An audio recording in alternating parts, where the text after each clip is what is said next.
Part 2. Chapter 1. The Indian Ocean. This is the second part of our journey under the sea. The first part ended at the Coral Cemetery. That place made a strong mark on my mind. Captain Nemo lives all his life in this big sea. His grave is also ready deep in the sea.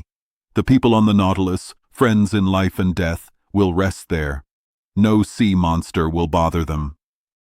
No man either, the captain added. He always shows a strong dislike for other people. I did not agree with Conseil's ideas anymore. Conseil thought Captain Nemo was just a smart person who did not get enough respect from others. He thought the captain was a genius who was tired of the world. So, he went to this quiet place to live as he wanted. But I thought this idea only showed one part of Captain Nemo. We were once locked in a room and fell asleep. The captain quickly took my spyglass when I looked at the sea. Also, a man was hurt badly when the Nautilus hit something. All these things made me think clearly. No, Captain Nemo was not just avoiding people. His amazing ship was for freedom, but maybe it was also for some scary revenge. Now, I do not understand everything. I only see small hints. I must just write what happens. But nothing holds us to Captain Nemo. He thinks we cannot leave the Nautilus. We did not promise to stay. No promises keep us here. We are just prisoners. They call us guests, to be polite. But Ned Land still hopes to be free. He will take the first chance he gets. I will probably do the same. But I will feel a little bad about taking the Nautilus's secrets. Captain Nemo showed them to us so freely. Should we dislike or admire this man? Is he hurting others, or is he being hurt? Before I leave him, I want to finish this trip around the world under the water. The first parts were wonderful. I want to see all the amazing things in the seas of our world. I want to see what no one has seen, even if it costs my life. What have I found so far? Nothing much. We have only traveled 6,000 leagues in the Pacific Ocean. But I know that the Nautilus is going near places where people live. If we get a chance to escape, it would be wrong to make my friends stay because of my wish to see new things. I must go with them, and maybe even lead them. But will we get this chance? A person who is not free wants this chance. But a scientist who wants to know everything is afraid of it. On January 21st, 1868, at noon, the chief officer measured the sun. I went up on the deck. I lit a cigar and watched him. I thought he did not understand French. I said many things loudly that would have made him show interest if he understood. But he stayed quiet and showed no feelings. While he used his tool, one of the Nautilus's sailors came. He was the strong man who went with us to Crespo Island. He came to clean the glass of the light. I looked at the parts of this light. Its power was 100 times stronger because of special glass lenses. These lenses were like those in a lighthouse. They kept the light focused. This electric light was made to give the most light.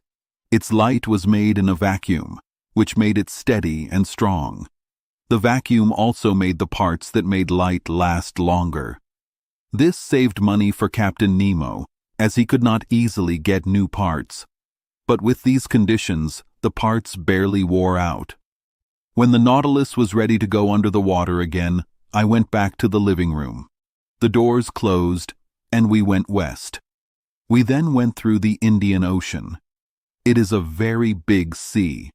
Its water is so clear that it can make you dizzy if you look down. The Nautilus usually stayed between 100 and 200 meters deep. It did this for some days. For someone who does not love the sea like me, these hours would have been long and boring. But my daily walks on the deck, where the sea air made me feel good, the views of the rich water from the windows, the books in the library, and writing my memories, filled all my time. I was never tired or bored. Overall, we were very healthy. The food on the ship was good for us. I could easily live without the changes Ned Land tried to make.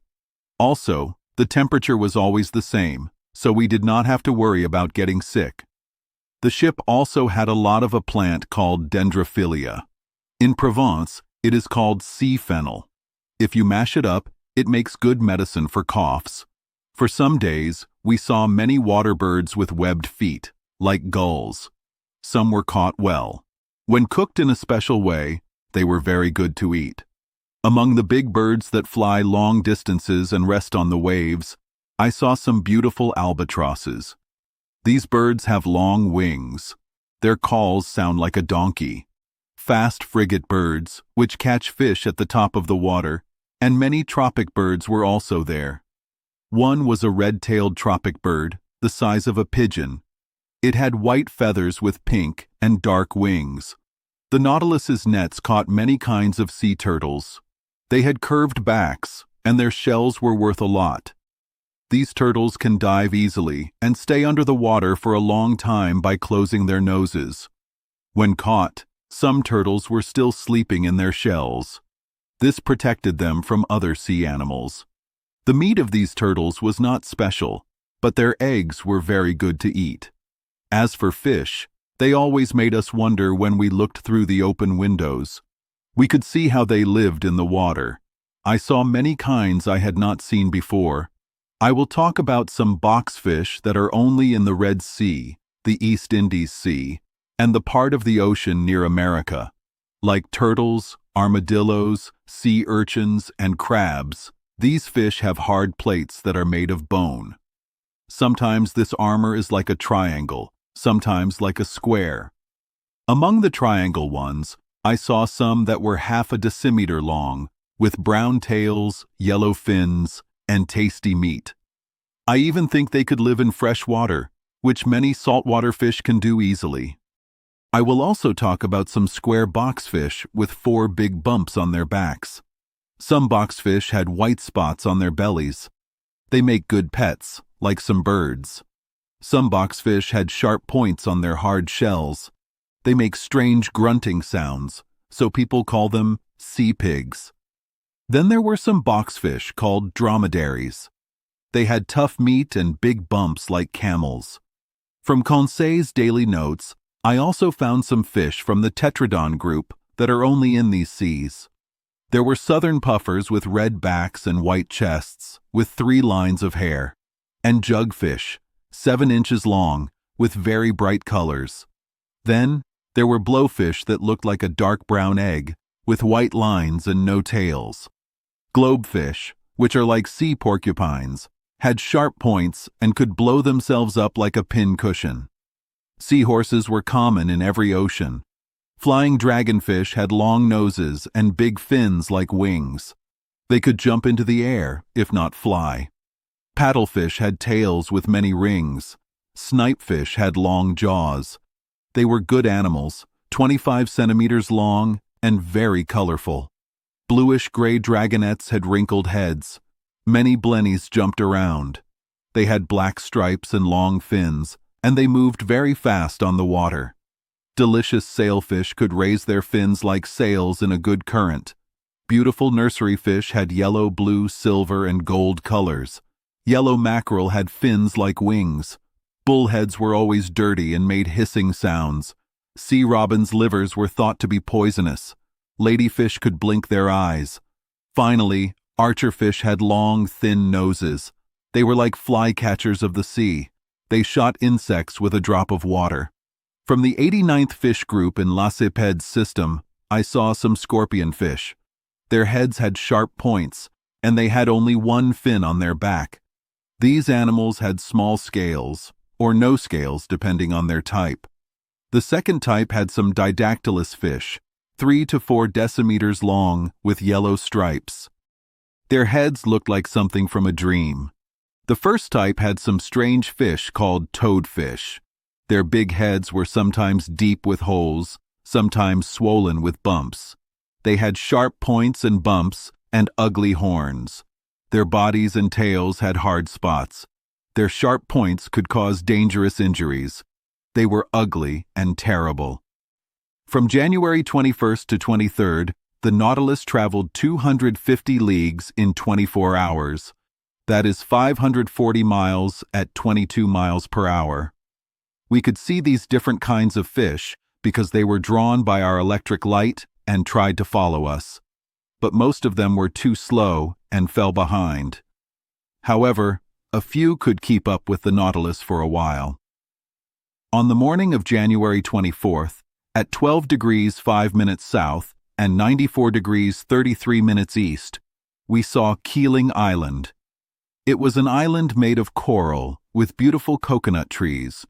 Mr. Darwin and Captain Fitzroy had visited it. The Nautilus sailed close to this empty island. Our nets caught many kinds of polyps and starfish, and some rare shells. Captain Nemo's treasures grew with some valuable shells from the Delphinula snail. I also added some pointed star coral, which is a plant-like animal that often grows on seashells. Soon, Keeling Island disappeared. We then went northwest, towards the tip of India. Civilization, Ned Land told me that day. Much better than those islands with wild people where we saw more wild people than deer. On this Indian coast, Professor, there are roads and trains, English, French, and Hindu villages. We would not go 5 miles without meeting someone from our country. Is it not time for us to leave Captain Nemo? No, no, Ned, I said firmly. Let us wait, as sailors say. The Nautilus is going near populated areas. It is going back to Europe. Let it take us there. After we get to our home waters, we can do what we want. Also, I do not think Captain Nemo will let us hunt on the coasts of Malabar or Coromandel like he did in the forests of New Guinea. Well, sir, can't we do it without his permission? I did not answer Ned. I did not want to argue. Deep down, I wanted to fully use the good luck that put me on the Nautilus. After leaving Keeling Island, we went slower. It also became more difficult to guess where we were going. We often went very deep. We used our angled fins many times. These fins could be set at an angle to the water. So we went as deep as 2 or 3 kilometers. But we never found the very bottom of this sea near India. People have tried to measure it at 13,000 meters and still cannot reach the bottom. As for the temperature deep down, the thermometer always showed 4 degrees Celsius. I only saw that in the top layers, the water was always colder over shallow areas than in the open sea. On January 25th, the ocean was completely empty. The Nautilus stayed on the surface all day. Its strong propeller stirred the waves and made them jump high. In this way, who would not have thought it was a giant whale? I spent 3/4 of the day on the deck. I looked at the sea. Nothing on the horizon, except around 4 in the afternoon, a long steamboat to the west. It was going the other way. Its tall poles were visible for a short time, but it could not have seen the Nautilus because we were lying too low in the water. I think that steamboat belonged to the Peninsular and Oriental Line. It goes from Ceylon to Sydney, stopping at King George Sound and Melbourne. At 5 in the afternoon, just before the short evening in hot places, Conseil and I saw something amazing. It was a beautiful animal. People in old times said seeing it was a sign of good luck. Old thinkers studied how it lived. They wrote good things about it. They called it Nautilus and Pompilius. But new science does not use these names. This animal is now called an Argonaut.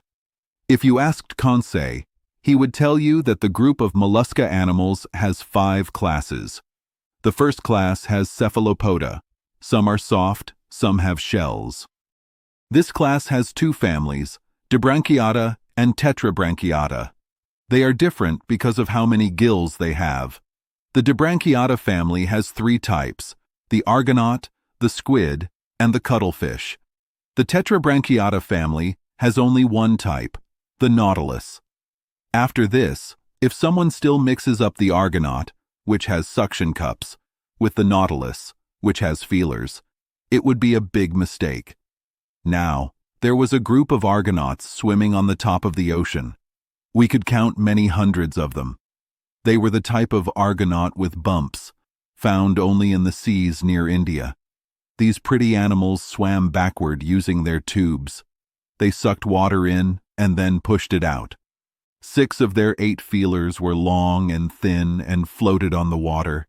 The other 2 were round like hands and spread to the wind like small sails.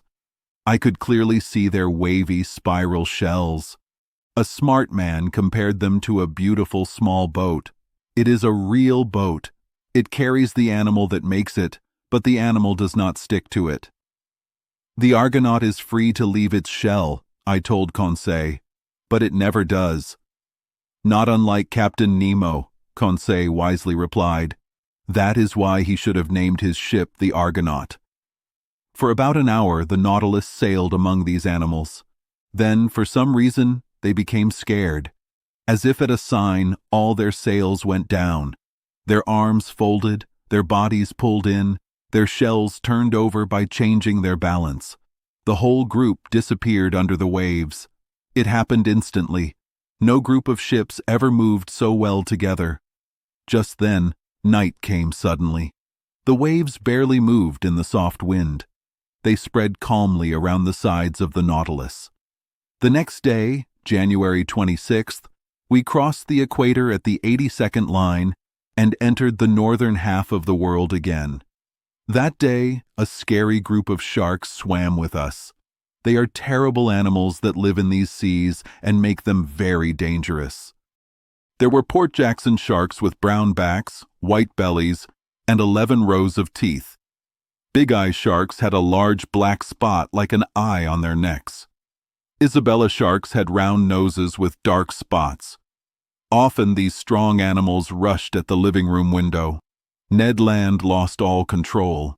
He wanted to go to the top of the water and catch the monsters with his harpoon, especially some smooth-hound sharks with teeth like a puzzle, and some big 5-meter tiger sharks that kept trying to make him angry. But the Nautilus soon went faster and easily left the quickest of these man-eaters behind.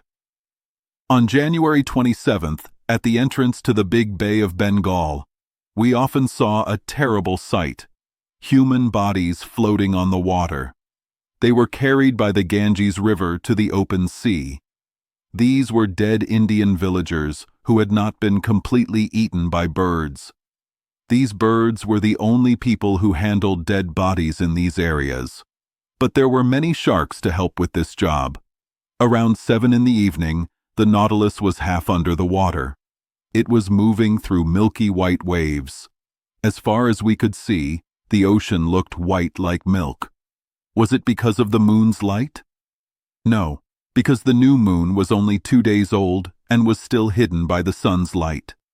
The whole sky, though lit by stars, looked completely dark compared to the white water. Conseil could not believe what he saw. He asked me about why this strange thing was happening. Luckily, I could answer him. That is called a milk sea, I told him.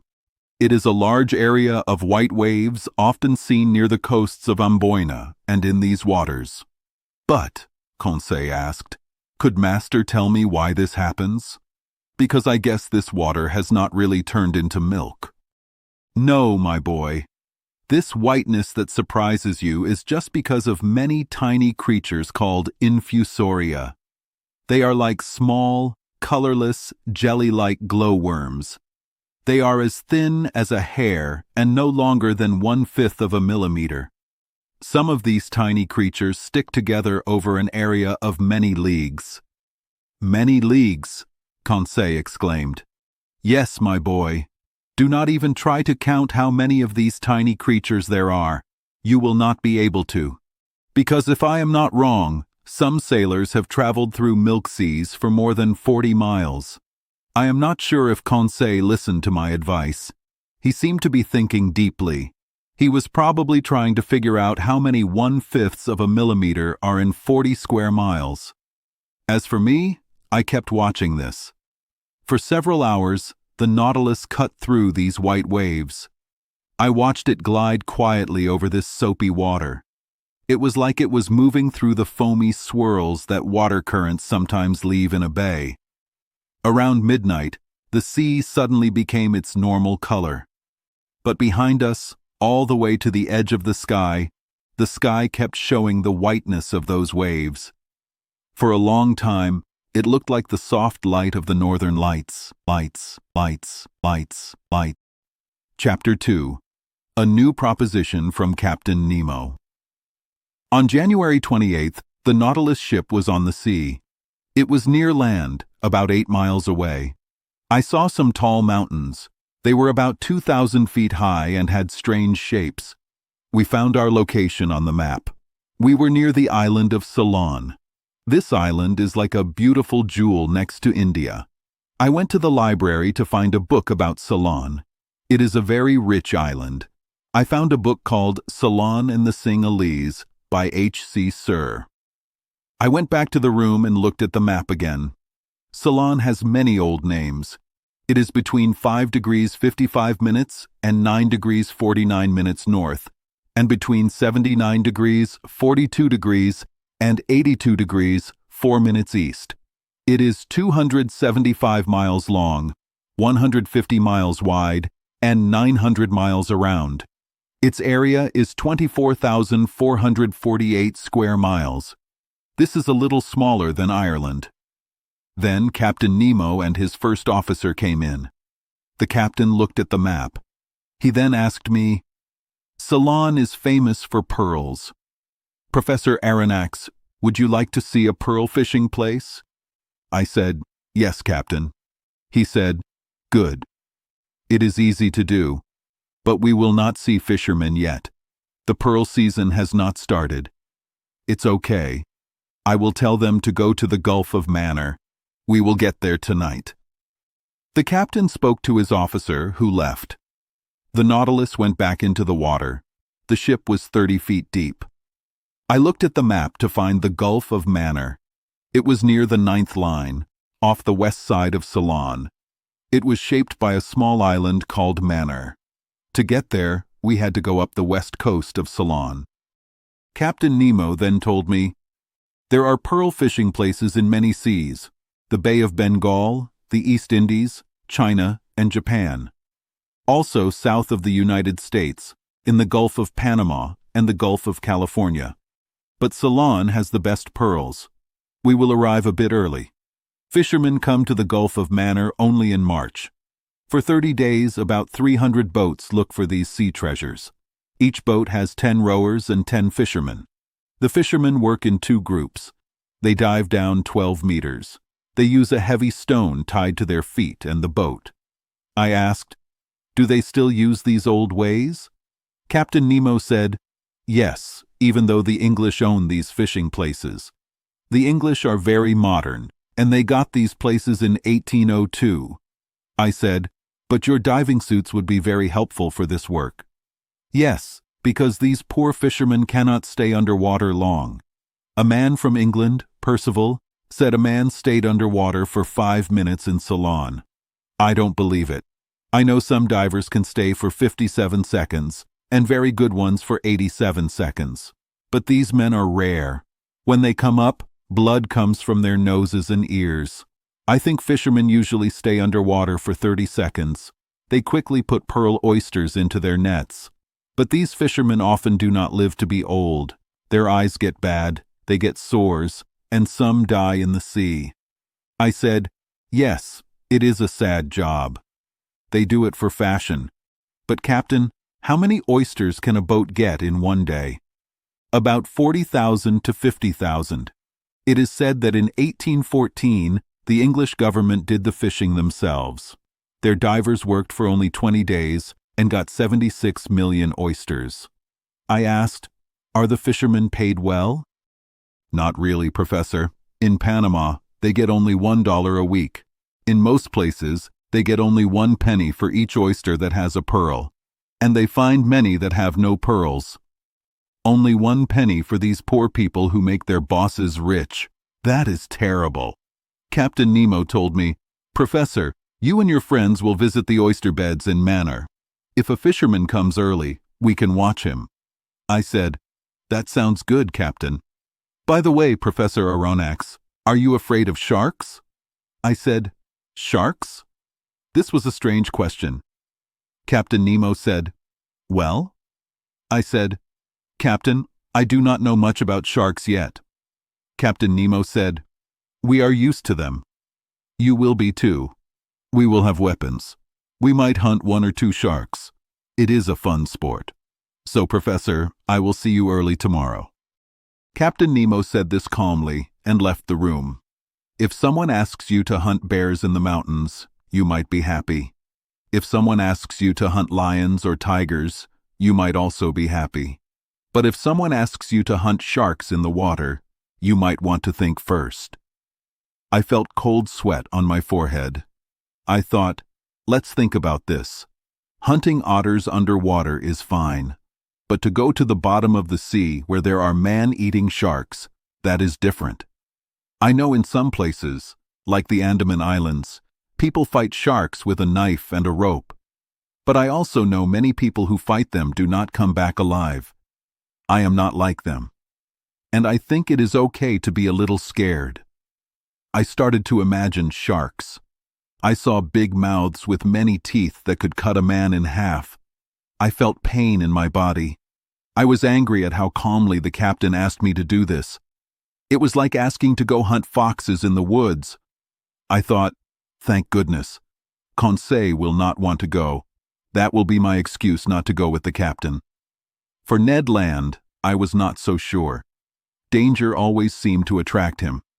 I went back to reading the book, but I just turned the pages. I kept seeing scary, open shark mouths. Then Conseil and Ned Land came in.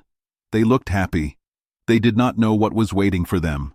Ned Land told me, "Sir, your Captain Nemo has given us a very nice offer." I said, "Oh, you know about—" Conseil said, "With respect, sir, the captain has asked us to visit the wonderful pearl fishing places in Ceylon tomorrow with you. He was very kind and polite." "He did not tell you anything else?" Ned Land said, "Nothing, sir." "He said you had already talked about this trip." I said, "Yes." "But did he not tell you any details about—" "Not one, Mr. Naturalist. You will go with us, right?" "Me? Yes, of course. I see you like the idea, Mr. Land." "Yes. It will be a very special experience," I added quietly, "and possibly dangerous." Ned Land said, "Dangerous? A simple trip to an oyster bed?" Captain Nemo had not told them about the sharks. I looked at them nervously, as if they had already lost a leg or arm. Should I tell them? Yes, but I did not know how. Conseil asked me, "Master, can you tell us about pearl fishing?" I asked, "About the fishing itself? Or about the dangers?" Ned Land said, "About the fishing. It helps to know about it before we go." "All right, sit down, my friends, and I will tell you everything I just learned from the Englishman H.C. Sir." Ned and Conseil sat on a sofa. Ned asked me, "Sir, what exactly is a pearl?" I said, "My dear Ned, for poets, a pearl is a tear from the sea. For people from the East, it is a drop of frozen dew. For ladies, it is a jewel they wear on their fingers, necks, and ears. It is long, shiny, and made from a material called mother of pearl. For scientists, it is a mix of calcium and other things with a little bit of protein. And for people who study nature, it is a small, soft growth from the part of some shellfish that makes mother of pearl." Conseil said, "From the group Mollusca, class Acephala, order Testacea." "Correct, my smart Conseil. Now some shellfish that make pearls are abalone, turbo snails, giant clams, and scallops. All of them make mother of pearl. It is the blue, purple, or white material inside their shells." Ned asked, "Are mussels included too?" "Yes. Some mussels in Scotland, Wales, Ireland, Germany, and France." "Good," Ned said. "From now on, we will look at them more closely." "But," I continued, "the best shellfish for making pearls is the pearl oyster called Meleagrina margaritifera. Pearls are just mother of pearl that has become solid and round. They either stick to the oyster's shell or are inside the oyster's body. On the shell, a pearl is stuck. In the body, it is loose. But it always starts with a small, hard thing, like a small egg or a grain of sand. The mother of pearl builds up around it in thin layers over many years. Conseil asked, "Can you find many pearls in one oyster?" "Yes, my boy. Some shellfish are like treasure chests. They even talk about one oyster that had at least 150 sharks. I am not sure if this is true." Ned Land yelled, "150 sharks." I quickly said, "Did I say sharks?" "I meant 150 pearls. Sharks would not make sense." Conseil said, "Indeed. But will Master now tell us how to get these pearls out?" "You do it in different ways. If pearls are stuck to the shell, fishermen sometimes pull them off with tools, but usually the shellfish are laid out on mats made of grass. They die in the open air, and after 10 days, they are rotten enough. Then they are put into large tanks of salt water, opened and washed. Then people sort them. First, they take out the mother-of-pearl layers. These are called legitimate silver, bastard white, or bastard black. They are shipped in boxes weighing 125 to 150 kilograms. Then they take out the oyster's soft body, boil it, and strain it to find even the smallest pearls. Conseil asked, "Do the prices of these pearls change with their size?" "Not only their size," I replied, "but also their shape, their water. That means their color, and their orient. That means their shimmering glow that makes them beautiful. The best pearls are called virgin pearls. They grow alone inside the shellfish. They are white, often not clear, but sometimes a bit clear like opal, and usually round or pear-shaped. The round ones are used for bracelets. The pear-shaped ones are for earrings. They are very valuable, so they are sold one by one. Other pearls that stick to the oyster's shell have stranger shapes and are sold by weight. Finally, the smallest pearls are called seed pearls. They are sold by the cup and are mostly used for embroidery on church clothes. Ned said, "But sorting these pearls by size must be a long and hard job." "No, my friend. They use 11 strainers, or sieves, with different numbers of holes. Pearls that stay in strainers with 20 to 80 holes are first class. Those that do not fall through sieves with 100 to 800 holes are second class. Finally, pearls that go through strainers with 900 to 1,000 holes are the seed pearls." Conseil said, "How clever to make sorting pearls a machine job. And could Master tell us how much money is made from these pearl oyster beds?" "According to Sir's book," I replied, "these Ceylon fishing places make a total profit of 3 million man-eaters each year." "Francs," Conseil corrected me.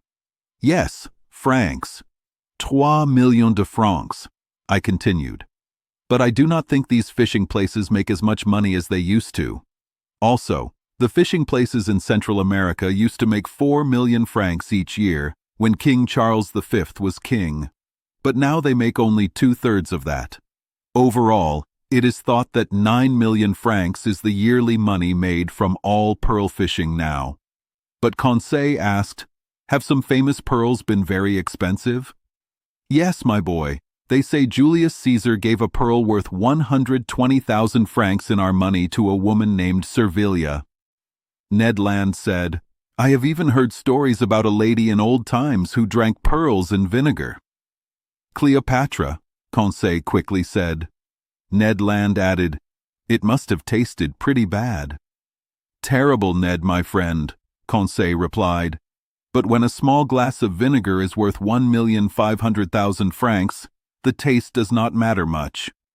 Ned Land said with a sad look, "I am sad I did not marry her." Conseil said, "Ned Land married to Cleopatra?" Ned Land replied seriously, "But I was ready to get married, Conseil. It was not my fault it did not happen.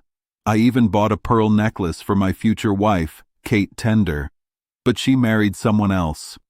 Well, that necklace cost me only $1.50, but I promise you, Professor, its pearls were so big they would not have gone through that strainer with 20 holes."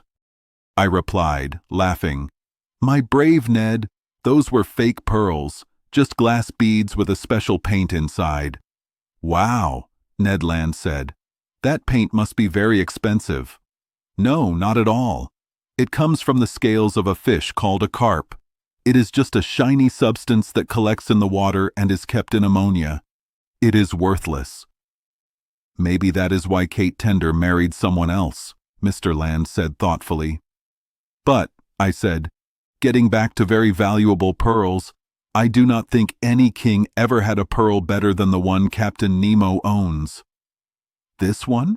Conseil said, pointing to a beautiful jewel in a glass box. Exactly. And I am quite sure when I guess its value at 2 million, francs, Conseil said quickly. Yes, I said.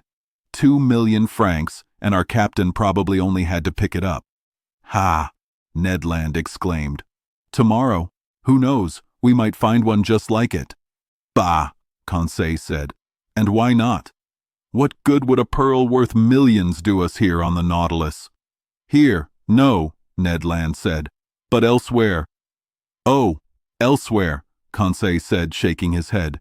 In fact, I said, Mr. Land is right, and if we ever brought a pearl worth millions back to Europe or America, it would make our adventure story more real and much more rewarding.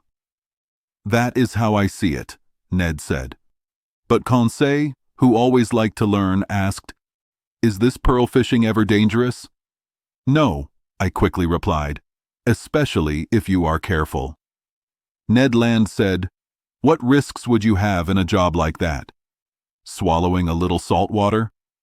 Whatever you say, Ned.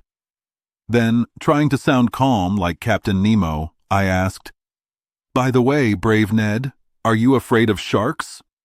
Me? Ned replied. I am a harpooner. It is my job to laugh at them. It is not about, I said, catching them with a hook, pulling them onto a ship, cutting off their tail, opening their stomach, taking out their heart, and throwing it into the sea. So it is about... Yes, exactly. In the water? In the water. Oh my, just give me a good harpoon. You see, sir, these sharks are not well made. They have to turn on their side to bite you, and in that time... Ned Land said the word bite in a way that made me shiver. Well, how about you, Conseil? What do you think about these man-eating sharks? Me? Conseil said.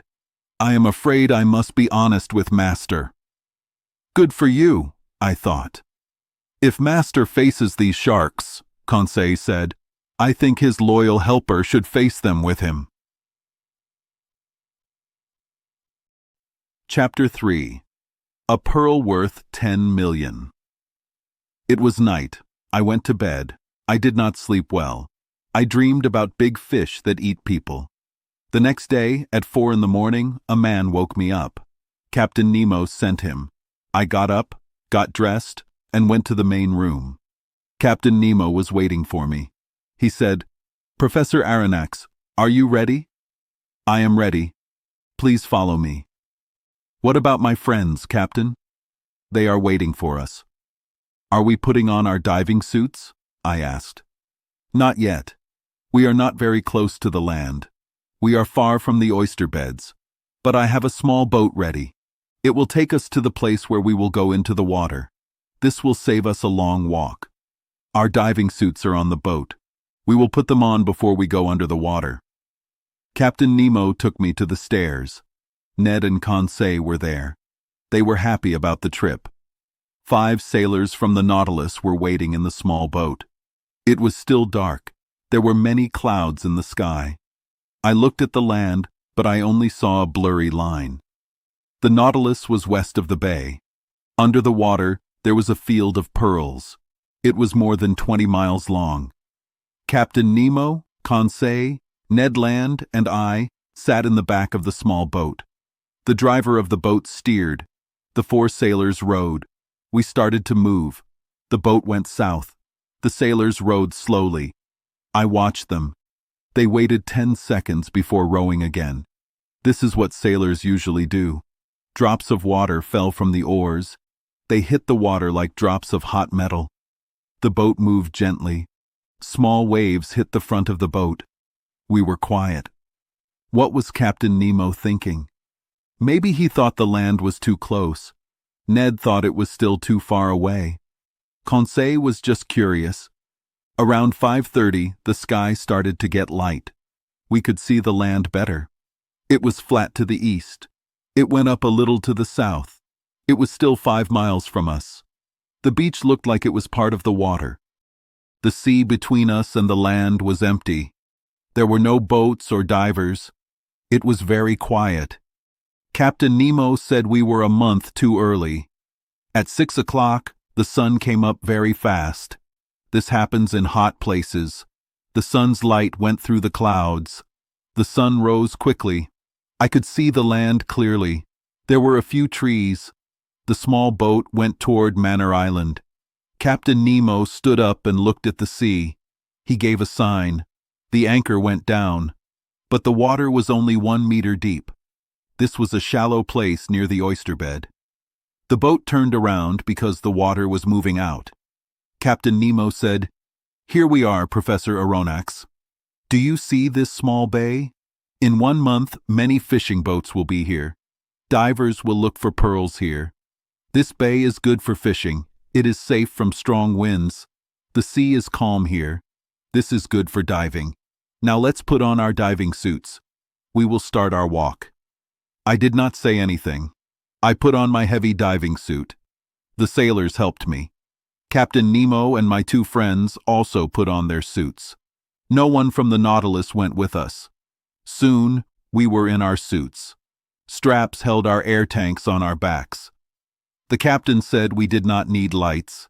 He said we would not go very deep. The sun's light would be enough. He also said that lights might bring dangerous fish. I looked at Conseil and Ned Land, but their heads were in their metal helmets. They could not hear or answer me. I asked Captain Nemo one more question. "What about our weapons?" I asked him. "Our guns?" "Guns. Why? Do not mountain climbers fight bears with a knife? And is steel not better than lead? Here is a strong knife. Put it on your belt and let's go." I looked at my friends. They had knives too. Ned Land also had a big spear. He put it in the small boat before we left the Nautilus. Then, like the captain, I put on my heavy metal helmet. Our air tanks started to work. Soon, the sailors helped us get into the water. We stood on the sand in 1.5 meters of water. Captain Nemo made a sign with his hand. We followed him down a small slope. We went under the water. My fears went away. I felt calm. It was easy to move. I saw many strange things. They made me feel happy. The sun gave enough light under the water. We could see small things. After 10 minutes, we were in 5 meters of water. The ground was almost flat. Many strange fish swam under our feet. They had no fins, only a tail. I saw some eels. They were long and gray-blue. I also saw some flat fish with bright colors. They were good to eat. There were also fish with hard skin like armor. The sun got higher. It lit up the water more and more. The bottom of the sea changed. First, there was fine sand. Then, there were rocks covered with small sea animals. I saw many types of shells. Some were flat and thin. Some were orange. Some had sharp points. There were also jellyfish that glowed, and beautiful sea fans that looked like trees. In this moving green world under arches of plants, many crabs moved around. Some had teeth. Some were big and ugly. I saw a very large crab that eats coconuts. It climbs trees and breaks coconuts. Here, under the clear water, it moved very fast. Green turtles moved slowly among the rocks. Around 7 o'clock, we saw the oyster beds. Millions of pearl oysters lived there. These valuable shells stick to rocks. They are held fast by brown threads. They cannot move. The pearl oysters had shells that were almost the same size. They were round and thick. Their outsides were rough. Some had green lines. These were young oysters. Others were black and rough. They were up to 15 centimeters wide. They were 10 or more years old. Captain Nemo showed me the many oysters. I saw that there were always more. Nature makes more than man can take. Ned Land quickly put the best shells into a net he carried. But we could not stop. We had to follow the captain. He knew paths on the seafloor. The bottom of the sea went up. Sometimes my arms went above the water. Then the oyster bed went down again. Often we walked around tall, pointed rocks. In the dark cracks, big crabs watched us. Small worms with long feelers crawled under our feet. Then a large cave opened up. It was made of beautiful rocks covered with plants. At first the cave was very dark. The sun's light got weaker inside. Captain Nemo went in. We followed him. My eyes got used to the dim light.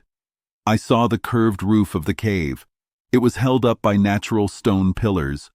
Why did our guide take us into this cave? I would soon find out. We went down a steep slope. We came to a round area. Captain Nemo stopped. He pointed to something I had not seen. It was a very large oyster. It was a giant clam. It was so big it could hold a whole lake. It was more than 2 meters wide. It was even bigger than the one in the Nautilus's main room. I went closer to this amazing shell. It was stuck to a granite table by its threads. It grew alone in the calm water of the cave. I thought this giant clam weighed 300 kilograms. So, it had 15 kilos of meat. You would need to be very hungry to eat it. Captain Nemo knew about this giant oyster. It was not his first time here. I thought he brought us here to show us something interesting. I was wrong. Captain Nemo wanted to check on the giant clam. The clam's 2 shells were partly open. The captain went closer. He put his knife between the shells so they would not close. Then he lifted the soft part of the animal with his hands. There, inside, I saw a large pearl. It was as big as a coconut. It was round and clear and beautiful. It was worth a lot of money. I reached out to take it. I wanted to feel it.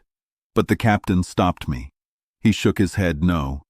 He took out his knife quickly. The 2 shells closed. Then I understood Captain Nemo's plan. By leaving the pearl inside the giant clam, he let it grow bigger. Every year, the oyster added new layers to the pearl. Only the captain knew about this cave. Only he helped this pearl grow. He wanted to put it in his museum one day. Maybe he even started the pearl by putting a small piece of glass or metal inside the oyster. I compared this pearl to others I knew. I thought it was worth at least 10 million francs. It was a wonderful natural thing, not just a jewel. No woman's ear could wear it. Our visit to this rich oyster ended. Captain Nemo left the cave. We went back up the oyster bed. The water was clear. No divers were there yet. We walked by ourselves. We stopped when we wanted. I was no longer afraid. The water became shallower. Soon I was walking in only 1 meter of water. My head was above the water. Conseil came to me. He put his big metal helmet next to mine. His eyes looked friendly. But this shallow area was only a few steps wide. Soon we were back in deep water. I think I can call it our element now. 10 minutes later, Captain Nemo stopped suddenly.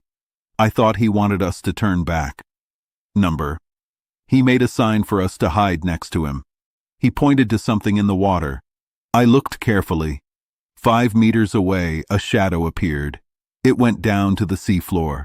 I thought of sharks, but I was wrong. It was not a monster. It was a man, a real man. He was a black Indian fisherman. He was a poor man. He came to get shells before the season started. I saw his small boat above him. He would dive and come up quickly. He held a stone between his feet. A rope connected it to his boat.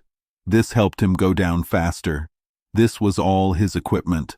When he got to the bottom, about 5 meters deep, he knelt down. He filled his bag with shells. Then he went back up. He emptied his bag. He pulled up his stone. He did it again. It only took 30 seconds each time. This diver did not see us. Our hiding place kept us safe.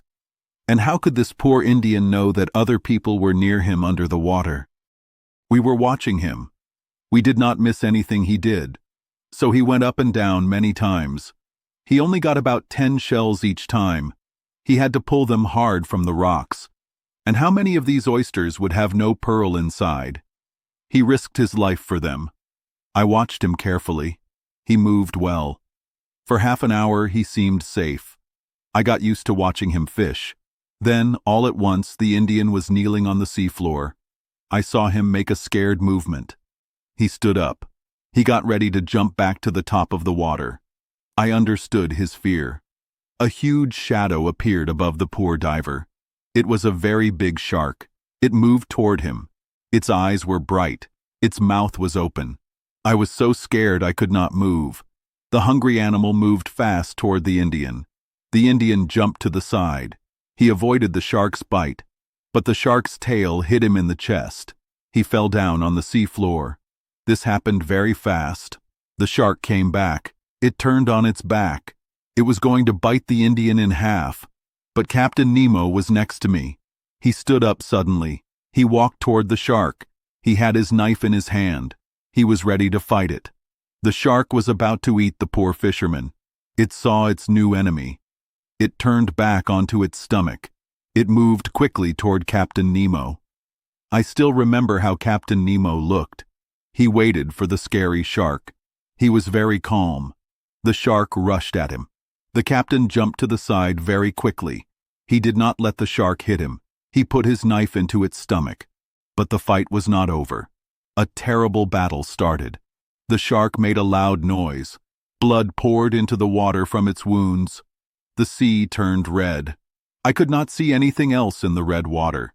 Then, through a break in the clouds, I saw the brave captain. He was holding on to one of the shark's fins. He was fighting the shark very close. He was stabbing the shark's stomach with his knife, but he could not hit its heart. The shark moved the water so much. The strong water could have knocked me over.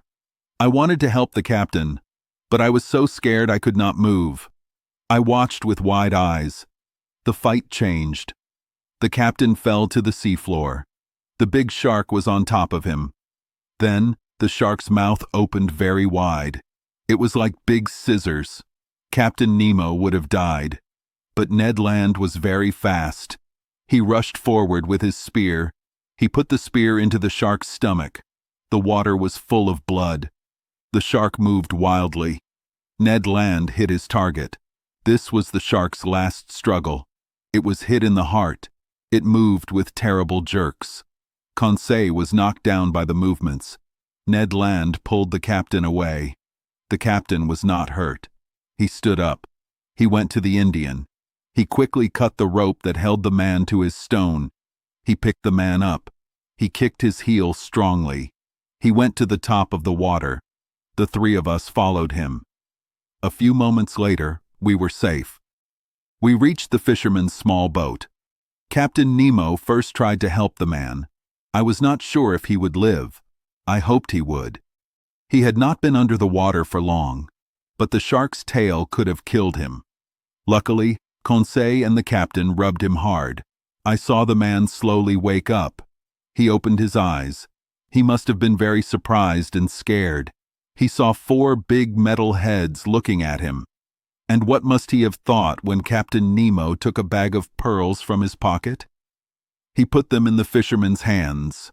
This was a wonderful gift from the man of the waters. The poor Indian from Ceylon took the pearls with shaking hands. His eyes were confused. He did not know who these superhuman people were. They saved his life and gave him riches. Captain Nemo made a sign. We went back to the oyster bed. We walked for half an hour. We found the anchor that connected the seafloor to the Nautilus's small boat. Back on the boat, the sailors helped us take off our heavy metal suits. Captain Nemo spoke to Ned Land first. "Thank you, Mr. Land," he said. "You're welcome, Captain," Ned Land answered. "I owed you." A small smile appeared on the captain's lips. That was all. "To the Nautilus," he said. The small boat went quickly over the waves. A few minutes later, we saw the dead shark floating. I knew it was a dangerous shark from the seas of the East Indies. It was more than 25 feet long. Its big mouth was 1/3 of its body. It was an adult shark. It had 6 rows of teeth in its top jaw. Conseil looked at it with scientific interest. I am sure he placed it in the correct group of fish. While I was looking at the dead shark, a dozen more of these sharks appeared around our boat. But they did not bother us. They jumped on the dead shark. They fought over every piece of it. By 8:30, we were back on the Nautilus. I thought about what happened on our trip. 2 things stood out. One was Captain Nemo's great courage. The other was his kindness to a person from the group he ran away from. This strange man still had feelings in his heart. When I told him what I thought, he answered with feeling. "That Indian, Professor, lives in a land where people are treated badly. And I am from that same land. I will be until I die. I.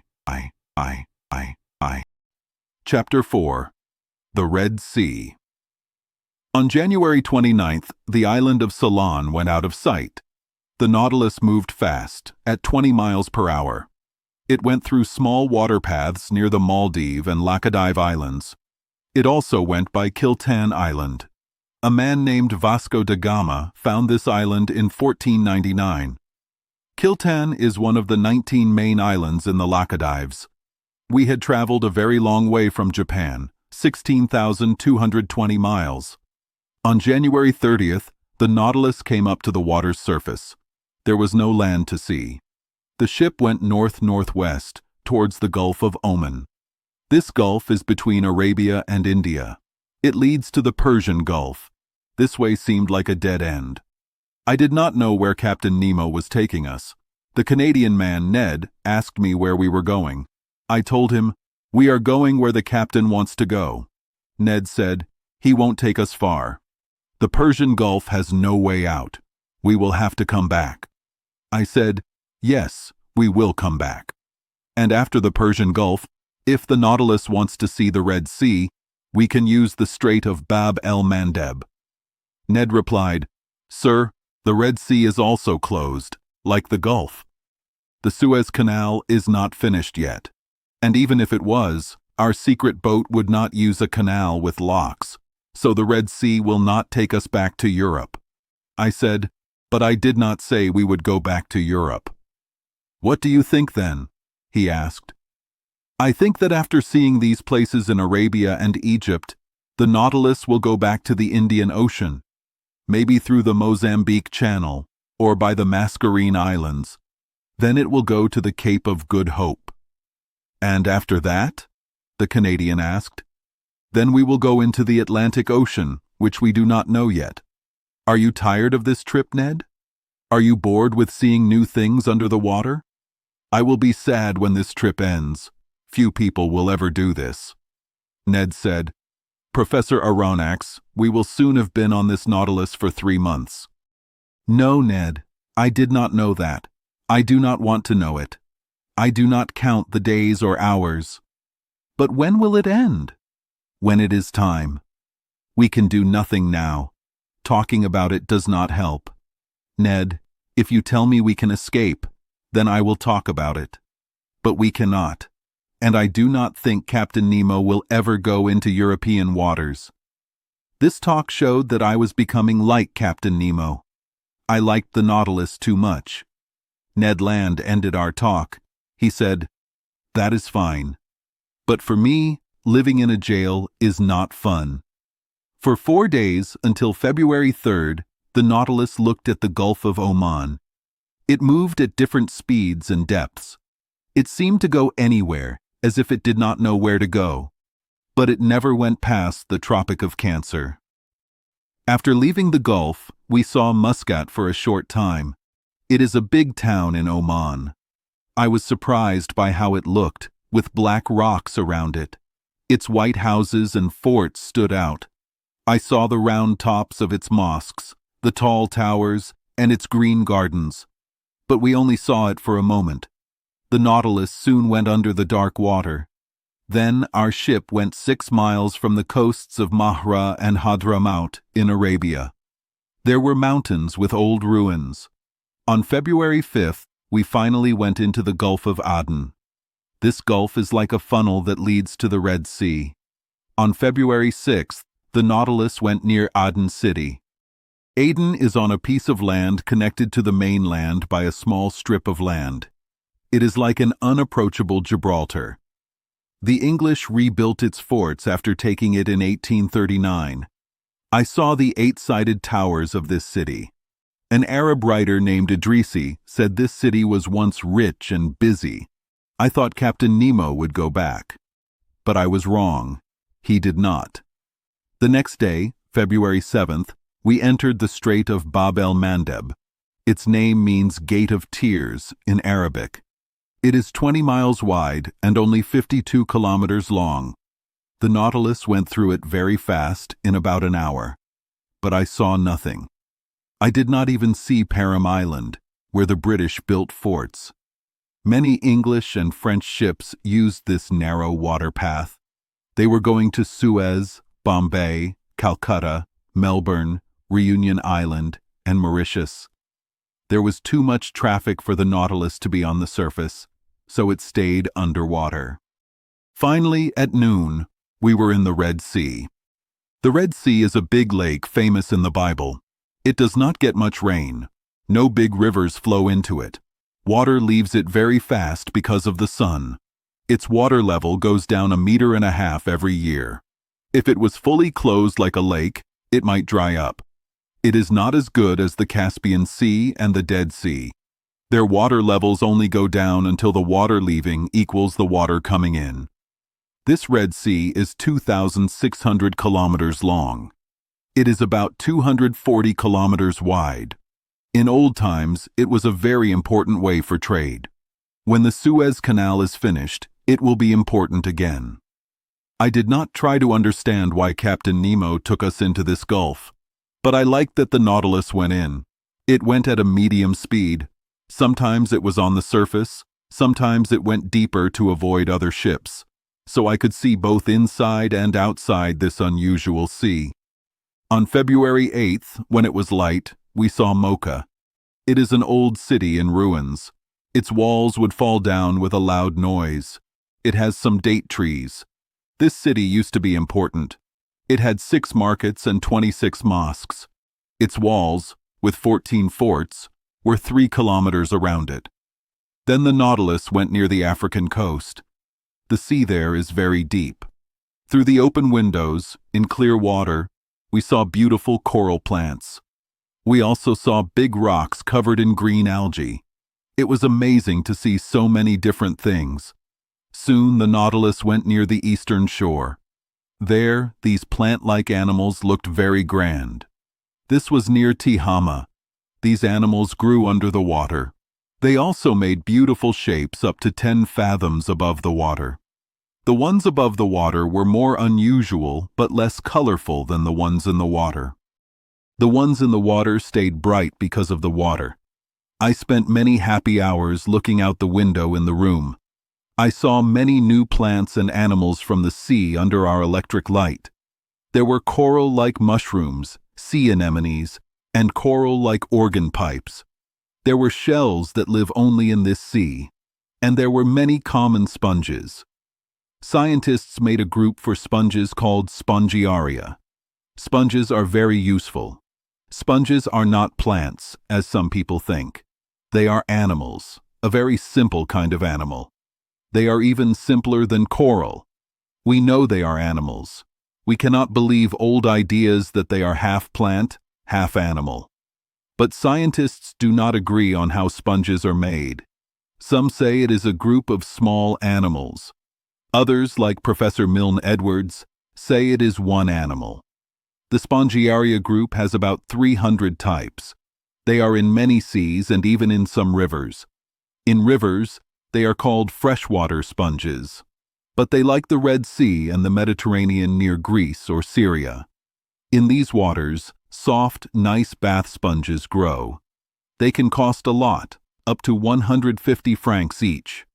There is the yellow sponge from Syria and the horn sponge from Barbary. I could not study these animals in the seaports of the Levant because the Suez Canal was not finished, so I had to study them in the Red Sea. I called Conseil to my side. The Nautilus moved slowly, about 8 or 9 meters deep. It went along every beautiful rock on the eastern coast. There, sponges grew in many shapes, round, like stalks, like leaves, like fingers. They were called basket sponges, cup sponges, distaff sponges, elkhorn sponges, lion's paws, peacock's tails, and Neptune's gloves. Fishermen gave them these names. Sponges had a soft, wet substance on their fibers. Water flowed out of this substance. It carried food to each part of the sponge. This soft substance disappears when the sponge dies. Then only the fibers are left. These fibers make your household sponge. It becomes brown and is used for different things based on how soft or strong it is. These sponges were stuck to rocks, shells, and water plants. They were in small cracks. Some lay flat, others stood up or hung down like coral. I told Conseil that sponges are caught in 2 ways, with a net or by hand. Catching by hand needs a diver. It is better because it does not hurt the sponge, so it is worth more money. Other small animals near the sponges were elegant jellyfish. There were also squid that are only found in the Red Sea, and there were turtles called vergata turtles. We ate them. They were tasty and good for us. There were many fish, and they were often special. The Nautilus caught these fish often. Rays, like spotted rays that were oval and red with blue spots and sharp double stingers. There were also silver-backed skates, common stingrays, and butterfly rays that looked like big cloaks 2 meters wide. There were guitar fish, like sharks, and trunk fish, 1.5 feet long with humps and stingers. There were also moray eels with silver tails and blue backs, and butterfish with gold stripes. We saw blennies, big jacks with black stripes, yellow and blue fins, and gold and silver scales. We also saw snooks, mullet with yellow heads, parrotfish, wrasse, triggerfish, gobies, and many other fish from other oceans we had seen. On February 9th, the Nautilus was in the widest part of the Red Sea. It was 190 miles wide, from Suakin on the west to Confida on the east. At noon that day, after we checked our position, Captain Nemo came onto the ship's top deck. I was there too. I decided I would not let him leave without asking about his plans. When he saw me, he came over. He gave me a cigar and said, "Professor, are you happy with this Red Sea? Have you seen enough of its hidden things, its fish and small animals, its sponge gardens and coral forests? Have you seen the towns on its shores?" "Yes, Captain Nemo," I said. "The Nautilus is very good for this. It is a clever boat." "Yes, sir, clever, brave, and safe. It is not afraid of the Red Sea's bad storms, its currents, or its rocks." "Indeed," I said, "this sea is said to be one of the worst. In old times, it had a bad name, if I am not wrong." "Very bad, Professor Aronnax. Greek and Latin writers found nothing good to say about it. The Greek writer Strabo said it was rough, especially when it rained and when the summer winds blew. The Arab writer Idrisi called it the Gulf of Kulzum. He said many ships sank on its sandbanks, and no one dared to sail at night.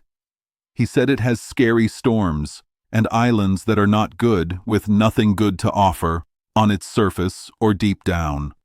Arrian, Agatharchides, and Artemidorus also said the same. "One can easily see," I said, "that those writers did not sail on the Nautilus." "Indeed," the captain said with a smile. "And in this way, modern people are not much better than old people. It took many years to find out about steam power. Who knows if we will see another Nautilus in the next 100 years? Progress is slow, Professor Aronnax." "It is true," I said. Your ship is 100 years ahead of its time, maybe more. It would be very sad if such a secret died with its inventor." Captain Nemo did not answer. After some minutes of quiet, "We were talking," he said, "about what old writers thought about the dangers of sailing in this Red Sea." "True," I said, "but were their fears too big?" "Yes and no, Professor Aronnax," Captain Nemo answered. He seemed to know his Red Sea very well. "For a modern ship, well made and controlled by steam, some things are no longer dangerous. But they were very dangerous for old ships.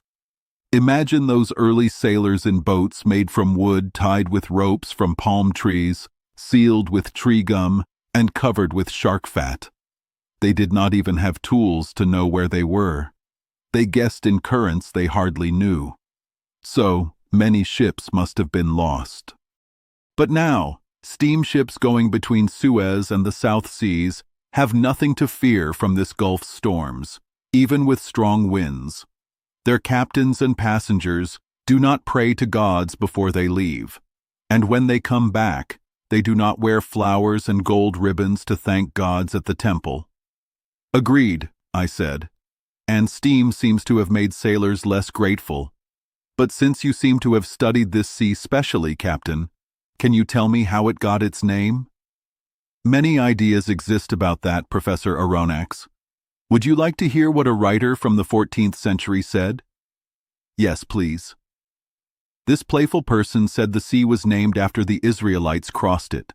The Pharaoh died in those waves that came back together when Moses told them to. To show that amazing thing, the sea became red like nothing else. So it had to be named for its color. "An artistic explanation, Captain Nemo," I said, "but I cannot be happy with that. So I will ask for your own idea. Here it is.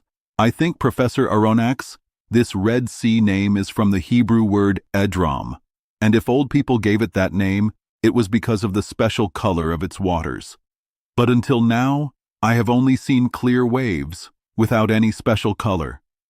"Yes, but as we go to the far end of this gulf, you will see its strange look. I remember seeing the Bay of El Tur completely red, like a lake of blood." "And you think this color is from very small algae?" "Yes, it is a purple sticky substance made by tiny things called trichodesmia. You need 40,000 of them to fill 1 square millimeter. Maybe you will see them when we get to El Tur." "So, Captain Nemo, this is not the first time you have been through the Red Sea on the Nautilus?" "No, sir." "Then, since you mentioned the Israelites crossing and what happened to the Egyptians, I would ask if you have ever found any signs under the water of that big historic event." "No, Professor, and for a very good reason." "What is that?" "It is because that place where Moses crossed with all his people is now so full of sand, camels can barely get their legs wet. You can understand that my Nautilus would not have enough water." "And that place is Dot?" I asked. "That place is a little above Suez in a bay that used to be a deep river mouth when the Red Sea went as far as the Bitter Lakes. Now, whether their crossing was really a miracle or not, the Israelites did cross there to go back to the Promised Land. And the Pharaoh's army did die in that exact place. So I think digging in those sands would find many weapons and tools from Egypt." "Clearly," I said. "And for history, let's hope that such digging happens later, once new towns are built on the land strip after the Suez Canal is cut through. A canal, by the way, not very useful to a ship like the Nautilus." "Surely, but very useful to the whole world," Captain Nemo said. "Old people knew it was good for trade to connect the Red Sea with the Mediterranean, but they never thought of digging a canal between the two. Instead, they chose the Nile as their connection. If we can believe old stories, it was probably Egypt's King Sesostris who started digging the canal to join the Nile with the Red Sea. What is certain is that in 615 BC, King Necho II was working hard on a canal. It got water from the Nile and went through the Egyptian plains across from Arabia. This canal could be traveled in 4 days. It was so wide, 2 boats with 3 rows of oars could go through it side by side. King Darius the Great continued building it. King Ptolemy II probably finished it. Strabo saw it used for shipping, but the water level difference was small between its start, near Bubastis, and the Red Sea, so it could only be used for a few months each year. This canal was used for trade until the time of Rome's Antonine emperors. Then it was left and covered with sand. Later, Arabia's Caliph Omar I rebuilt it. Finally, Caliph al-Mansur filled it in for good in 761 or 762 AD. He did this to stop supplies from reaching Muhammad ibn Abdullah, who had fought against him. During his war in Egypt, your General Napoleon Bonaparte found signs of this old canal in the Suez Desert, and when the water came in fast and surprised him, he almost died. This was just a few hours before he rejoined his soldiers at Hajaroth, the very place where Moses had camped 3,300 years before him. Well, Captain, what old people did not dare to do, Mr. de Lesseps is now finishing. His joining of these 2 seas will make the trip from Cadiz to the East Indies 9,000 kilometers shorter, and he will soon make Africa a very big island. Yes, Professor Aronnax, and you are right to be proud of your countrymen. Such a man brings more honor to a country than the greatest commanders. Like many others, he started with problems, but he won because he had a willing spirit. And it is sad to think that this work, which should have been for all nations, which would have made any government famous, will only happen because of one man. So, hail to Mr. de Lesseps. Yes, hail to that great French citizen, I said, very surprised by how strongly Captain Nemo had just spoken. Sadly, he went on, I cannot take you through that Suez Canal, but the day after tomorrow, you will see the long docks of Port Said when we are in the Mediterranean. In the Mediterranean, I said loudly. Yes, Professor. Does that surprise you? What surprises me is thinking we will be there the day after tomorrow. Oh, really? Yes, Captain. Though since I have been on your ship, I should be used to not being surprised by anything. But what surprises you? The thought of how terribly fast the Nautilus will need to go, if it is to go around the Cape of Good Hope, around Africa, and be in the Mediterranean by the day after tomorrow. And who says it will go around Africa, Professor? What is this talk about going around the Cape of Good Hope? But unless the Nautilus sails on dry land and crosses over the strip of land, or under it, Professor Aronnax. Under it? Surely, Captain Nemo said calmly. Under that piece of land, nature long ago made what man is making on its top today. What? There is a way through? Yes, an underground way that I have named the Arabian Tunnel. It starts under Suez and goes to the Bay of Pelusium. But is not that strip of land only quicksand? To a certain depth, but at just 50 meters one finds solid rock. And you found this way by chance? I asked, more and more surprised. Chance and reason, Professor, and reason more than chance. Captain, I hear you, but I cannot believe what I hear. Oh, sir, the old saying is still true, ores habent et non audient. Not only does this way exist, but I have used it many times. Without it, I would not have come into such a closed place as the Red Sea today. Latin. They have ears, but hear not.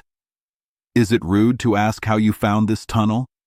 Sir, the captain answered me, there can be no secrets between men who will never leave each other. I did not mind what he said and waited for Captain Nemo to explain. Professor, he told me, the simple logic of a person who studies nature led me to find this way. Only I know about it. I had seen that in the Red Sea and the Mediterranean, there are many of the exact same kinds of fish.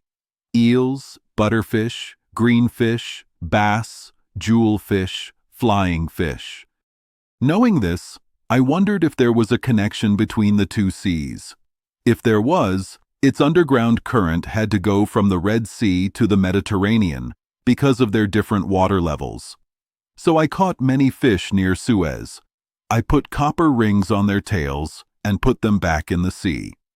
A few months later, off the coast of Syria, I caught some of my fish again.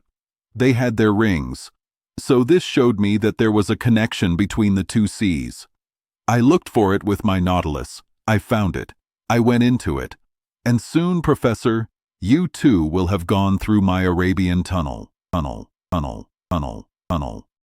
Chapter 5. Arabian Tunnel. One day, I told Conseil and Ned Land what Captain Nemo said. We would be in the Mediterranean Sea in 2 days. Conseil was happy, but Ned Land was not.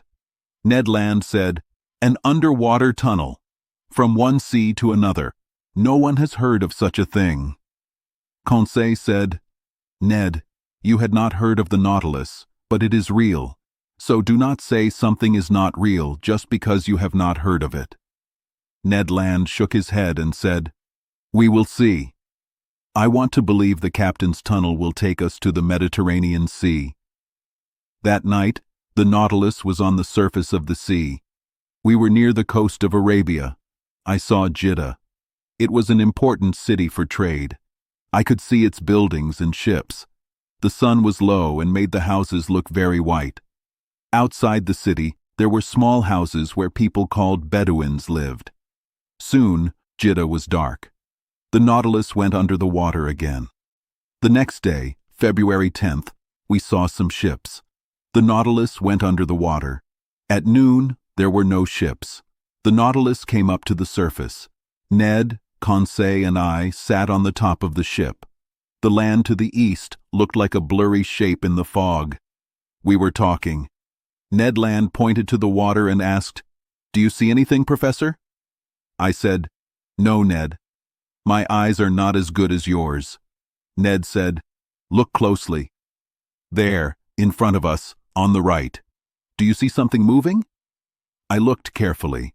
I said, "Yes, I see a long, dark shape on the water." Conseil asked, "Is it another Nautilus?"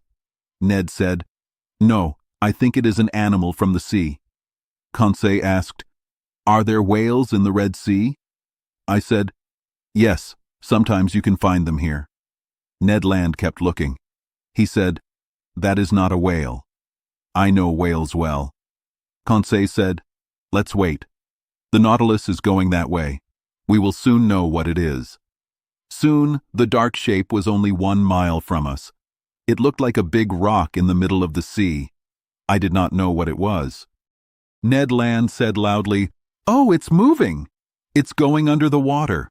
What kind of animal is it? It does not have a tail like a whale. Its fins look like they were cut." I started to speak, but Ned Land continued, "It turned on its back, and it is showing its chest." Conseil said, "It's a siren. It's a real mermaid." The word siren made me think. I knew it was an animal called a sirenia. People in old stories made them into mermaids, half woman and half fish. I told Conseil, "No, it's not a mermaid. It's a rare animal. Only a few are left in the Red Sea. It's a dugong." Conseil said, "Order Sirenia, group Pisciforma, subclass Monodelphia, class Mammalia, branch Vertebrata." When Conseil said that, there was nothing else to say. Ned Land kept looking. His eyes showed he wanted to hunt the animal. His hands were ready to throw a harpoon. He looked like he wanted to jump into the water and catch it. He said to me, his voice shaking, "Oh, sir, I have never killed an animal like this." Just then, Captain Nemo came to the top of the ship. He saw the dugong. He knew Ned Land wanted to hunt it. He spoke to Ned Land. "Mr. Land, if you had a harpoon, would you want to use it?" "Yes, sir." "Would you like to be a fisherman again for 1 day and hunt this animal?" "Yes, very much." "Good, you can try." Ned Land's eyes were bright. He said, "Thank you, sir." The captain said, "But I want you to aim carefully at this animal. It is for your own good." I asked, "Is the dugong dangerous?" Ned Land did not care, but I still asked. The captain said, "Yes, sometimes. These animals have attacked people and turned over their boats, But with Mr. Land, there is no danger. He has good eyes and a strong arm. I want him to aim carefully because it is good to eat. I know Mr. Land likes good food." Ned Land said, "Aha. This animal is also good to eat?" "Yes, Mr. Land. Its meat is red and tastes very good. In Malaysia, rich people eat it, so people have hunted it a lot. Now, like its family, the manatees, it is hard to find." Conseil said, "Captain, if this is one of the last of its kind, should we let it live for science?" Ned Land answered, "Maybe it is better to hunt it for dinner." Captain Nemo said, "Then go ahead, Mr. Land." 7 crew members came to the top of the ship. They were quiet.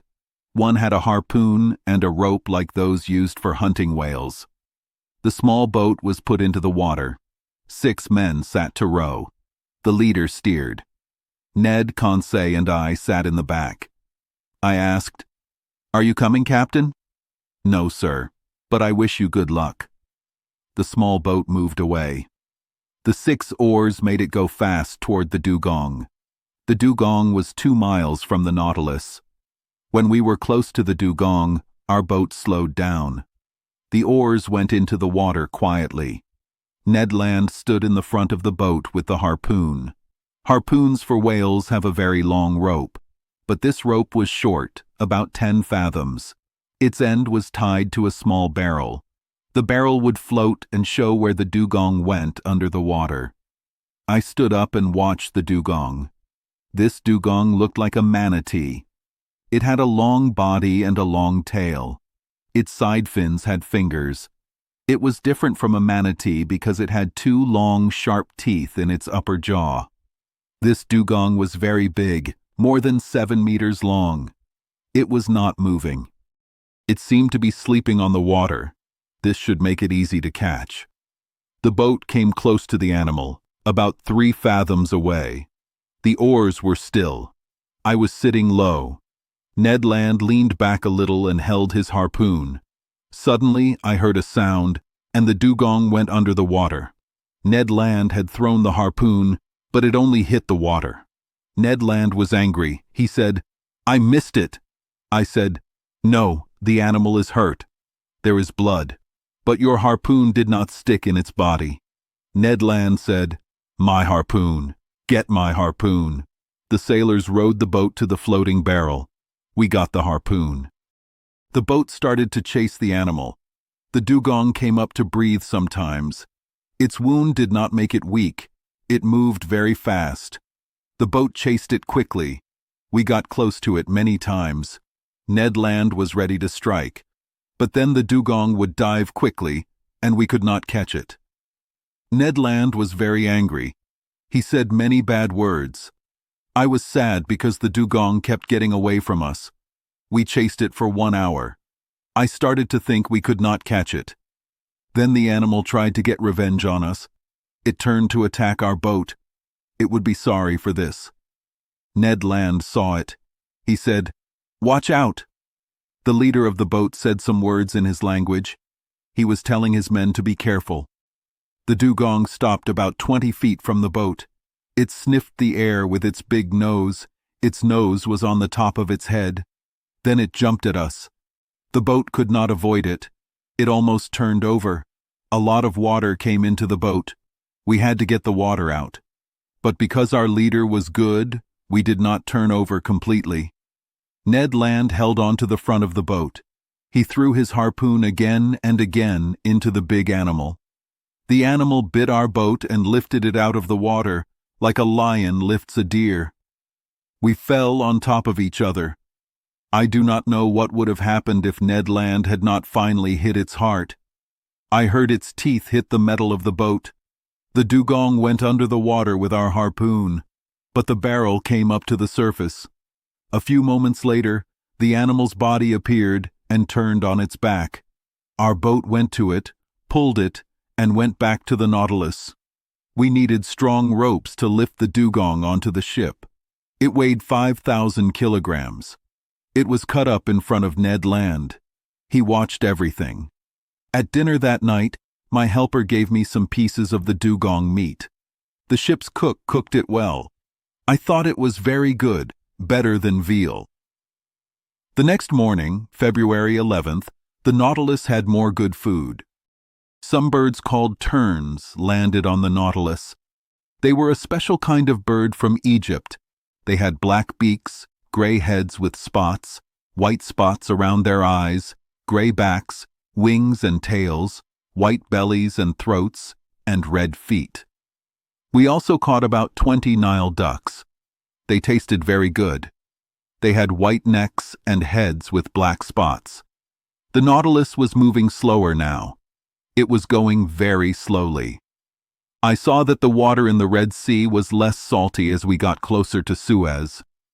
Around 5 in the afternoon, we saw Cape Ras Mohammed to the north. This land is the end of Arabia Petraea, between the Gulf of Suez and the Gulf of Aqaba. The Nautilus went into the Strait of Jubal, which goes to the Gulf of Suez. I could see a tall mountain on Ras Mohammed, between the two gulfs. It was Mount Horeb, also called Mount Sinai from the Bible. Moses met God there. I always imagine it with lightning around it. At 6 o'clock, the Nautilus was sometimes on the surface and sometimes under the water. It passed El Tur, which was at the end of a bay. The water there looked red, as Captain Nemo had said. Then night came. It was very quiet. Sometimes we heard birds, the sound of waves hitting rocks, or a ship far away making noise in the water. From 8 to 9 o'clock, the Nautilus stayed a few meters under the water. I thought we were close to Suez. Through the windows in the room, I saw rocks on the bottom. Our electric lights made them bright. I thought the water passage was getting narrower. At 9:15, our boat came to the surface. I went to the top of the ship. I wanted to see Captain Nemo's tunnel. I could not sit still. I wanted to breathe the fresh night air. Soon, in the dark, I saw a pale light about a mile away. It was a little blurry because of the mist. Someone next to me said, "A floating lighthouse." I turned and saw the captain. He said, "That is the floating light of Suez. We will soon reach the entrance to the tunnel." It must not be easy to enter. No, sir. So I always stay in the control room and steer the ship myself. Now please go inside, Professor Aronnax. The Nautilus will go under the water. It will only come back up after we are through the Arabian Tunnel. I followed Captain Nemo. The door closed. Water filled the tanks, and the ship went down about 10 meters. I was going to my room, but the captain stopped me. He said, "Professor, would you like to come with me to the steering room?" I said. I was afraid to ask. "Come then. This way, you will learn all about this journey under water and under the ground." Captain Nemo took me to the main stairs. He opened a door and went to the steering room. It was at one end of the ship. It was a small room, 6 feet square. It looked like the rooms where people steer boats on rivers. In the middle was a steering wheel. It was connected to the back of the Nautilus. There were 4 round windows in the walls. The person steering could see in every direction. The room was dark, but my eyes soon got used to it. I saw the pilot, a strong man. His hands were on the steering wheel. Outside, the sea was bright from a light behind the room. Captain Nemo said, "Now, let's find our way." Electric wires connected the steering room to the engine room. From this room, the captain could tell the Nautilus where to go and how fast. He pushed a metal button. The propeller slowed down a lot. I watched the tall, steep wall we were near.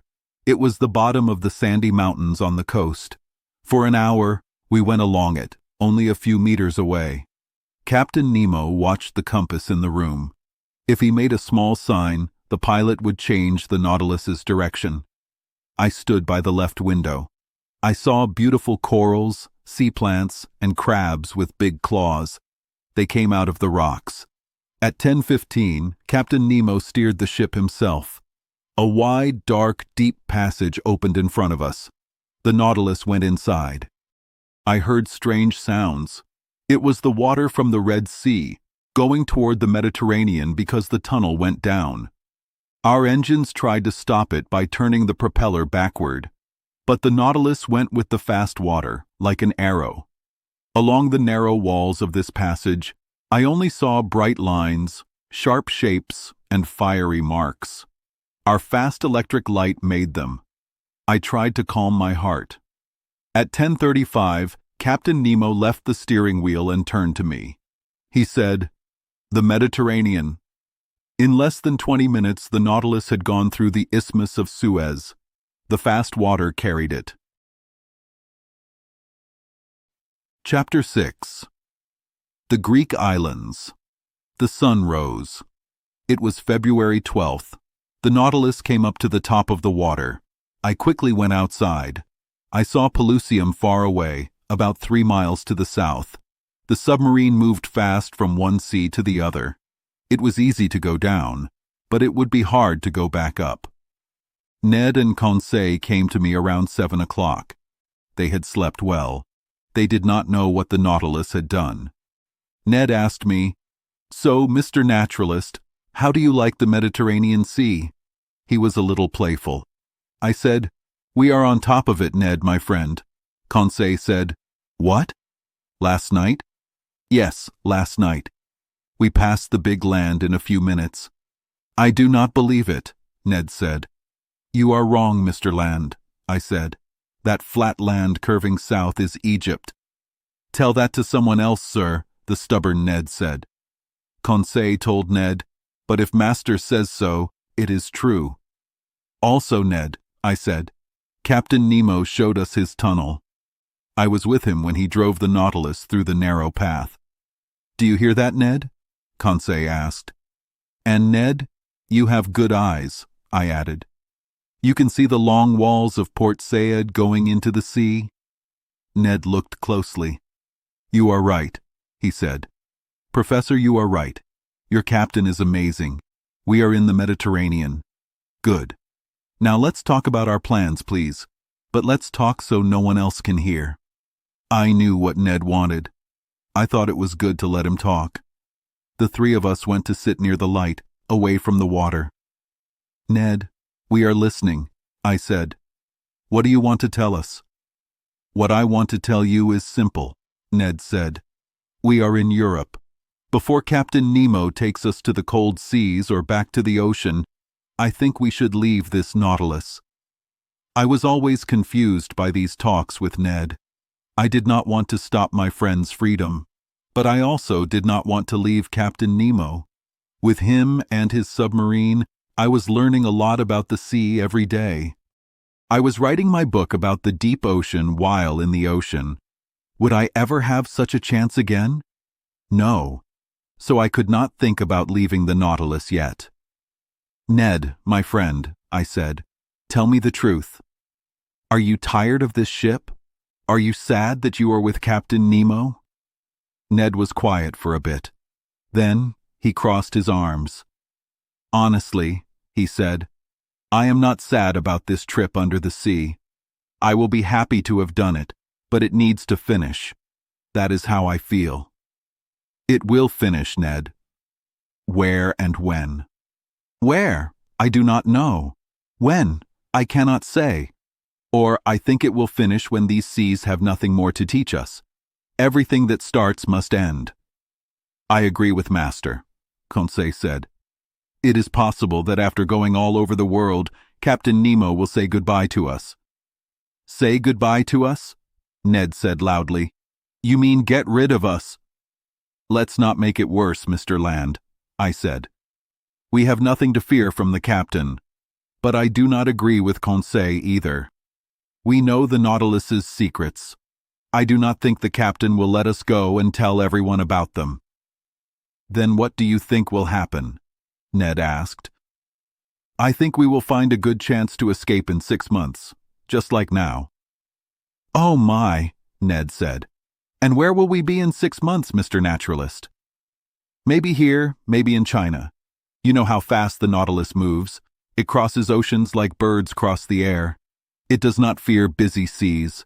Maybe it will go near France, England, or America. We could escape there, just like here." Professor Aronnax, Ned said, your ideas are not good. You talk about the future. We will be here. We will be there. I am talking about now. We are here, and we must use this chance.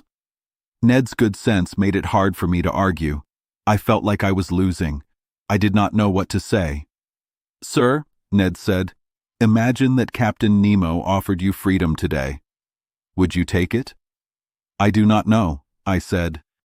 And imagine he says this offer will not come again. Would you take it then? I did not answer. And what does our friend Conseil think? Ned asked. Your friend Conseil, the good boy said calmly, has nothing to say. He does not care about this. Like his master, like his friend Ned, he is not married. No wife, parents, or children are waiting for him. He works for master. He thinks like master. He talks like master. He cannot help you win. Only two people are here. Master on one side, Ned Land on the other. Your friend Conseil is listening, and he is ready to watch. I smiled when Conseil said he did not matter. Ned must have been happy not to argue with him.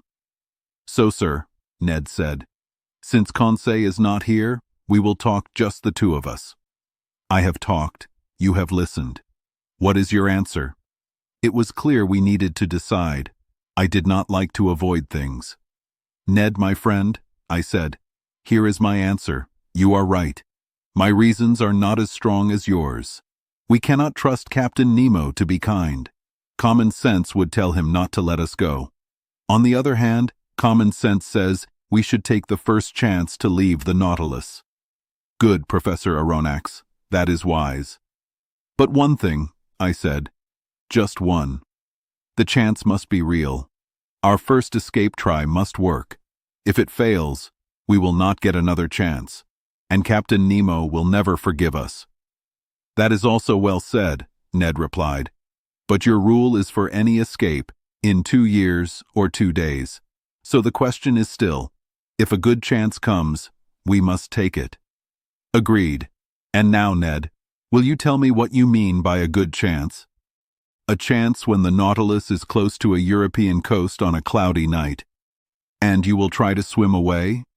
Yes, if we are close enough to shore and the ship is on top of the water. No, if we are far out and the ship is under the water. And then? Then I will try to get the small boat. I know how to use it. We will get in, open the locks, and go to the surface. The driver in the front will not see us. Good, Ned. Look for such a chance, but do not forget. One mistake will end us. I will not forget, sir. And now, Ned, would you like to know what I think about your plan? Yes, Professor Aronnax. Well then, I think, and I do not mean I hope, that your good chance will never come. Why not? Because Captain Nemo knows we still want to be free. He will be careful, especially near the coasts of Europe. I agree with Master, Conseil said.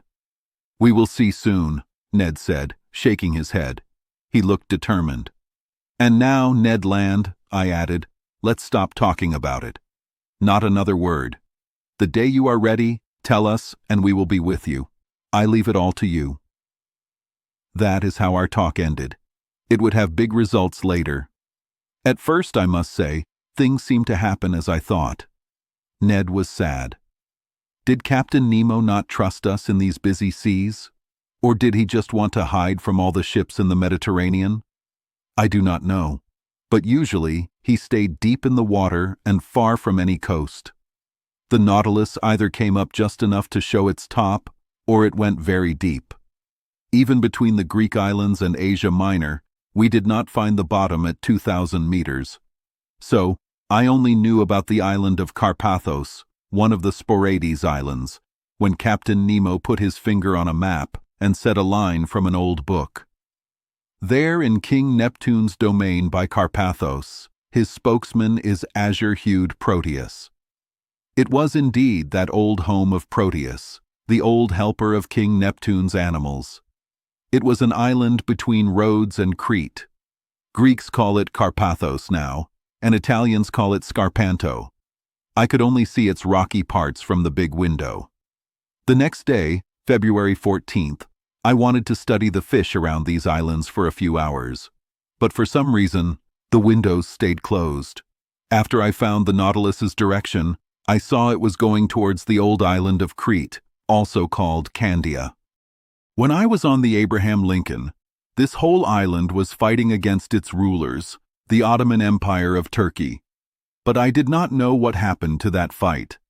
Captain Nemo did not talk to anyone on land, so he could not tell me. So I did not talk about this when I was alone with the captain in the room that evening. He seemed quiet and busy. Then he opened both windows in the room, which was not normal. He looked at the water carefully. Why? I did not know. I spent my time looking at the fish. I saw the sand goby that an old writer talked about. It is called sea loach. It is only found in the salty water near the Nile Delta. Near them were some red fish that glowed a little. Egyptians thought these fish were holy. They praised them in religious events when they came into the river. This meant the good flood season was coming. I also saw some rasa fish called tapiro. They were about 1 foot long. They had bones and clear scales. Their color was blue-gray with red spots. They liked to eat plants from the sea. This made them taste very good. So, the tapiro were popular with rich eaters in old Rome. Their insides were cooked with other rare things to make a special food for an emperor. Another fish in these seas caught my eye and made me think of old times. This was the remora. It sticks to the stomachs of sharks. Old stories say that when these small fish stick to the bottom of a ship, they can stop it. One of them stopped a ship in a big fight long ago and helped a new leader win. Big things can happen because of small things. I also saw some wonderful snappers. The Greeks thought these were holy fish. They said these fish could keep sea monsters away from the waters where they lived. Their Greek name means flower, and they looked like flowers with their colors, and how their back fins shone like silk. Their colors were all reds, from light pink to bright ruby. I could not stop looking at these amazing sea creatures when something new appeared. In the water, a man appeared. He was a diver. He had a small leather bag on his belt. He was not dead. He was alive.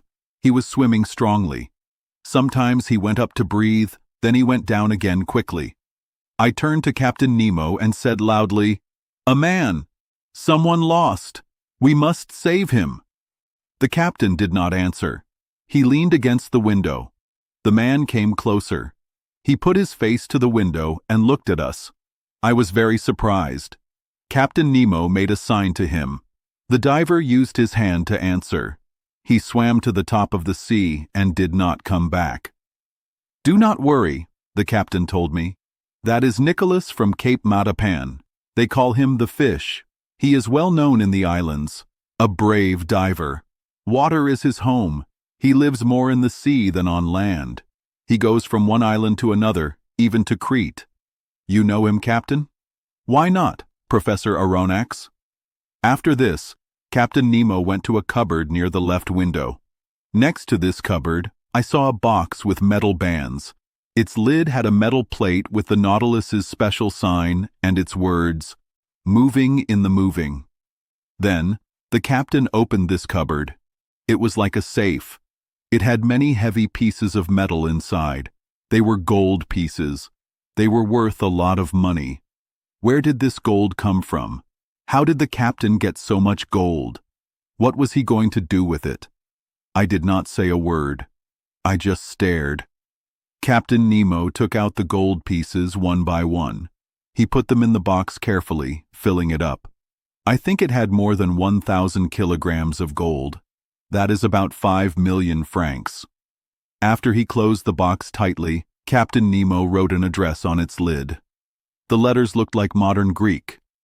After this, the captain pushed a button that was connected to the crew's room. 4 men came. They moved the box out of the room. It was hard for them. Then I heard them lifted up the metal stairs with ropes. Just then, Captain Nemo turned to me. "What were you saying, Professor?" he asked me. "I was not saying anything, Captain. Then, sir, if you allow, I will say good evening." And with that, Captain Nemo left the room. I went back to my room. I was very confused. I tried to sleep but could not. I kept thinking about the diver and the gold box. Soon, I felt the Nautilus moving. It went from deep in the water to the top. Then I heard steps on the top of the submarine. I realized the small boat was being untied and put into the sea. For a moment, it hit the side of the Nautilus. Then all sounds stopped. 2 hours later, the same sounds happened again. The longboat was pulled back on board and put in its place. The Nautilus went back under the waves. So, that money was delivered. Where on land? Who got Captain Nemo's gold? The next day, I told Conseil and Ned what happened that night. I was very curious. My friends were as surprised as I was. "But where does he get that money?" Ned Land asked. I could not answer this. After breakfast, I went to the big room and worked. I wrote my notes until 5 in the afternoon. Then I felt very hot. I had to take off my jacket. This was strange because we were not in a hot place. Also, when the Nautilus was underwater, the temperature should not go up. I looked at the gauge. It showed a depth of 60 feet. That depth was too deep for the air's heat to reach. I kept working, but the temperature got too hot. Could there be a fire on board? I wondered. I was about to leave the room when Captain Nemo came in. He looked at the thermometer and turned to me. 42 degrees Celsius, he said. I felt it, Captain, I said. If it gets a little hotter, we cannot stay. Oh, Professor, it will not get hotter unless we want it to. You mean you can control this heat? No, but I can move away from the place making it. So it is outside? Yes. We are in a current of boiling water. That cannot be, I said. Look. The windows opened. I saw a completely white sea around the Nautilus. Hot steam came out of the water. The water was bubbling like water in a pot. I put my hand on a window, but it was so hot, I pulled it back quickly. Where are we? I asked. Near the island of Santorini, Professor, the captain said, and right in the space between the small volcano islands of Nea Kamenni and Palea Kamenni.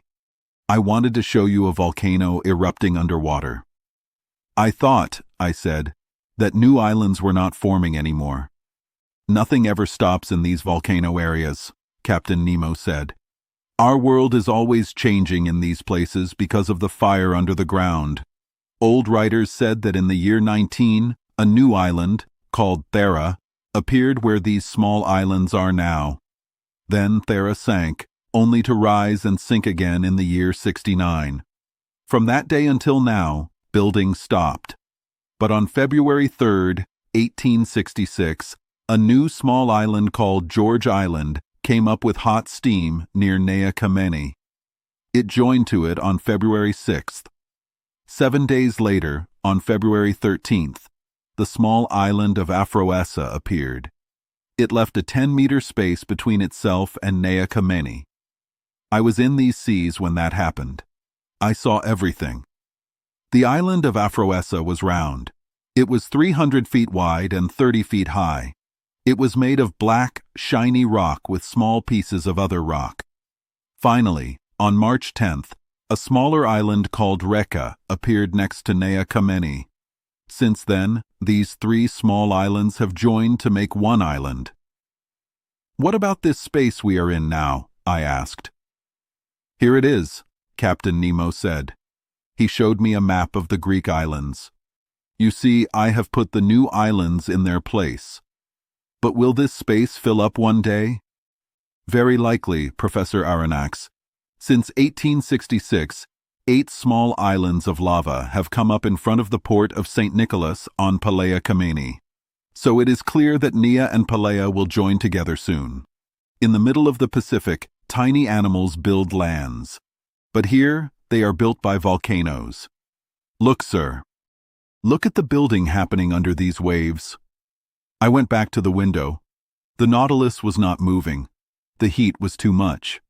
The sea, which was white, was turning red. This color came from iron in the water. Even though the room was sealed, it filled with a bad smell of sulfur. I saw bright red flames that were stronger than our electric light. I was sweating a lot. I felt like I could not breathe. I felt like I was being cooked. Yes, I really felt like I was cooking. "We cannot stay in this boiling water anymore," I told the captain. "No, it would not be wise," said Nemo, who showed no feelings. He gave an order. The Nautilus turned and moved away from this hot place. It could not stay there safely. A quarter of an hour later, we were breathing fresh air on top of the waves. Then I thought that if Ned had chosen these waters for our escape, we would not have lived through this sea of fire. The next day, February 16th, we left this deep area. It is 3,000 meters deep between Rhodes and Alexandria. We passed far from Cerigo Island after going around Cape Matapan. The Nautilus left the Greek islands behind. Chapter 7. The Mediterranean in 48 hours. The Mediterranean Sea is very blue. People in Greece call it the sea. In ancient Rome, people called it our sea. This sea has orange trees and other plants nearby. It smells like special flowers and has mountains around it. The air is clear, but there are also fires in the earth, so it's like a big fight between the sea and the land. A historian said that the weather here makes people feel strong and healthy.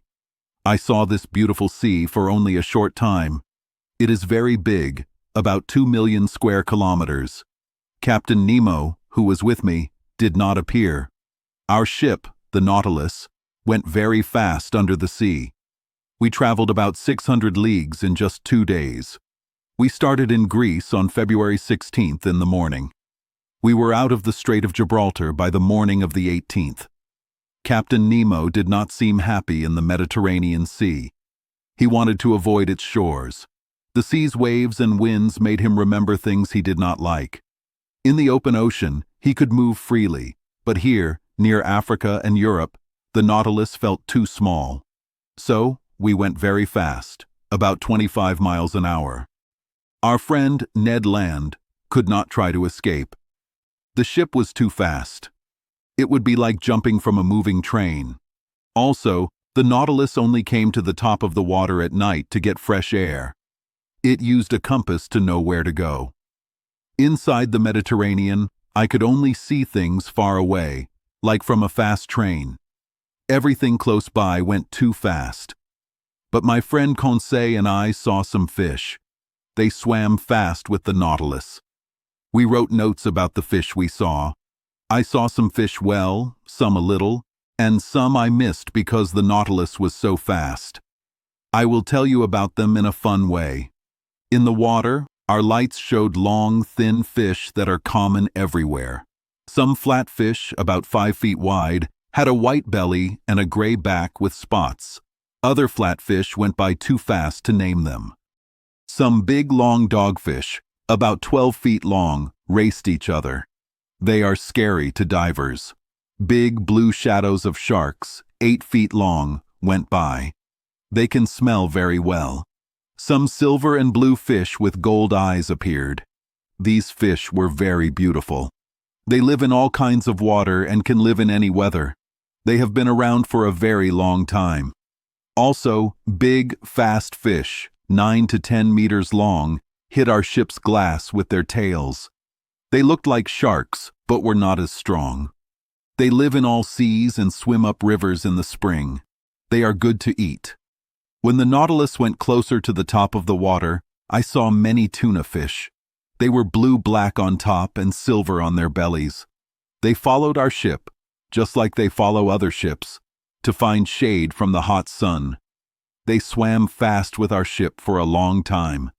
They have small heads and smooth bodies, like a spindle. Some were over 3 meters long. They have strong fins and swim in a triangle shape, like birds. But fishermen catch many of them. I will also tell you about some other Mediterranean fish that Conseil and I saw for only a moment. We saw white eels, green, blue, and yellow conger eels, and small fish with good livers. We saw thin fish like seaweed, and red fish with two sharp parts on their noses, like a musical instrument. We saw fish that swim fast like birds, and red fish with special fins. Some colorful fish responded to bells. We saw flat, diamond-shaped fish with yellow fins and brown spots, and many red fish, which were very valuable in ancient Rome. People would watch them change color as they died. I could not see many other fish that live in both the Atlantic and Mediterranean seas. This was because the Nautilus went too fast. These included different kinds of flatfish and other common sea creatures. As for sea animals that are like people, near the Adriatic Sea, I thought I saw some big whales with one fin on their back. I also saw some whales that only live in the Mediterranean Sea, and I saw about 12 seals with white bellies and black fur. They looked very serious. Conseil thought he saw a big turtle, 6 feet wide, with 3 ridges. I was sad to miss it, because it sounded like a rare kind of turtle. I only saw some turtles with long shells. For a short time, I saw a beautiful orange sea animal that looked like a flower. It was on our window. It had a long, thin body with many branches, like fine lace. I could not catch it. I might not have seen any other sea animals if the Nautilus had not slowed down on the evening of the 16th. We were then between Sicily and Tunisia. The sea bottom there goes up very quickly. It's like a ridge, and the water above it is only 17 meters deep, while other parts are 170 meters deep. So the Nautilus had to be careful not to hit this underwater ridge. I showed Conseil this long reef on our map of the Mediterranean. Conseil said, "It's like land connecting Europe to Africa." I said, "Yes, it goes across the Strait of Sicily." Old maps show that these two lands were connected long ago. Conseil said, "I can easily believe that." I said, "There is also a similar ridge near Gibraltar. Long ago, it closed off the Mediterranean completely." Conseil asked, "What if a volcano makes these two ridges come out of the water again?" I said, "That is not likely, Conseil." Conseil said, "If that happened, it would be bad for Mr. de Lesseps, who worked hard to make a canal." I said, "You are right, but it will not happen. The power inside the earth is getting weaker. Volcanoes were many long ago, but now they are fewer. The earth is cooling down, and its heat is its life." Conseil asked, "But the sun?" I said, "The sun is not enough? Can it warm a dead body?" Conseil said, "Not that I know." I said, "Well, my friend, someday the earth will be a cold, dead body. Like the moon, our earth will become lifeless." Conseil asked, "In how many centuries?" I said, "In hundreds of thousands of years." Conseil replied, "Then we have a lot of time to finish our trip, if Ned Land does not mess things up." Conseil felt better and went back to looking at the shallow water where the Nautilus was going slowly. On the rocky sea bottom, there were many living plants, sponges, sea cucumbers, and jelly-like animals that glowed and had red parts. There were also bigger jelly-like animals that shimmered with all the colors of the rainbow. Big, red, moving, flower-like animals were there, making the water red. There were also beautiful tree-like animals and sea fans. Many kinds of sea urchins were there, and green sea anemones with brown parts and olive-colored arms. Conseil paid special attention to small animals with shells and animals with jointed bodies. He wrote a list, and I want to share what he saw. He saw many different kinds of shells: scallops, oysters, clam-like shells, snails with clear shells and yellow fins, orange snails that looked like spotted eggs, and sea hares. He saw beautiful shells that people used for decorations, and some shells that people liked to eat. He saw white clams and colorful shells. He found mussels that tasted spicy, and heart-shaped shells with ridges. He also saw other snails with special shapes. Conseil also looked at jointed animals. He divided them into 6 groups, and 3 of these live in the sea. These are crabs and lobsters, barnacles, and worms. Crabs and lobsters are split into 9 groups. The first group is decapods, which means they have 10 legs. Their head and chest are usually together. Conseil used a system that divides them into 3 types: those with short tails, those with long tails, and those with odd tails. These names are a bit strange but correct. Among the short-tailed ones, Conseil saw crabs with 2 big points, crabs that symbolized wisdom long ago, spider crabs that usually live deep in the sea, and many other kinds of crabs. Among the long-tailed ones, Conseil saw common lobsters, shrimp, and all kinds of good-to-eat sea creatures. He did not see true lobsters, because only spiny lobsters live in the Mediterranean. Finally, among the odd-tailed ones, he saw crabs that live in empty shells and other crabs with strange fronts. Conseil stopped there. He did not have time to finish looking at all the different crabs and similar animals. He also needed to look at barnacles and worms. But after the shallow parts of the Strait of Sicily, the Nautilus went back to its usual fast speed in deep water. So, we did not see any more of those small animals. We only saw a few large fish swimming by like shadows. On the night of February 16th to 17th, we entered the second deep part of the Mediterranean Sea. It was 3,000 meters deep. The Nautilus went down to the very bottom of this sea. Down there, instead of beautiful nature, I saw some scary and sad things. We were crossing a part of the Mediterranean where many ships had been lost. From the coast of Algiers to the beaches of France, many ships have sunk. The Mediterranean Sea is like a small lake compared to the huge Pacific Ocean. But it is a dangerous lake. Sometimes it is calm, and sometimes it is wild.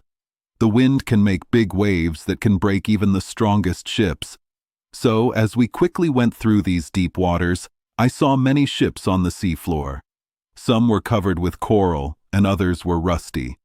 I saw anchors, cannons, parts of engines, and broken boats. Some boats were still upright, others were upside down. Some of these ships sank because they hit other ships, or because they hit rocks. I saw some that went straight down, with their tall masts still standing. They looked like they were waiting to leave. When the Nautilus passed them, lighting them up, they seemed ready to say hello to us. But there was only silence and death there. I saw that there were more and more wrecks as the Nautilus got closer to the Strait of Gibraltar. The lands of Africa and Europe come very close together there, and ships often hit each other. I saw many broken iron ships, like ghosts. One of them looked terrible. Its sides were torn open, its chimney was bent, and its paddle wheels were gone. Its steering part was broken off and hanging by a chain. The back of the boat was eaten away by the sea salt. So many lives were lost in this shipwreck. Did any sailor live to tell this story, or do the waves still keep it a secret? I thought this boat might be the Atlas, which was lost with everyone on board about 20 years ago. The Mediterranean depths could tell so many sad stories. It's like a big graveyard where much wealth and many lives have been lost. But the Nautilus moved quickly through these wrecks, not caring. On February 18th, around 3 in the morning, we arrived at the entrance to the Strait of Gibraltar. There are 2 currents here. One current on top carries water from the ocean into the Mediterranean Sea. Then there is a lower current that goes the other way. We know the upper current exists. The lower one must exist because the Mediterranean Sea gets a lot of water from the Atlantic and from rivers. If there were no lower current, the sea level would rise every year, but it does not. So, the lower current must carry the extra water out of the Mediterranean and into the Atlantic. The Nautilus used this lower current. It went fast through the narrow passage.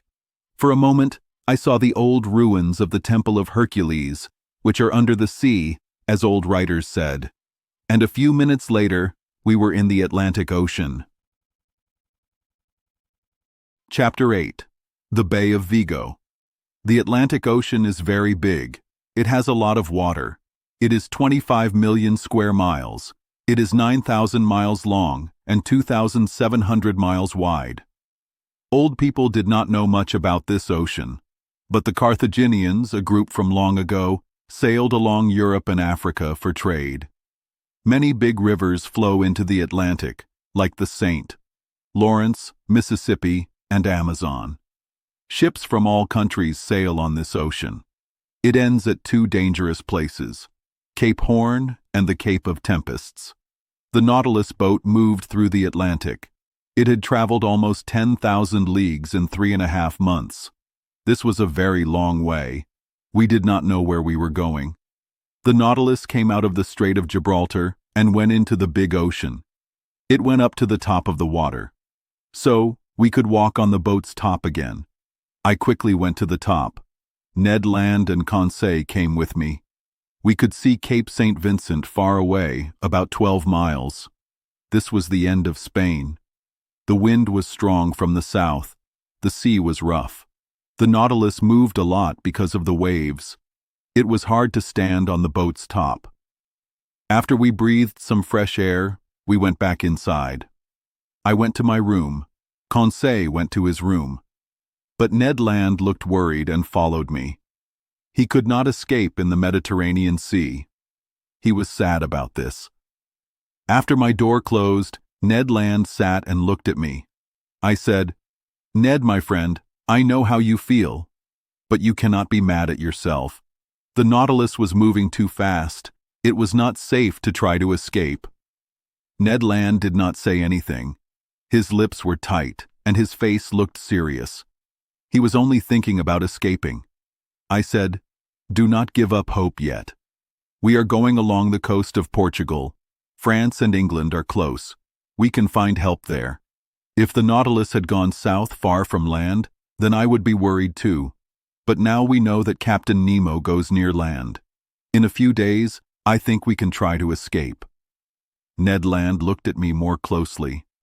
Then he spoke. He said, "We will do it tonight." I was surprised. I did not know what to say. Ned Land continued, "We said we would wait for the right time. Now is the right time. Tonight we will be close to Spain. It will be cloudy. The wind will blow to the shore. You promised me, Professor Aronnax. I am counting on you." I did not say anything. Ned Land stood up and came closer to me. He said, "We will do it tonight at 9 o'clock. I told Conseil. By then, Captain Nemo will be in his room and probably in bed. The workers will not see us. Conseil and I will go to the stairs in the middle of the boat. Professor Aronnax, you will stay in the library, close by, and wait for my signal. The oars, mast, and sail are in the small boat. I put some food in it too. I found a tool to open the bolts on the small boat. Everything is ready. I will see you tonight." I said, "The sea is rough." Ned Land said, "Yes, but we must try. Freedom is worth the risk. The small boat is strong. A few miles with the wind is not a problem. Tomorrow, who knows if this boat will be 100 leagues out at sea. If things go well, we will be on land between 10 and 11 tonight, or we will die.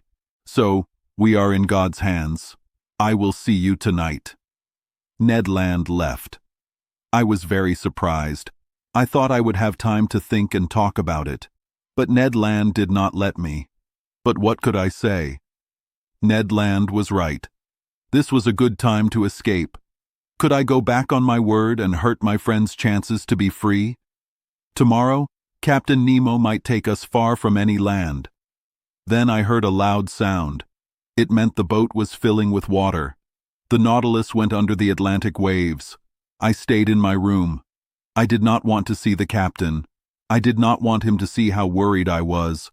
I felt bad all day. I wanted to be free, but I also felt bad about leaving the Nautilus. My research under the water was not finished. How could I leave this ocean that I liked so much? I wanted to see all of its secrets, like the ones I saw in other seas. It was like reading a book and stopping before the end. The hours passed very slowly. Sometimes I imagined myself safe on land. Other times, I hoped that something would stop Ned Land's plan. I went to the main room 2 times. I wanted to check the compass. I wanted to see if the Nautilus was going closer to land or farther away. But no. The Nautilus was still in Portugal's waters. It was going north, along the coast.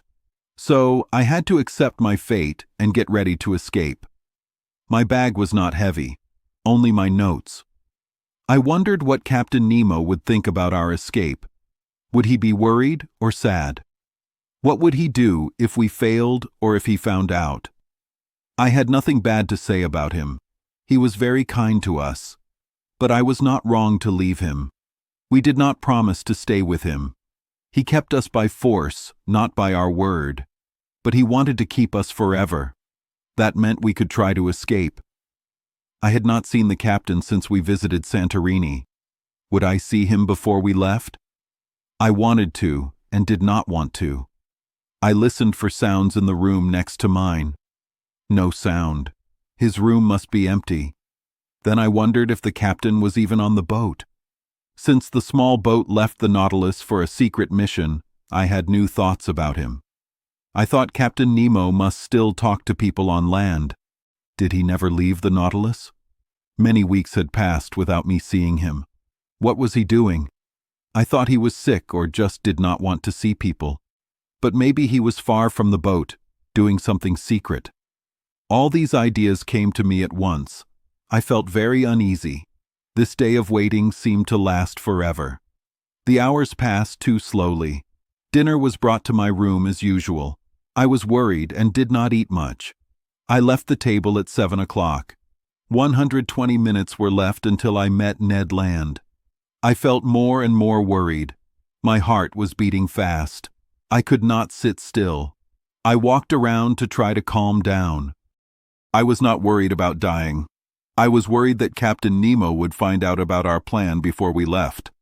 I was worried about him being angry, or even sad, that I left him. I wanted to see the main room one last time. I went down the stairs and arrived at the museum. I had spent many good hours there. I looked at all the amazing things, like a person who is leaving forever and will not come back. For many days, these things had been important to me. Now I was leaving them. I wanted to look out the window into the Atlantic water, but the windows were closed. A metal wall separated me from the ocean. I walked through the main room and came to a door. It was in a corner and opened to the captain's room. I was surprised that the door was a little open. I stepped back. If Captain Nemo was in his room, he might see me. But I did not hear anything. I went closer. The room was empty. I pushed the door open and went in a little. It was still a plain room, like a monk's room. Then I saw some pictures on the wall. I had not seen them before. They were pictures of important men who had helped people. There was Thaddeus Kosciuszko, who fought for Poland. Marcos Botzaris, who was like a king for Greece. Daniel O'Connell, who helped Ireland. George Washington, who started America. Daniele Manin, an Italian hero. Abraham Lincoln, who was killed because he was against slavery. And John Brown, who was killed for helping black people. Victor Hugo drew a scary picture of him. What was the connection between these heroes and Captain Nemo? Could these pictures tell me his secret? Was he a fighter for people who were not free? Had he been in wars or big changes in this century? Was he a hero from the American Civil War, a sad but famous war? Suddenly, the clock struck 8. The sound stopped my thoughts. I felt like someone was looking at my thoughts. I quickly left the room. I saw the compass. We were still going north. The boat was going at a normal speed. It was about 60 feet deep. So, things were good for Ned Land's plan. I stayed in my room. I put on warm clothes, fishing boots, a hat made of otter fur, and a coat made of animal skin. I was ready. I was waiting. Only the sound of the boat's propeller broke the quiet. I listened. Would I hear voices that meant Ned Land's plan was found out? I felt very nervous. I tried to calm myself, but I could not. A few minutes before 9 o'clock, I put my ear to the captain's door. No sound. I left my room and went back to the main room. It was empty and dark. I opened the door to the library. It was still dark and empty. I went to my spot near the door to the central stairs. I waited for Ned Land's signal. Then the boat's propeller slowed down. Then it stopped completely. Why was the Nautilus stopping? I did not know if this would help or hurt Ned Land's plan. Only my heart beating fast broke the quiet. Suddenly, I felt a small shake. I realized the Nautilus had stopped on the ocean floor. I was more worried. Ned Land had not given me a signal. I wanted to find Ned Land and tell him to wait. I felt that things were not normal. Just then, the door to the main room opened. Captain Nemo came in. He saw me and said, Professor, I was looking for you. Do you know about Spanish history? Even if I knew it well, I was too worried to remember anything about history. Captain Nemo said, Well? Did you hear my question? Do you know the history of Spain? I said, Very little. The captain said, Even the smartest men still have much to learn. Sit down, he added, and I will tell you a strange story from history. The captain lay down on a couch. I sat down next to him without thinking, partly in the dark. He said, Professor, listen carefully. This part of history is important for you. It will answer a question you have not been able to answer. I said, I am listening, Captain. I did not know what he was talking about. I wondered if it was about our escape. Captain Nemo continued, Professor, if you agree, we will go back to the year 1702. You know that King Louis XIV thought he could control Spain.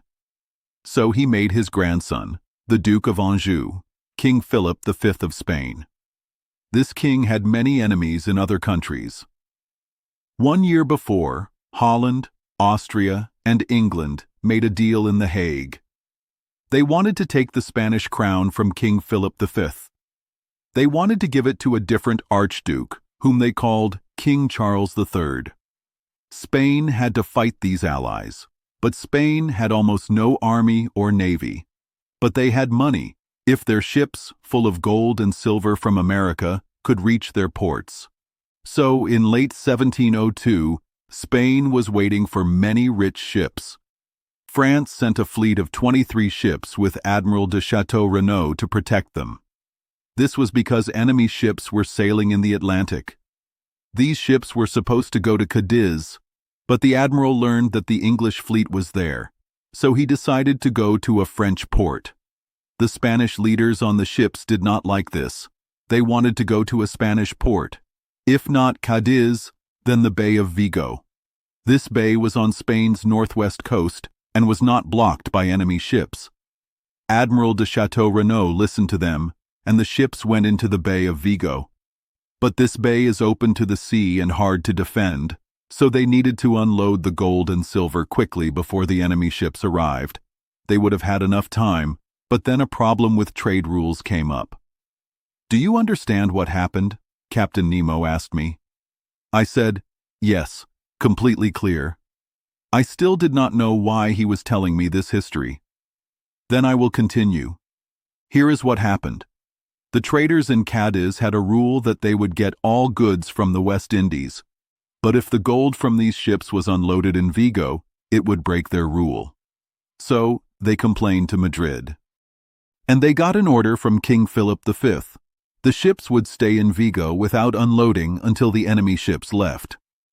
But just as this decision was made, English ships arrived in the Bay of Vigo on October 22, 1702. Admiral de Chateau-Renaud fought bravely, even though he had fewer ships. But when he saw that the enemy would take the gold, he burned and sank the ships. They went to the bottom with their huge treasures. Captain Nemo stopped. I still did not see how this history story was about me. I asked him, Well? Well, Professor Aronnax, Captain Nemo answered, We are now in that Bay of Vigo, and you can now find its secrets." The captain stood up and asked me to follow him. I had time to think. I did. The main room was dark, but the sea waves shone through the clear windows. I looked.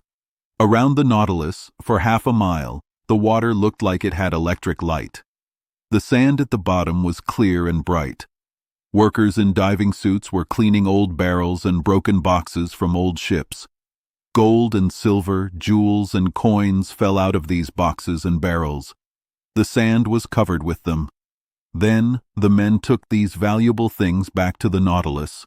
They put them inside and went back to get more silver and gold. I understood. This was where the battle happened on October 22nd, 1702. Here, in this exact spot, those ships carrying treasure to the Spanish government had sunk. Here, when he needed it, Captain Nemo came to get millions of dollars to balance his Nautilus. America had given up its precious metals for him, and only for him. He was the only one who got these treasures from the Incas and other people conquered by Hernando Cortez. He asked me with a smile, "Did you know, Professor, that the sea had such wealth?" I said, "I know that people think there are 2 million tons of silver in seawater." "Yes, but it costs too much to get that silver. Here, I only have to pick up what other men lost. And not only in this Bay of Vigo, but in 1,000 other places where ships have sunk. I have these places marked on my map under the water. Do you understand now that I am rich with billions?" "I understand, Captain. But I should tell you that by taking from this Bay of Vigo, you are stopping another group from getting it." "What group?" "A company that the Spanish government hired to find these sunken ships. The people who put money into this company hoped for big profits. This sunken treasure is thought to be worth 500 million francs. "It was 500 million francs, Captain Nemo replied. "But no more." "Right," I said. "So, telling those investors would be a kind thing to do. But who knows if they would like it?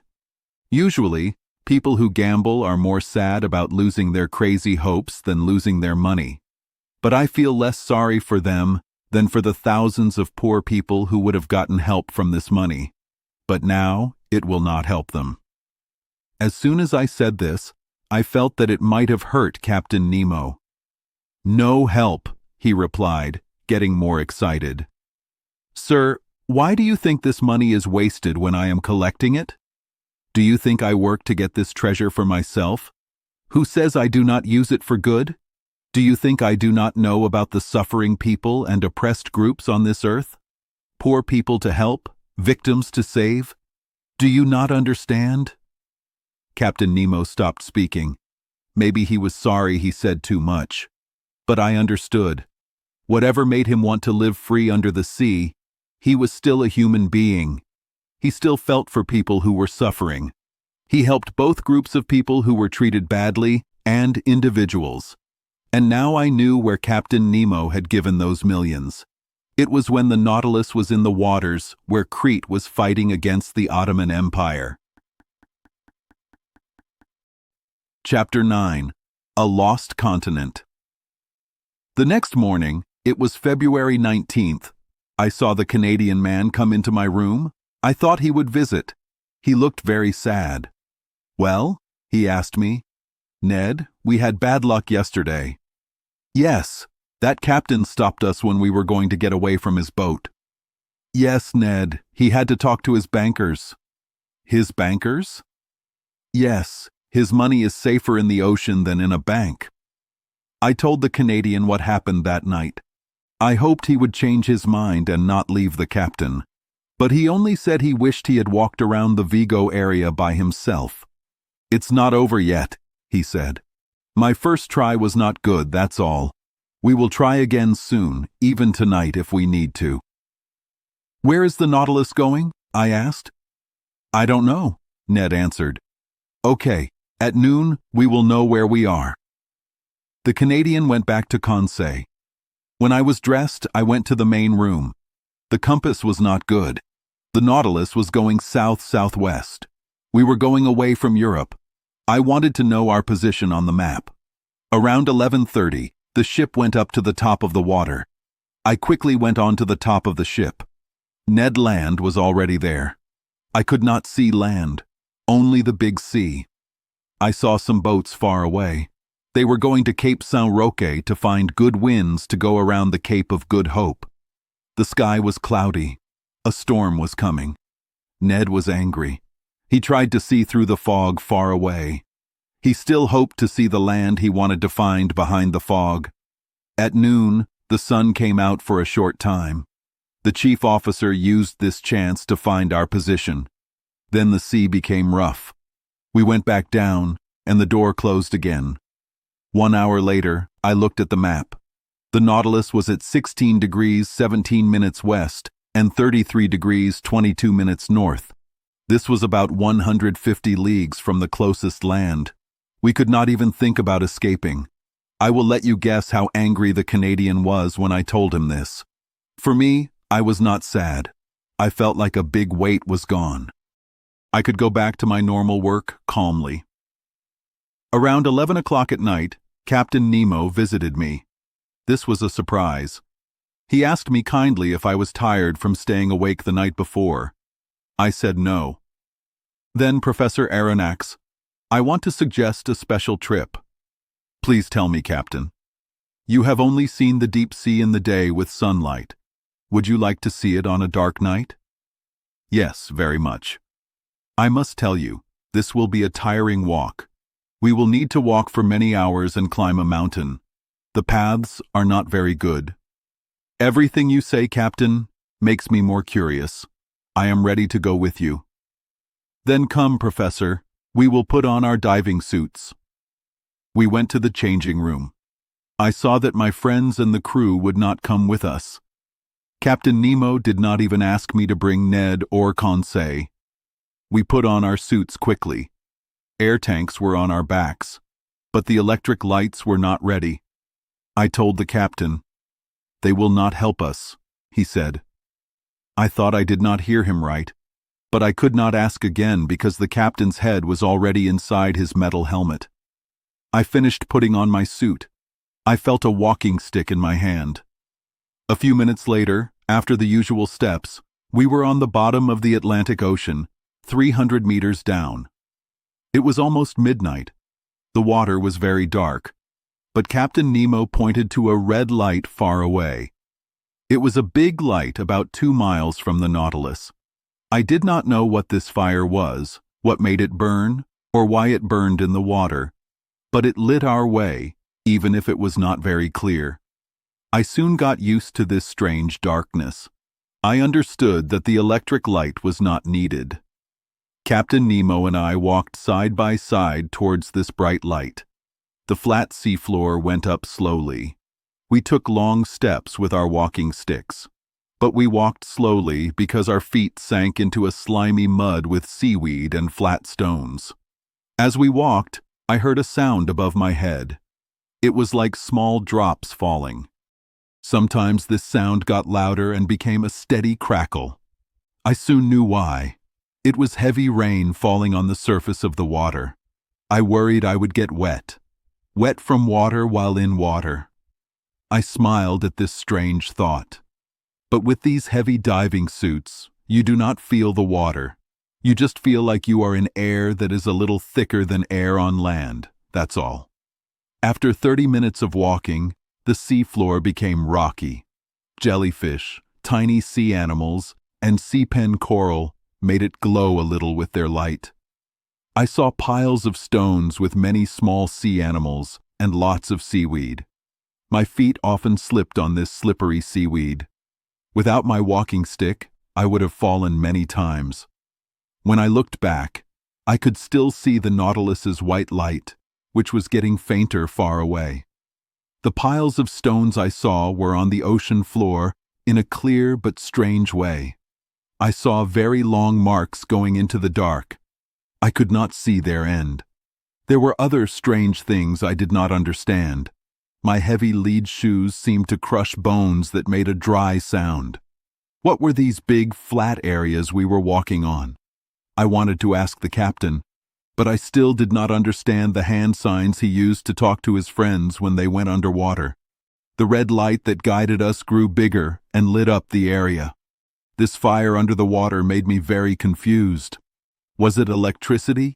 Was I going to see something in nature that scientists on land did not know about? Or, I also thought, was this fire made by people? Had people made these flames? Would I meet more of Captain Nemo's friends here? Friends he was going to visit, who lived strange lives like his? Would I find a whole group of people here who were tired of the world's problems, who had found freedom in the deep ocean? All these wild ideas came to my mind. I was excited by all the wonders I saw. I would not have been surprised to find one of Captain Nemo's dream underwater cities here. Our path became brighter. The red light turned white. It came from a mountain peak about 800 feet high. But what I saw was just a reflection from the clear water. The fire that made this light was on the other side of the mountain. Captain Nemo walked through the rocky paths on this Atlantic seafloor without stopping. He knew this dark path. He had walked it many times and could not get lost. I followed him with strong trust. He seemed like a spirit of the sea. As he walked in front of me, I was amazed by his tall shape, which stood out in black against the bright light far away. It was 1 o'clock in the morning. We reached the bottom of the mountain. But to climb it, we had to go on hard paths through many trees. Yes, a group of dead trees. Trees without leaves, without sap. The water had turned them into stone. Here and there were huge pine trees. It was like a coal mine still standing, its roots holding broken ground. Its branches were clear against the water above, like thin, black paper cutouts. Imagine a forest on the side of a mountain, like in the Hartz Mountains, but underwater. The paths were full of seaweed, and many small sea animals were moving among them. I went on, climbing rocks, stepping over fallen trees, breaking sea plants that moved from one tree to another, making the fish move from branch to branch.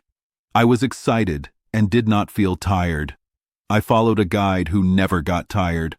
What a sight! How can I tell you about it? How can I show you these woods and rocks in this water? Their lower parts were dark, and their upper parts were red from the light, which was stronger because of the water reflecting it. We climbed rocks that broke behind us, falling in big pieces with the sound of a falling mass of snow and ice.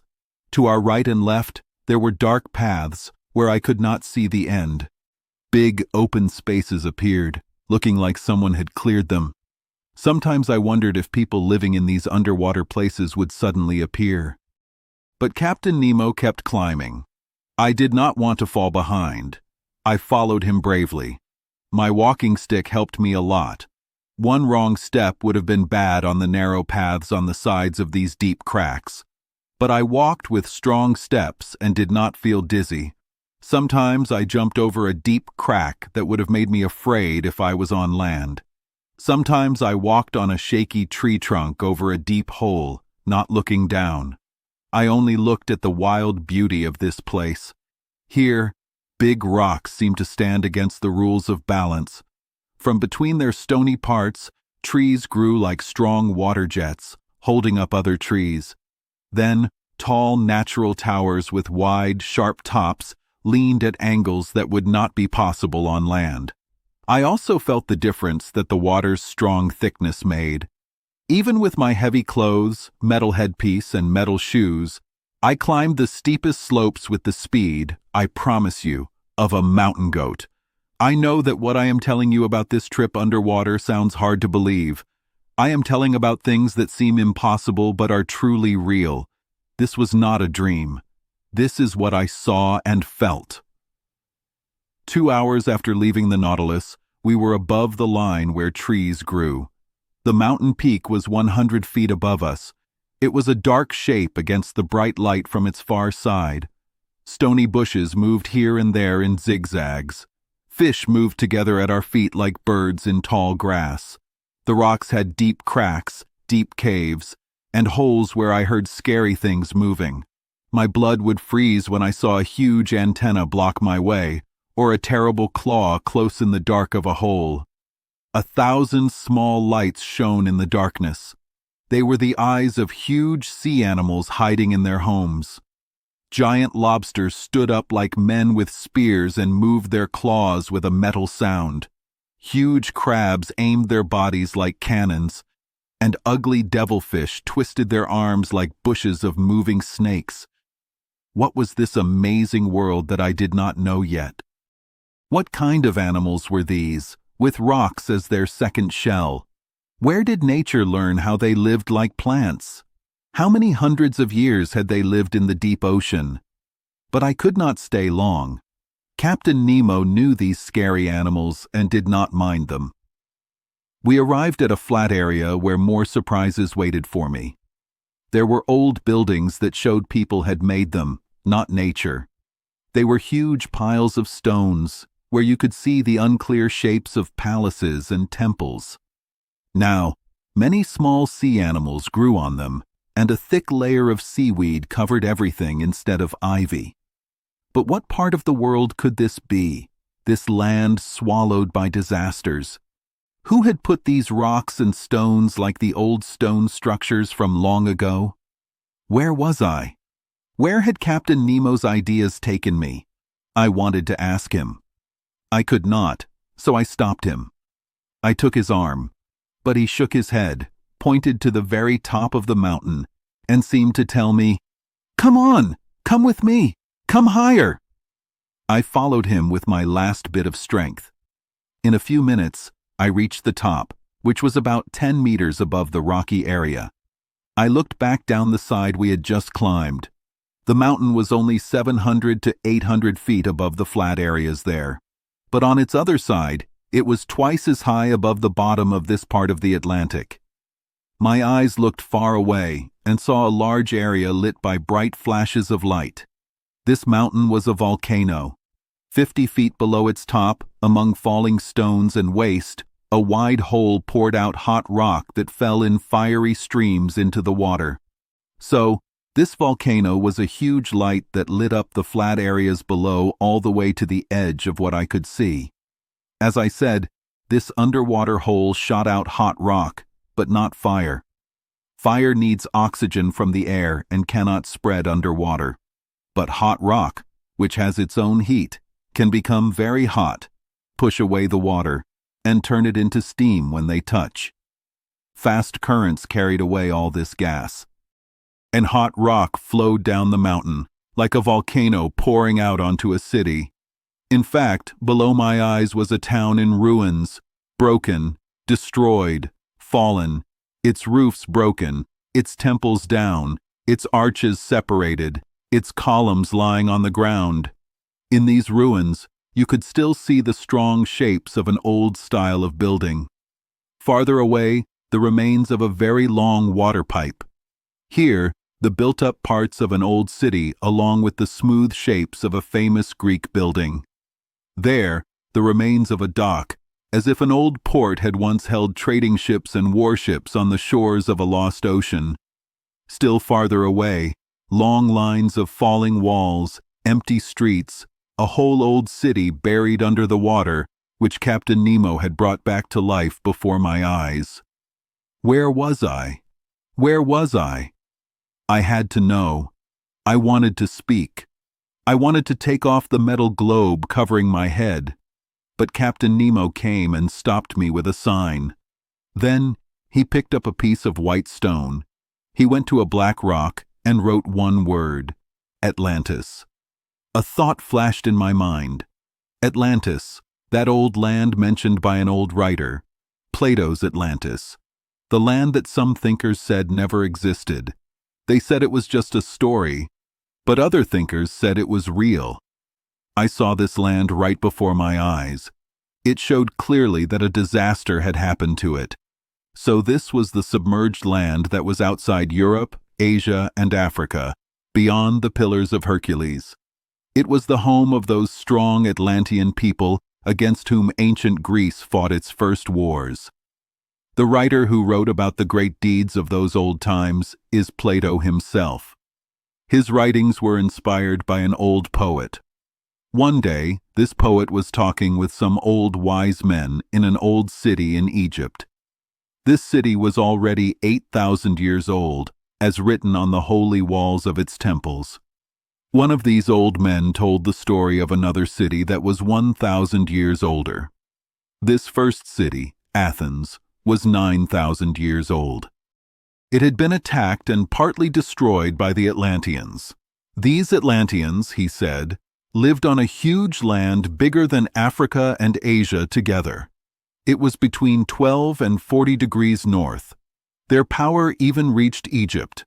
They tried to rule Greece, but they had to stop because the Greek people fought strongly. Many hundreds of years passed. A disaster happened. Floods, earthquakes. Just one night and day were enough to destroy this Atlantis.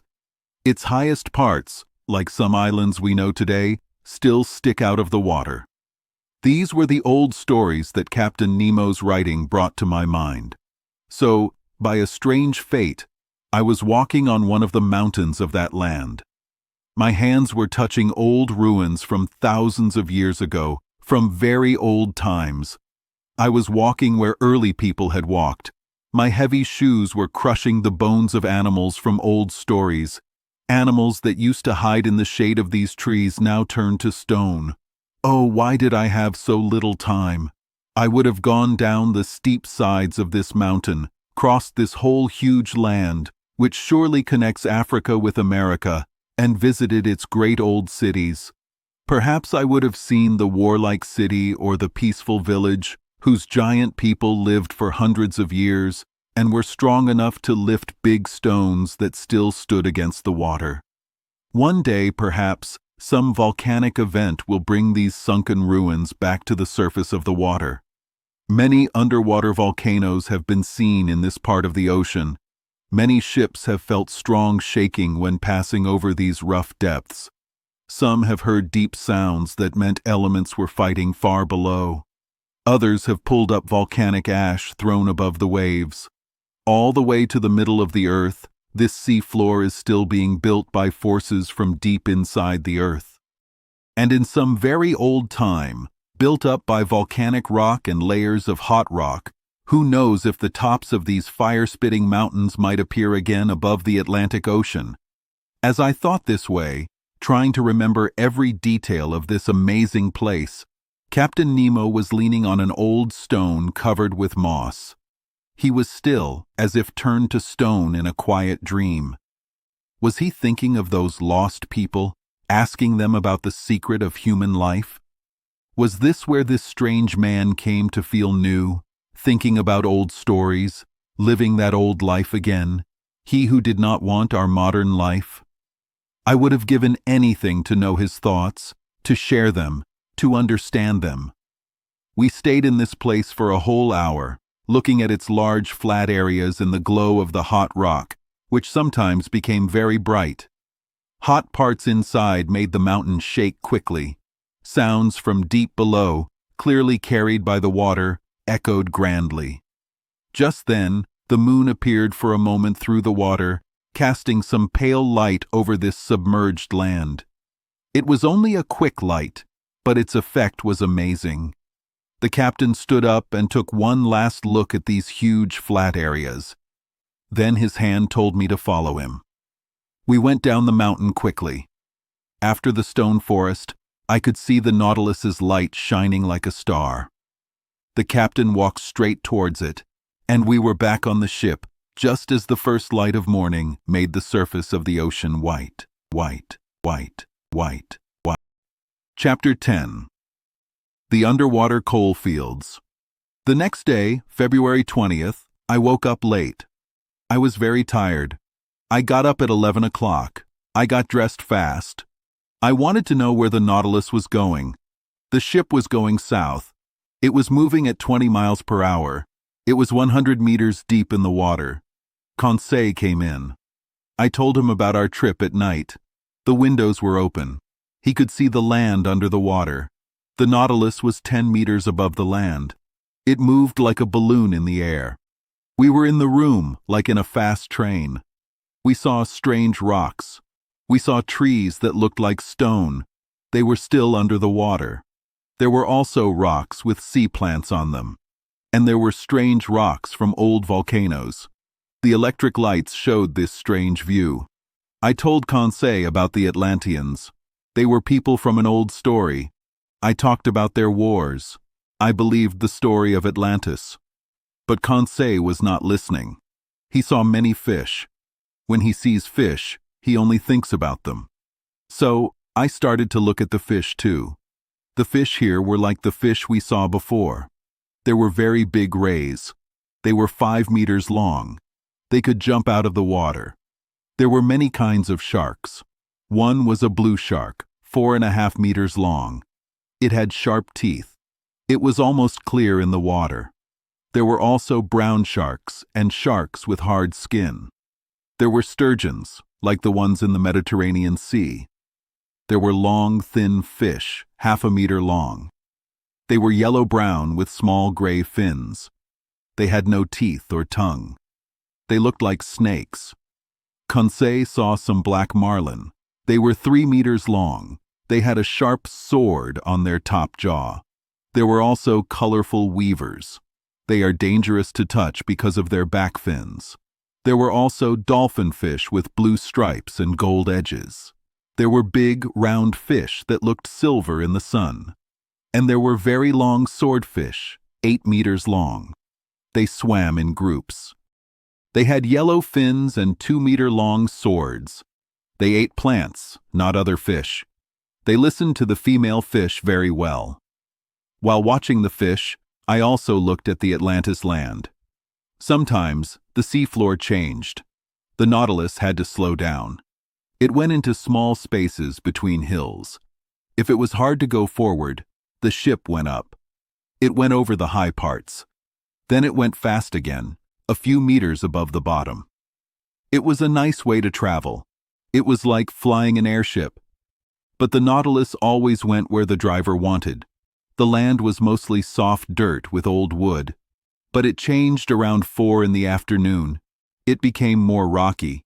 It had different kinds of stones. There were lava pieces and sulfur stones. I thought the land would become mountains.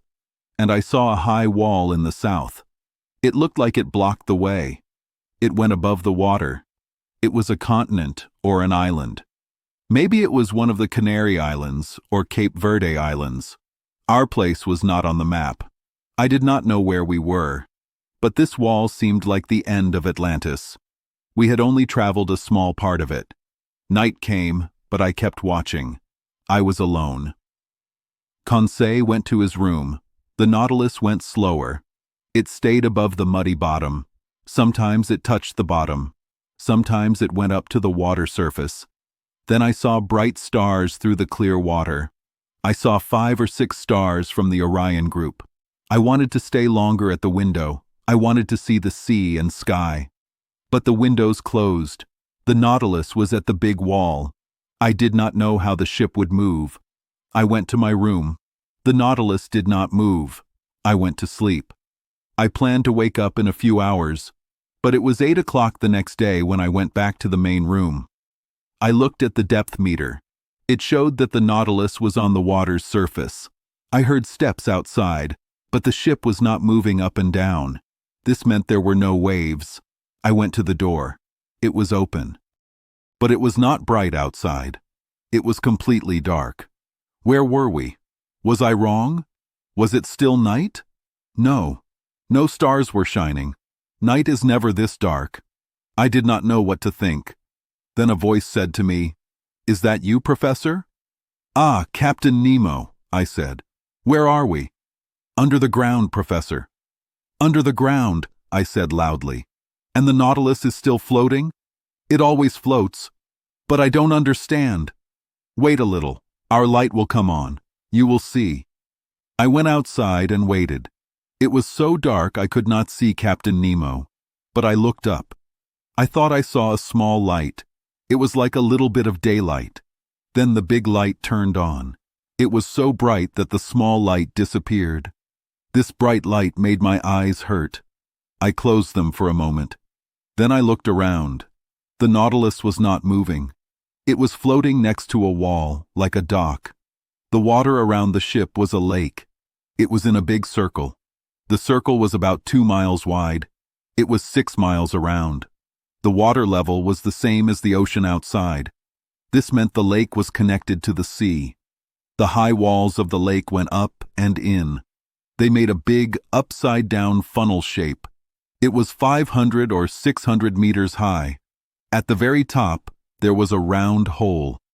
That was where the faint light came from. It was daylight. I wanted to look at the cave more carefully. I wanted to see if it was made by nature or people. But first, I went to Captain Nemo. "Where are we?" I asked. "In the center of an old volcano," the captain said. "The sea came into it after the Earth moved. While you slept, Professor, the Nautilus came into this lake. It came through a natural path 10 meters under the ocean. This is our home. It is safe, easy, secret, and protected from wind. Show me a place on your land or islands that is as safe as this in a big storm." "Yes," I said. "You are very safe here, Captain Nemo. No one can find you in a volcano. But I see an opening at the top?" "Yes, that is the top of the volcano. It used to have hot rock and smoke. Now, it lets in the air we breathe." "But which volcano is this?" I asked. "It is one of the small islands in this sea. For other ships, it is just a rock. For us, it is a big cave. I found it by chance, and it was a good chance." "But could someone enter through the top of the volcano?" "No, just as I cannot leave through it. You can climb about 30 meters up the inside of this mountain, but then the walls hang over.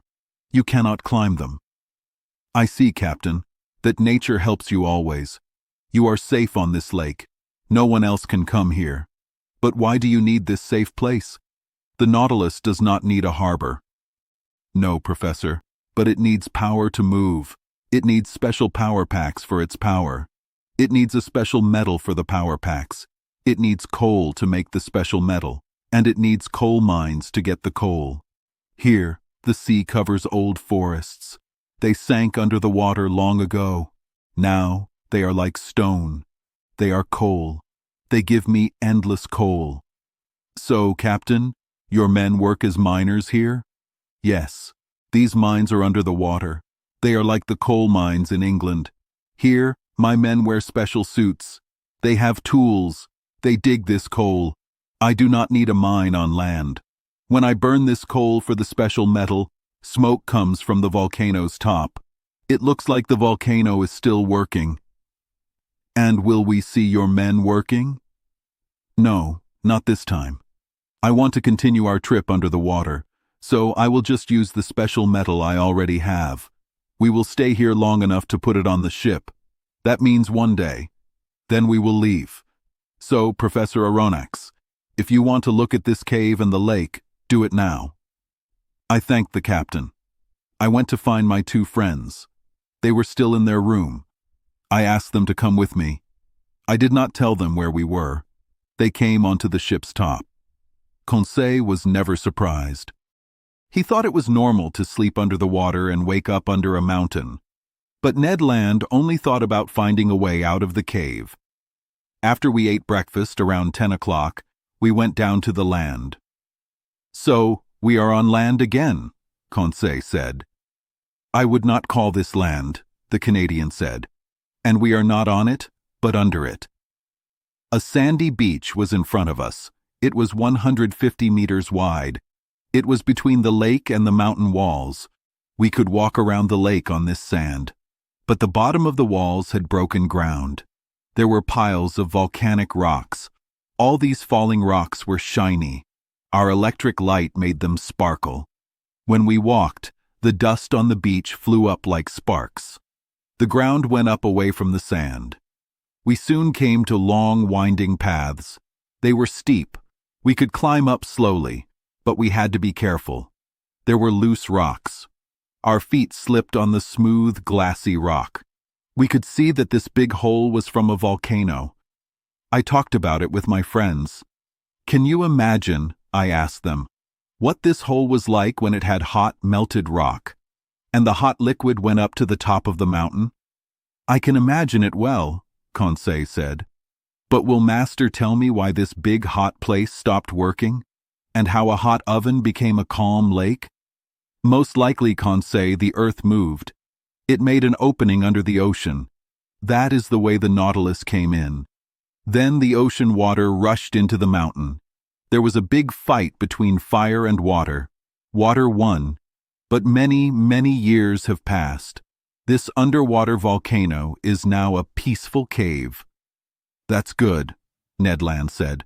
I understand. But for us, I am sad that this opening was not above the sea. But Ned, my friend, Conseil answered, if it were not under the water, the Nautilus could not come in. And I would add, Mr. Land, I said, that the water would not have rushed into the mountain, and the volcano would still be a volcano. So, you have nothing to be sad about. We kept climbing. The paths became steeper and smaller. Sometimes there were deep holes we had to go over. There were rocks hanging over us. We had to go around them. We slid on our knees. We crawled on our stomachs.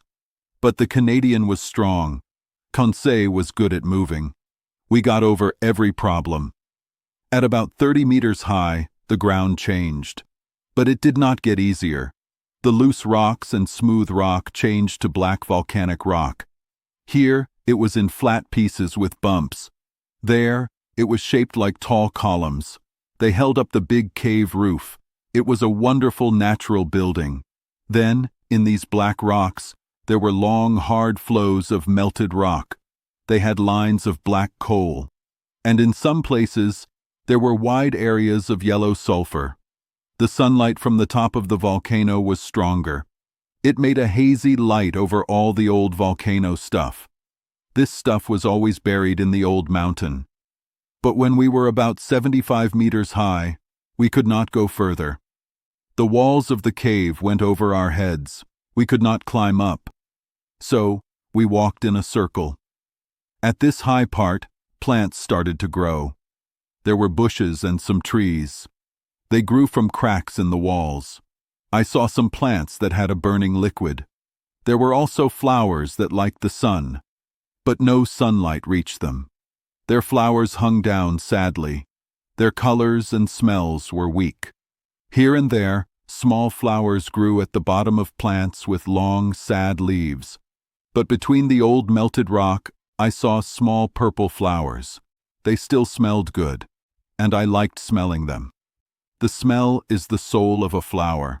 And those beautiful sea plants, sea flowers, have no souls. We came to some strong trees. Their roots were breaking the rocks. Then Ned Land said loudly, "Oh, sir, a beehive." "A beehive?" I said, surprised. "Yes, a beehive," the Canadian said again, "with bees buzzing." I went closer. I saw that he was right. At the opening of a hole in a tree, there were thousands of these smart insects. They are common on all the Canary Islands. Their honey is very good there. Of course, the Canadian wanted to get some honey. It would have been bad to say no. He mixed sulfur with some dry leaves. He lit them with a spark. He used the smoke to get the bees out. Slowly, the buzzing stopped. The opened beehive gave us several pounds of sweet honey. Ned Land put it in his bag. "When I mix this honey with our breadfruit dough," he told us, "I will make you a delicious cake." "But of course," Conseil added, "it will be gingerbread." "I like gingerbread," I said, "but let's keep walking." At some turns in the path, we could see the whole lake. The ship's light showed the calm water. There were no waves. The Nautilus was perfectly still. On the ship and on the land, men were busy. They were dark shapes in the bright light. Then we went around the highest part of the rocky hills. They held up the roof. Then I saw that bees were not the only animals in this volcano. Here in the shadows, birds of prey flew around. They flew from nests on top of rocks. There were small hawks with white stomachs, and there were noisy birds called kestrels. Fast, fat birds called bustards ran over the hills. I will let the reader guess if the Canadian wanted to eat these tasty birds, and if he was sad, he had no gun. He tried to throw stones. After trying many times, he hit one of these beautiful bustards. It is true to say he almost died many times to catch this bird, but he did well. The bird went into his bag with the honeycombs. Then we had to go back down to the beach. The top of the hill was too hard to climb. Above us, the big hole of the volcano looked like a wide well. From where we were, the sky was easy to see. I watched clouds move fast. The west wind pushed them. Small pieces of mist went over the mountain top. This showed that the clouds were not too high.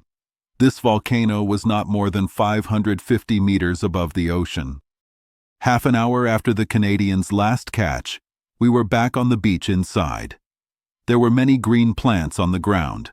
They were small plants that stay fresh. They are also called glasswort and sea fennel. Conseil picked some. As for animals, there were thousands of small sea creatures. There were lobsters, hermit crabs, small shrimp, and many kinds of crabs. There were also many seashells. In this place, there was a beautiful cave opening. My friends and I liked to lie on its fine sand. Fire had made the inside walls shiny. They had sparkling dust everywhere. Ned Land tapped the walls. He tried to see how thick they were. I smiled. Our talk then went to his plans to escape. I thought I could give him some hope. Captain Nemo had only gone south to get more of his special metal. So I hoped he would now go near the coasts of Europe and America. This would give the Canadian a better chance to escape. We stayed in this nice cave for an hour. Our talk was lively at first. Then it became quiet. We felt very sleepy. I saw no reason not to sleep. I fell into a deep sleep. I dreamed, you cannot choose your dreams, that I was a simple sea animal. It felt like this cave was my shell. Suddenly Conseil's voice woke me up. "Get up! Get up!" the good young man shouted. "What is it?" I asked, sitting up. "The water is coming up to us." I stood up. The sea was rushing into our cave like a fast river. We were not sea animals, so we had to leave. In a few seconds, we were safe on top of the cave. "What happened?" Conseil asked. "Something new?" "Not really, my friends," I said. "It was the tide, just the tide. It almost surprised us. The ocean outside is rising, and by a natural rule, the level of this lake is also rising. We just got a little wet. Let's go change clothes on the Nautilus." 45 minutes later, we had walked all the way around. We were back on the ship. The men had finished loading the special metal. The Nautilus could have left right away. But Captain Nemo gave no orders. Would he wait for night and leave secretly under the water? Maybe. Anyway, the next day, the Nautilus had left its home. It was sailing far from any land. It was a few meters under the waves of the Atlantic Ocean. Chapter 11. The Sargasso Sea. The Nautilus submarine did not change where it was going, so we could not go back to Europe yet. Captain Nemo kept going south. I was scared to think where he was taking us. That day, the Nautilus went through a strange part of the Atlantic Ocean. Everyone knows about the warm water current called the Gulf Stream. It starts near Florida and goes toward Spitsbergen. But before it gets to the Gulf of Mexico, it splits into two parts. One part goes to Ireland and Norway. The other part goes south, near the Azores. Then it goes to Africa, around in a big circle, and back to the Caribbean Sea. This second part of the current goes around a calm, cool, still part of the ocean. This part is called the Sargasso Sea. It is like a lake in the middle of the Atlantic. The water in the big current takes at least 3 years to go around it. Some people think the Sargasso Sea covers the lost city of Atlantis. They say the plants in the sea came from Atlantis, but it is more likely that these plants came from the beaches of Europe and America. The Gulf Stream carried them to this area. This is why Christopher Columbus thought there was a new land. When his ships reached the Sargasso Sea, they had trouble moving because of the plants. The plants made them stop. They spent 3 weeks getting through this area. The Nautilus was in this area now. It was like a big field of plants. The plants were so thick that the submarine could not go through them easily. So Captain Nemo kept the Nautilus a few meters under the water. He did not want the plants to get stuck in the propeller. The name Sargasso comes from a Spanish word for a type of plant called gulfweed. This gulfweed is the main plant in this big area. Commander Maury, who wrote a book about the sea, said why these plants gather here. He said that if you put small things that float in a bowl and make the water go in a circle, the light things will go to the middle, where the water moves the least. The Atlantic Ocean is like that bowl for the Gulf Stream, and the Sargasso Sea is the middle of the circle. I agreed with Maury. I saw things floating in the brown plants from all over the world. There were tree trunks from the Rocky Mountains or the Andes. They came down the Amazon or Mississippi rivers. There were also parts of old ships. These parts were covered in shells and could not float up. Maury also thought that over time, these things would turn into stone and make new coal. This would be for when people use up all the coal on land. In the thick plants, I saw pretty pink star-shaped corals, sea anemones with long arms, and green, red, and blue jellyfish. I also saw big jellyfish that Cuvier wrote about. They had blue tops with purple edges. We stayed in the Sargasso Sea all day on February 22nd. Fish and crabs that like sea plants found a lot to eat there. The next day, the ocean looked normal again. For the next 19 days, from February 23rd to March 12th, the Nautilus stayed in the middle of the Atlantic. It went very fast, about 100 leagues every day. Captain Nemo wanted to finish his journey under the water. I thought he would go around Cape Horn and then go back to the Pacific Ocean. So, Ned Land was worried. In these big oceans with no islands, we could not escape. We could not stop Captain Nemo either. We had to agree with him. But I hoped that if we could not escape by force, we could talk to him. After the trip, maybe Captain Nemo would let us go if we promised not to tell anyone about him. We would keep our word. But I did not know how to ask him. He had said at the start that we had to stay on the Nautilus forever to keep his secret. Would he think that because I had been quiet for 4 months, I agreed to stay? If I asked again, would he be suspicious and ruin our chances to escape later? I thought about all these things and talked to Conseil, but he did not know what to do either. I was not easily discouraged, but I knew my chances of seeing other people again were getting smaller every day, especially with Captain Nemo going so fast towards the South Atlantic. Nothing special happened during those 19 days. I did not see the captain much. He was working. I often found books open in the library, especially books about nature. He had read my book about the deep ocean. He had written notes in the margins. Sometimes his notes did not agree with my ideas. But the captain was happy to just write notes. He rarely talked to me about them.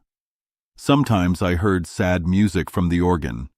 He played it very well, but only at night when the Nautilus was sleeping in the quiet ocean. During this part of our trip, we stayed on top of the water for many days. The sea was almost empty. A few ships were going to the Cape of Good Hope. One day, some smaller boats from a whaling ship chased us. They probably thought we were a big, valuable whale. But Captain Nemo did not want them to waste their time, so he dove under the water. Ned Land seemed very interested in this. I am sure the Canadian was sad that the fishermen could not catch our metal whale. The fish that Conseil and I saw during this time were similar to the fish we had seen before. We saw many types of sharks. There were striped sharks, 5 meters long. Their heads were wide, and their tails were curved. They had 7 big black lines on their backs. Then there were purlon sharks, gray, with 7 openings for breathing. They had 1 fin on their back, in the middle of their body. Some big dogfish also swam by. These sharks are very hungry. People tell stories about them. One story says a dogfish had a buffalo head and a whole calf inside it. Another story says one had 2 tuna and a sailor. Another one had a soldier with a sword, and another one had a horse with its rider. I do not think these stories are true, but no dogfish ever got caught in the Nautilus's nets, so I cannot say how hungry they really are. Groups of pretty, playful dolphins swam next to us for days. They were in groups of 5 or 6. They hunted together like wolves. They are also very hungry, if I can believe a professor who said he found 13 porpoises and 15 seals in one dolphin's stomach. It was a killer whale, which is the biggest kind of dolphin. They can be more than 24 feet long. There are 10 kinds of dolphins. The dolphins I saw were like the kind with a very long, narrow nose. They were 3 meters long. Their bodies were black on top and pinkish-white underneath with small, scattered spots. From these seas, I also want to mention some unusual croakers. These are fish that some people say sing beautifully. They claim their singing together is better than human choirs. I do not say no, but sadly, these croakers did not sing for us. Finally, Conseil classified many flying fish. It was amazing to see how perfectly dolphins hunted these fish. No matter how far or how they flew, even over the Nautilus, the flying fish always found a dolphin waiting with its mouth open. These were either flying gurnards or sea robins that looked like kites. Their lips glowed in the dark. At night, they made fiery lines in the air before falling into the water like shooting stars. We continued our journey like this until March 13th. That day, the Nautilus did some deep-sea tests that I found very interesting. By then, we had traveled almost 13,000 leagues from where we started in the Pacific Ocean.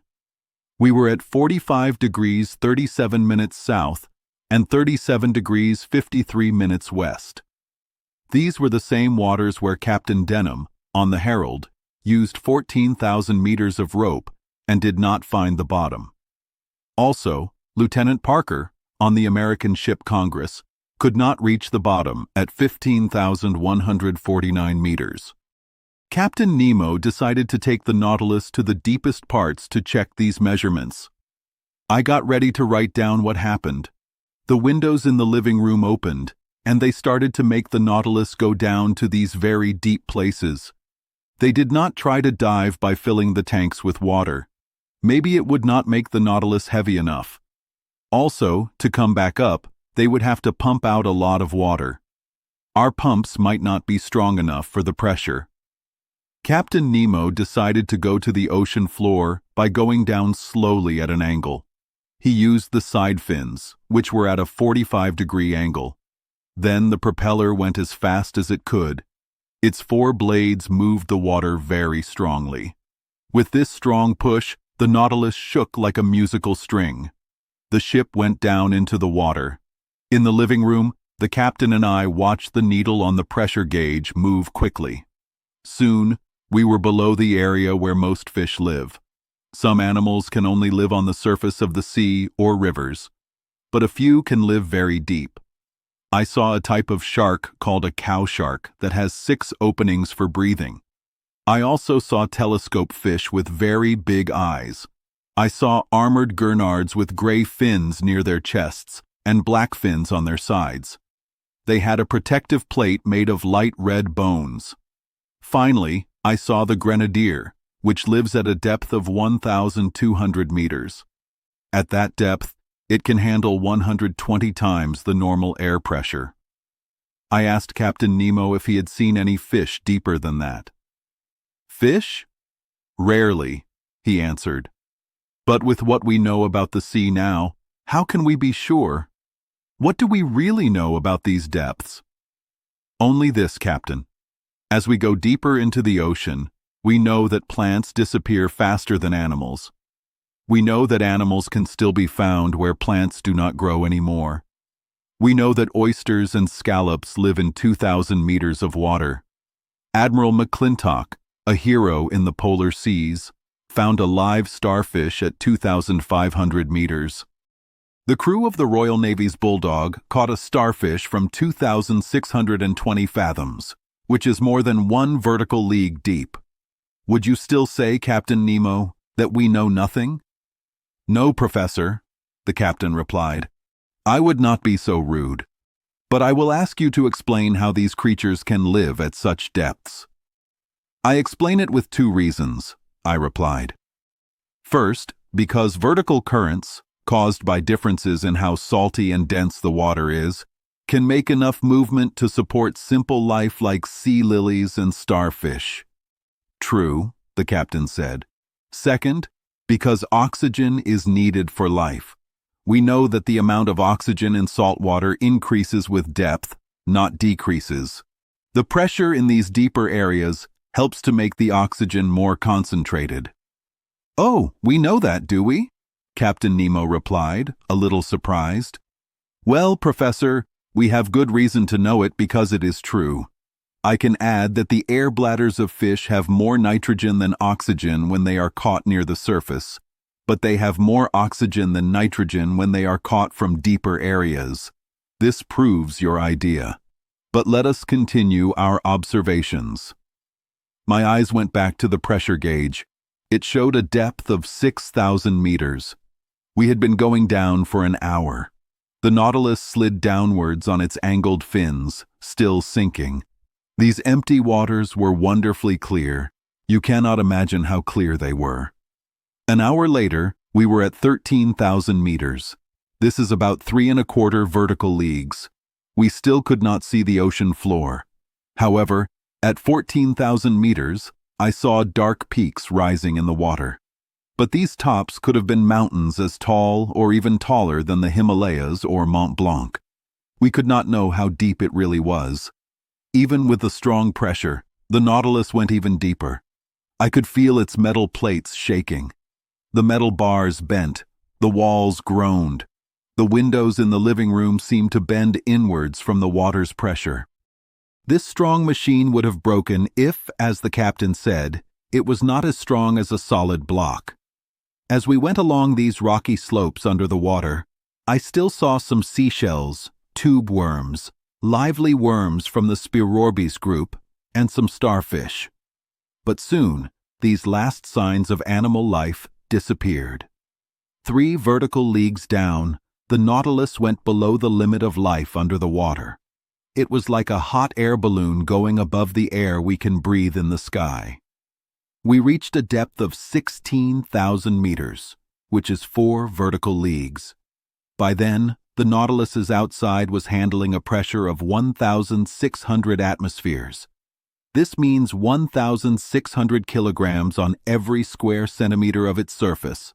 What an experience, I said, traveling in these deep areas where no man has ever been before. Look, Captain, look at these wonderful rocks, these empty caves, these last places on Earth where life is not possible. What an amazing sight. Why can we only remember it? Would you like, Captain Nemo asked me, to bring back more than just a memory? What do you mean? I mean that it would be very easy to take a picture of this underwater area. Before I could say how surprised I was, a camera was brought into the living room at Captain Nemo's request. The view under the water, lit by electricity, was perfectly clear through the open windows. There were no shadows or blurry parts because of our artificial light. Even the sun could not have been better. The Nautilus stayed still because its propeller was slowed by the angle of its fins. The camera was pointed at the ocean floor, and in a few seconds we had a perfect picture. I have a copy of the picture. In it, you can see these old rocks that have never seen daylight. This dark granite forms the strong base of our Earth. There are deep caves cut into the rock. The shapes are very clear. The far edges look black, like a painting by some Flemish artists. In the distance, there are mountains. A wonderfully wavy line makes up the back of this view. The general look of these smooth rocks is hard to describe. They are black, shiny, without any moss or marks. They are shaped strangely. They sit firmly on sand that sparkled under our electric lights. When he finished taking pictures, Captain Nemo told me, "Let us go up, Professor.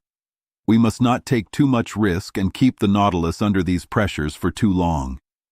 "Let us go up," I replied. "Hold on tight." Before I could understand why the captain said this, I was thrown to the floor. Its fins were now straight up. Its propeller started spinning at the captain's signal. The Nautilus shot up with amazing speed, like a hot air balloon going into the sky. It shook as it went through the water. I could not see any details. In 4 minutes, it had gone up the 4 vertical leagues from the ocean surface. It came out of the water like a flying fish and then fell back into the sea, making the waves jump very high, very high, very high, very high. Chapter 12. Sperm Whales and Baleen Whales. On March 13th, the Nautilus boat went south. I thought it would go west to the Pacific Ocean, but it went more south. Where was it going? To the South Pole? That seemed crazy. Ned Land, the Canadian, had not talked about escaping for some time. He was quiet and a bit angry. Being on the boat for so long was hard for him. When he saw the captain, his eyes showed anger. I worried he would do something bad. On March 14th, Ned and Conseil came to my room. Ned asked me a question. "How many people are on the Nautilus?" he asked. "I don't know," I said. Ned said, "It doesn't take many people to run this boat." "That's right," I said. "Maybe 10 people at most."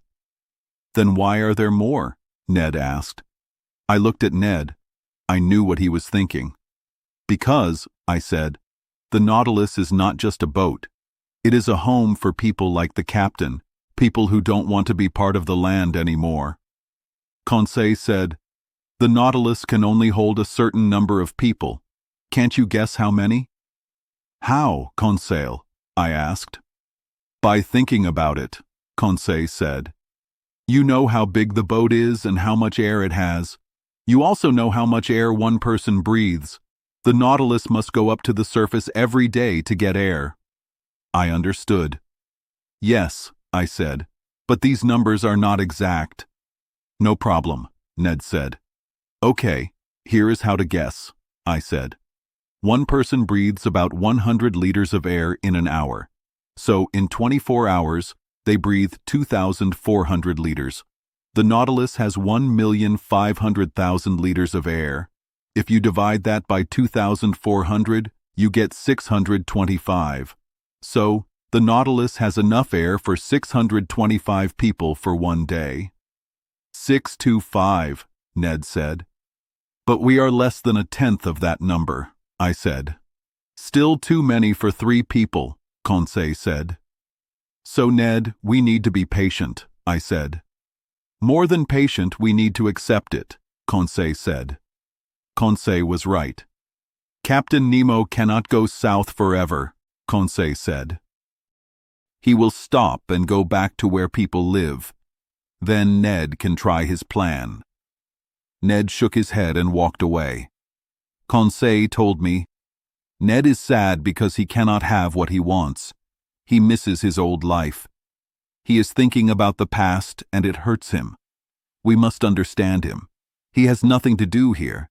He is not like you, a scientist. He doesn't like the sea as we do.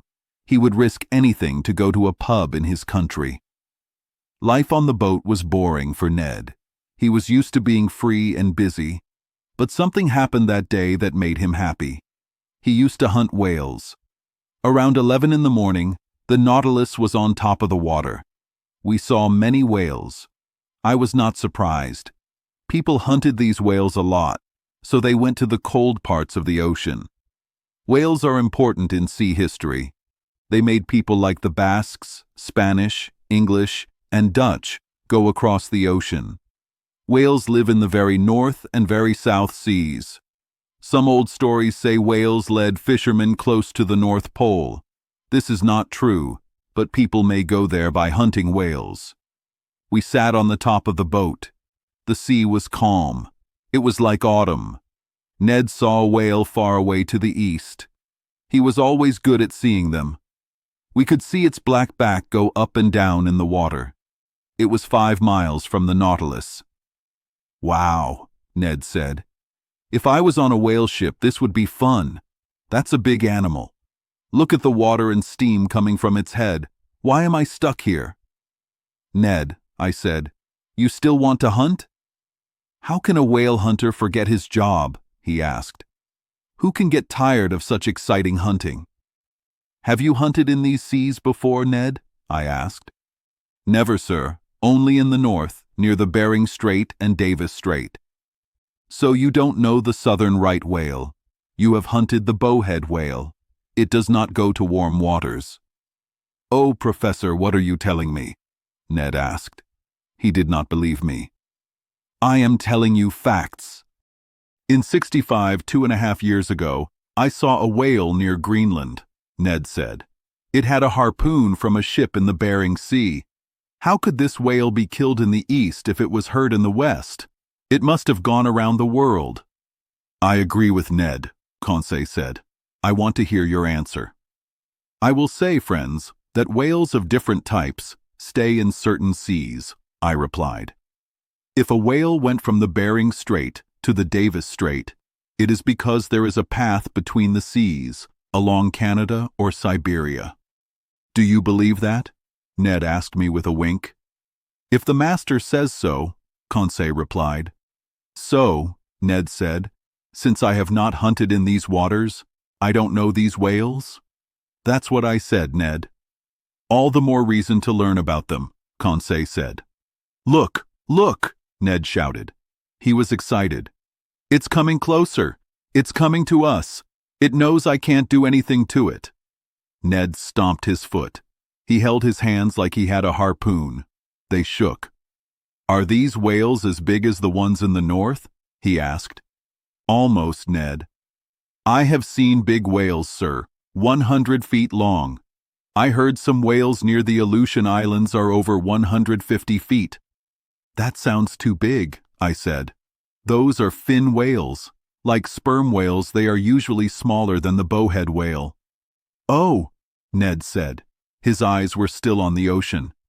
"It's coming closer. It's near the Nautilus." Then he said, "You talk about sperm whales as if they are small, but there are stories of very big sperm whales. They are smart. Some cover themselves with plants. People think they are small islands. They build camps on them and make fires." "Build houses," Conseil said. "Yes, funny man," Ned said. "Then one day the whale dives and takes everyone down into the water." "Like in the stories of Sinbad the Sailor," I laughed. "Oh, Mr. Land, you like strange stories. I hope you don't believe them." "Mr. Naturalist," Ned said seriously, "when it comes to whales, you can believe anything. Look at that one move. Look at it leaving. People say these animals can go around the world in 15 days. I do not say no. But what you don't know, Professor Aronnax, is that in the beginning, whales went even faster." "Oh, really, Ned?" "Why? Because in those days their tails moved sideways like fish tails. They hit the water from left to right, but they swam too fast. So our Creator twisted their tails. Now they hit the water up and down, and they are slower." "Fine, Ned," I said. "Do you believe that?" "Not too much," Ned said. "And no more than if I told you there are whales 300 feet long and weighing 1 million pounds. "That is very big," I said. "But you must agree that some whales do get very big. They can give 120 tons of oil." "I have seen that," Ned said. "I believe it, Ned. Just like I believe some whales are as big as 100 elephants. Imagine such a big thing moving fast." "Is it true," Conseil asked, "that they can sink ships?" "Ships? I don't think so," I said. "But in 1820, in these southern seas, a whale hit a ship called the Essex. It pushed it back very fast. The back of the ship filled with water, and the Essex sank quickly." Ned looked at me with a playful look. "I once got hit by a whale's tail in my small boat," he said. My friends and I were thrown up 6 meters, but my whale was small compared to your professor's whale. Do these animals live a long time? Conseil asked. 1,000 years, Ned said at once. How do you know that, Ned? I asked. Because people say so. And why do people say so? Because people know so. No, Ned. People don't know. They guess. Here is why they think so. When fishermen first hunted whales 400 years ago, these animals were bigger than today. So people think today's whales are smaller because they haven't grown fully. That's why a book says whales can live for 1,000 years. Do you understand? Ned did not understand. He was not even listening. The whale was coming closer. His eyes watched it. Oh, he said. It's not just one whale, it's 10, 20, a whole group, and I can't do anything. I am tied. But Ned, Conseil said, why not ask Captain Nemo if you can hunt? Before Conseil could finish, Ned ran to find the captain. A few moments later, they both came back. Captain Nemo looked at the whales playing in the water, a mile from the Nautilus. They are southern right whales, he said. They are worth a lot of money for whale hunters. Sir, Ned asked, can I hunt them so I don't forget how to harpoon? Hunt them? Why? Captain Nemo said. Just to kill them? We don't need whale oil on this ship. But sir, Ned said, in the Red Sea, you let us hunt a dugong. That was for meat for my crew. Here, it would be killing just to kill. I know people do this, but I do not allow such killing. When people like you, Mr. Land, kill good, harmless animals like the southern right whale, they do wrong. They have already killed many whales in Baffin Bay. They will kill all of these useful animals. So leave these poor whales alone. They have enough enemies like sperm whales, swordfish, and sawfish. You should not bother them. I will let the reader imagine Ned's face during this talk about hunting. Talking like this to a hunter was useless. Ned looked at Captain Nemo and did not understand him. But the captain was right. Because of bad hunters, the last whale will disappear one day. Ned whistled a song, put his hands in his pockets, and turned his back to us. Captain Nemo looked at the whales and then talked to me. I was right to say whales have enough enemies without people, he said. These whales will soon fight strong enemies. 8 miles away, Professor Aronnax, do you see those dark spots moving? Yes, Captain, I said. Those are sperm whales. They are terrible animals. I have seen groups of 200 or 300. They are cruel and bad, and they should be killed. Ned quickly turned around. Well, Captain, I said, for the good of the whales, there is still time. There is no need to take risks, Professor. The Nautilus can scatter these sperm whales. It has a steel point like Mr. Land's harpoon, I think. Ned did not even shrug. Attacking whales with a boat's point. That sounded crazy. Wait and see, Professor Aronnax, Captain Nemo said. We will show you a kind of hunting you don't know. We will not be kind to these fierce whales. They are only mouth and teeth. Mouth and teeth. This is a good way to describe the sperm whale. Its head is very big, about a third of its body. It has 25 big teeth, 20 centimeters high, that weigh 2 pounds each. In its big head, there are 300 to 400 kilograms of valuable oil called spermaceti. The sperm whale is an awkward animal. It is like a tadpole, not a fish. It is not built well on its left side. It can only see well with its right eye. The large group of sperm whales came closer. They had seen the other whales and were going to attack. We knew the sperm whales would win. They were better for fighting and could stay underwater longer. We had to help the whales. The Nautilus went under the water. Conseil, Ned, and I sat by the windows. Captain Nemo went to the driver's side to use the boat to fight. Soon, I felt the propeller go faster, and we moved quickly. The fight between the sperm whales and the other whales had already started when the Nautilus arrived. It moved to cut into the group of sperm whales. At first, The sperm whales did not care about this new monster in the fight. But soon they had to move away from its hits. What a fight! Ned got excited and even clapped. The Nautilus was like a scary harpoon in the captain's hands.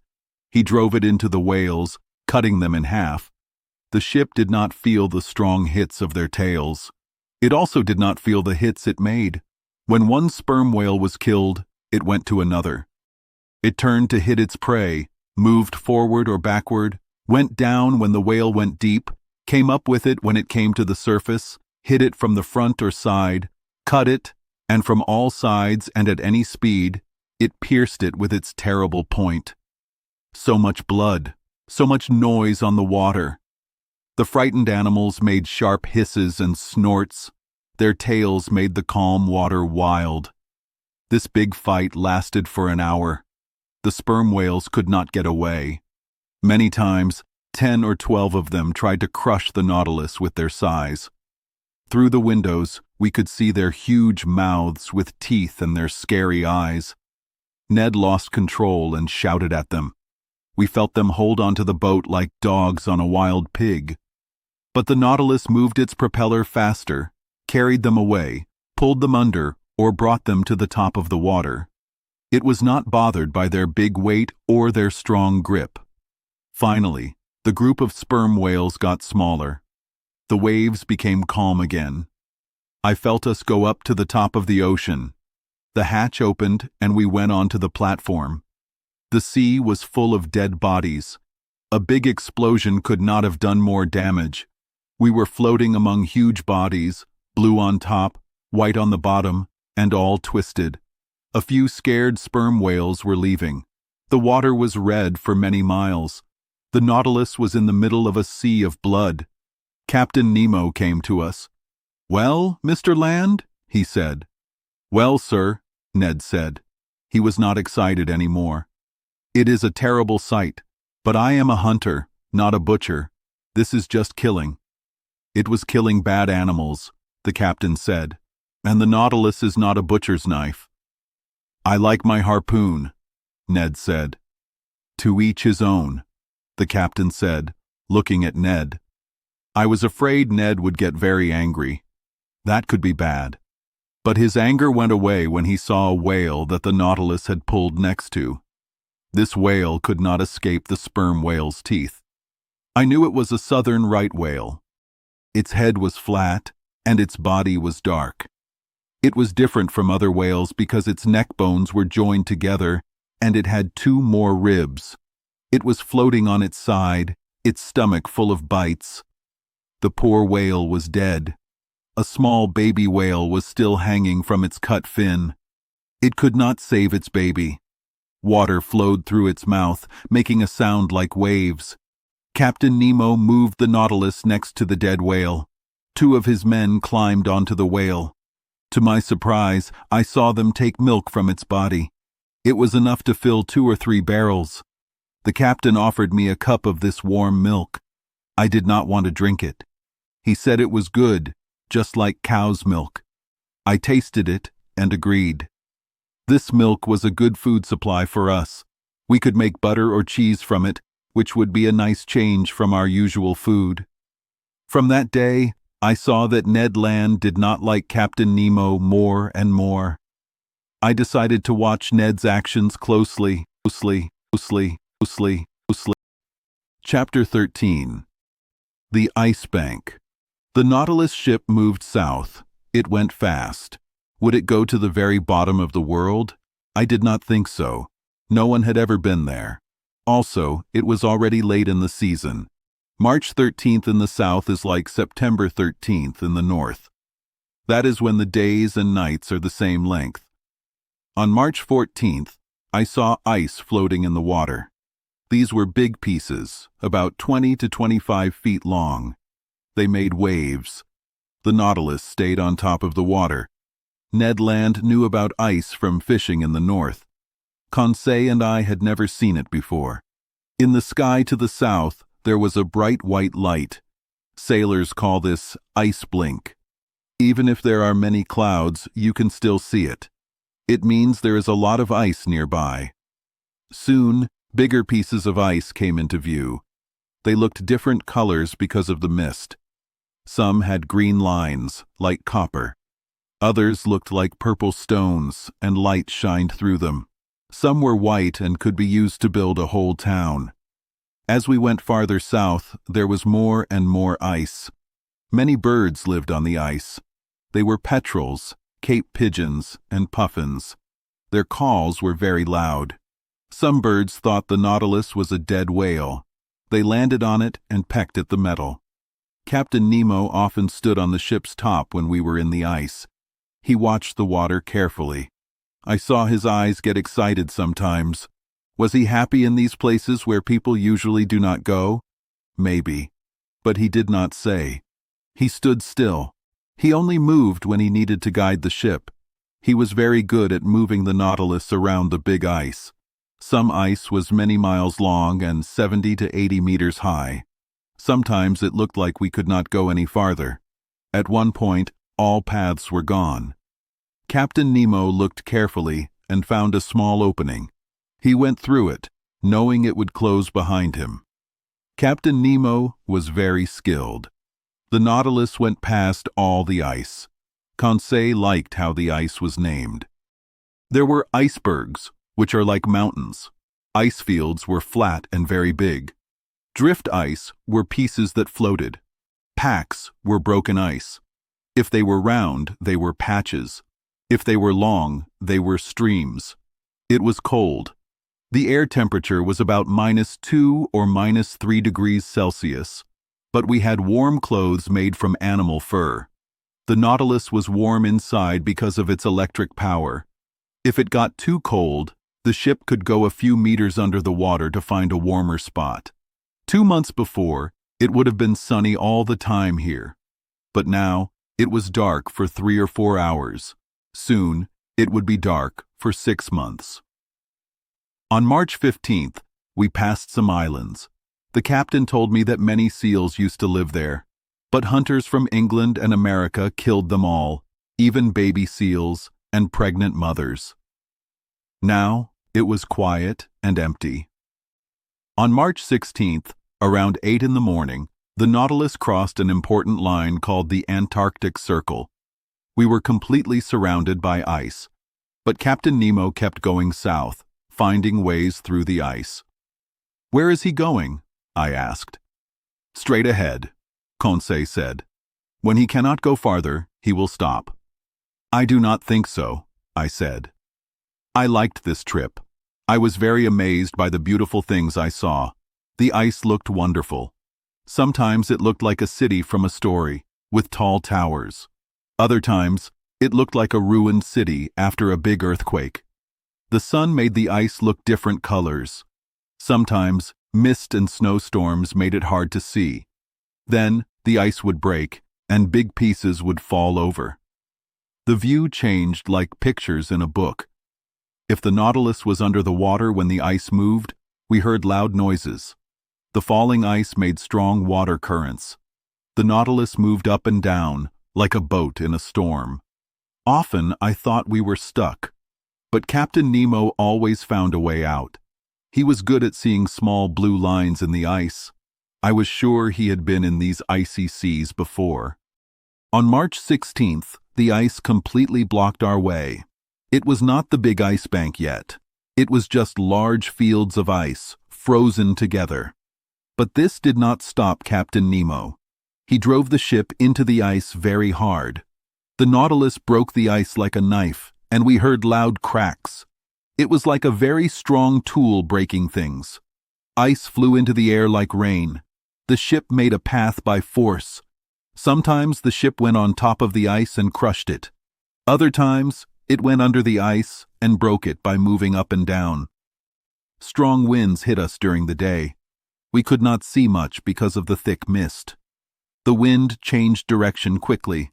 The snow was so thick that we had to use tools to break it away. Even at -5 degrees Celsius, the outside of the Nautilus was covered in ice. A normal ship could not work here. Only a ship like the Nautilus, with no sails and an electric engine, could go to these cold places. The weather measuring tool usually showed low numbers. It went down to 73.5 centimeters.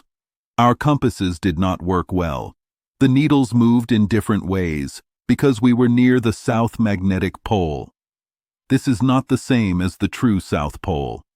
Scientists say the magnetic pole is near 70 degrees latitude and 130 degrees longitude. So we had to use many compasses in different parts of the ship and take an average to know where we were going. Often, we just guessed our way. This was not a good way to travel through winding paths that kept changing. Finally, on March 18th, after trying many times, the Nautilus stopped. It was not just a stream or a field of ice anymore. It was a very big, unmoving wall made of ice mountains joined together. "The Ice Bank," Ned Land told me. I knew that this was a huge problem for Ned Land and all sailors before us. When the sun came out for a short time around noon, Captain Nemo looked at it to find our exact spot.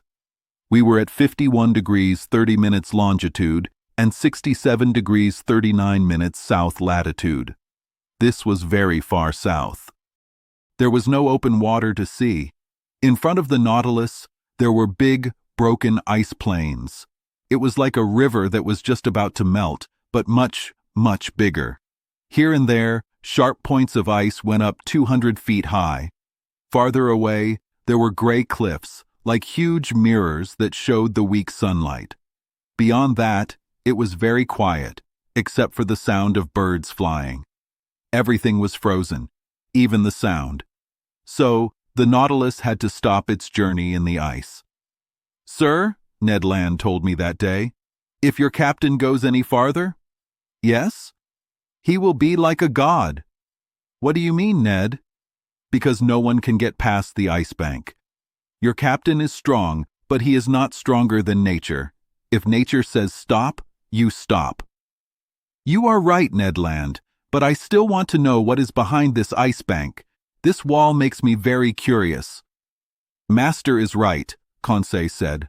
"Walls are made to stop smart people. All walls should be gone." "Good," Ned Land said. "But we already know what is behind this ice bank." "What?" I asked. "Ice, ice, and more ice." "You are sure of that, Ned," I said. "But I am not.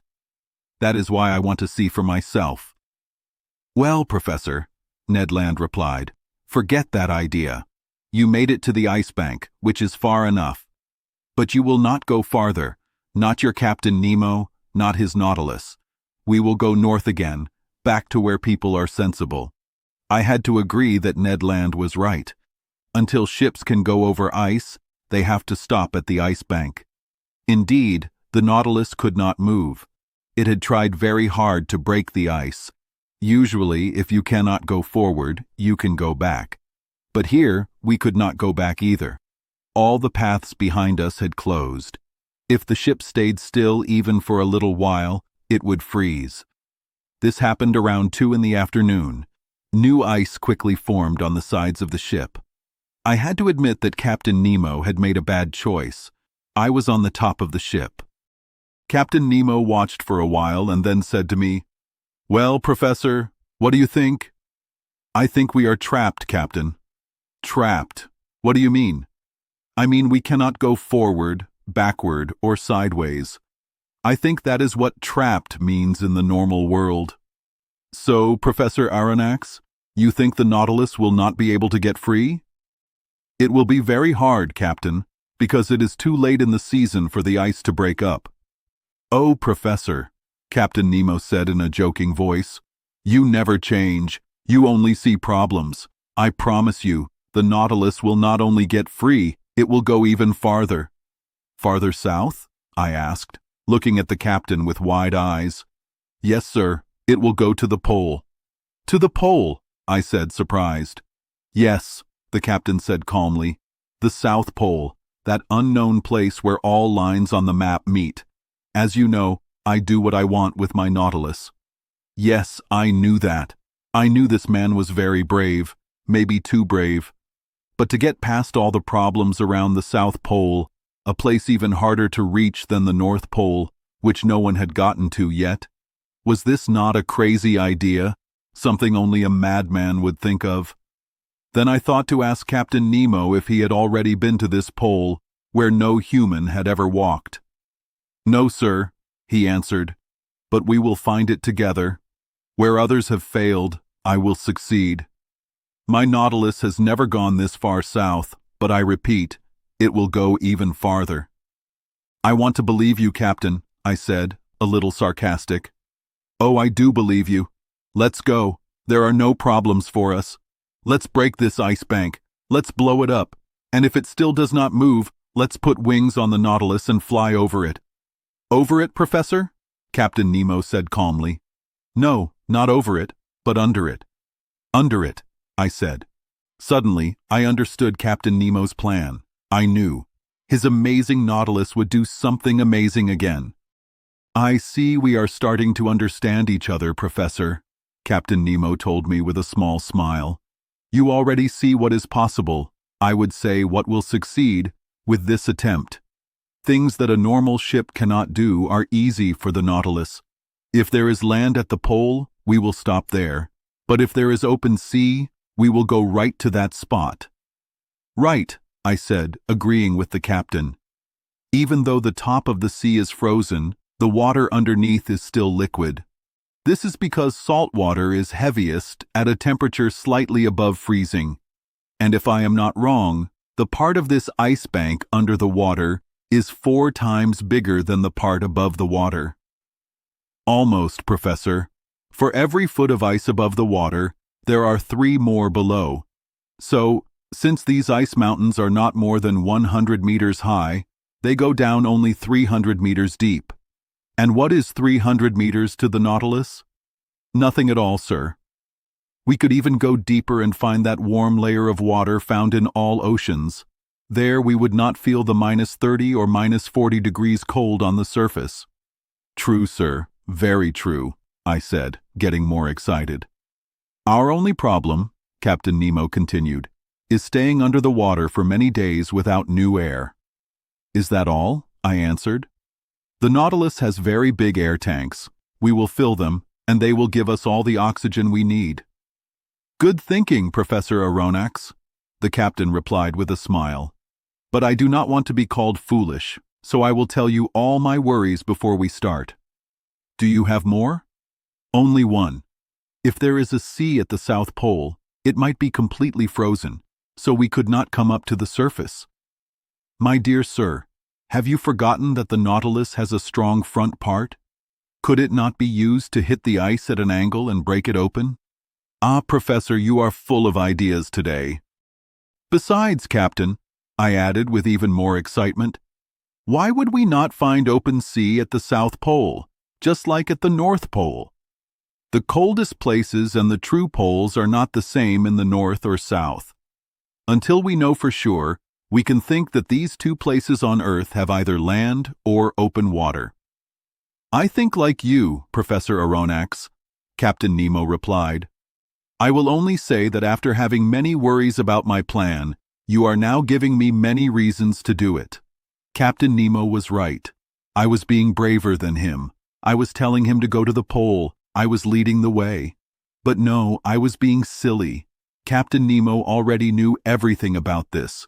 He thought it was funny to see me dreaming about impossible things. But he did not waste time. He made a sign, and his main officer came. The 2 men talked quickly in their language.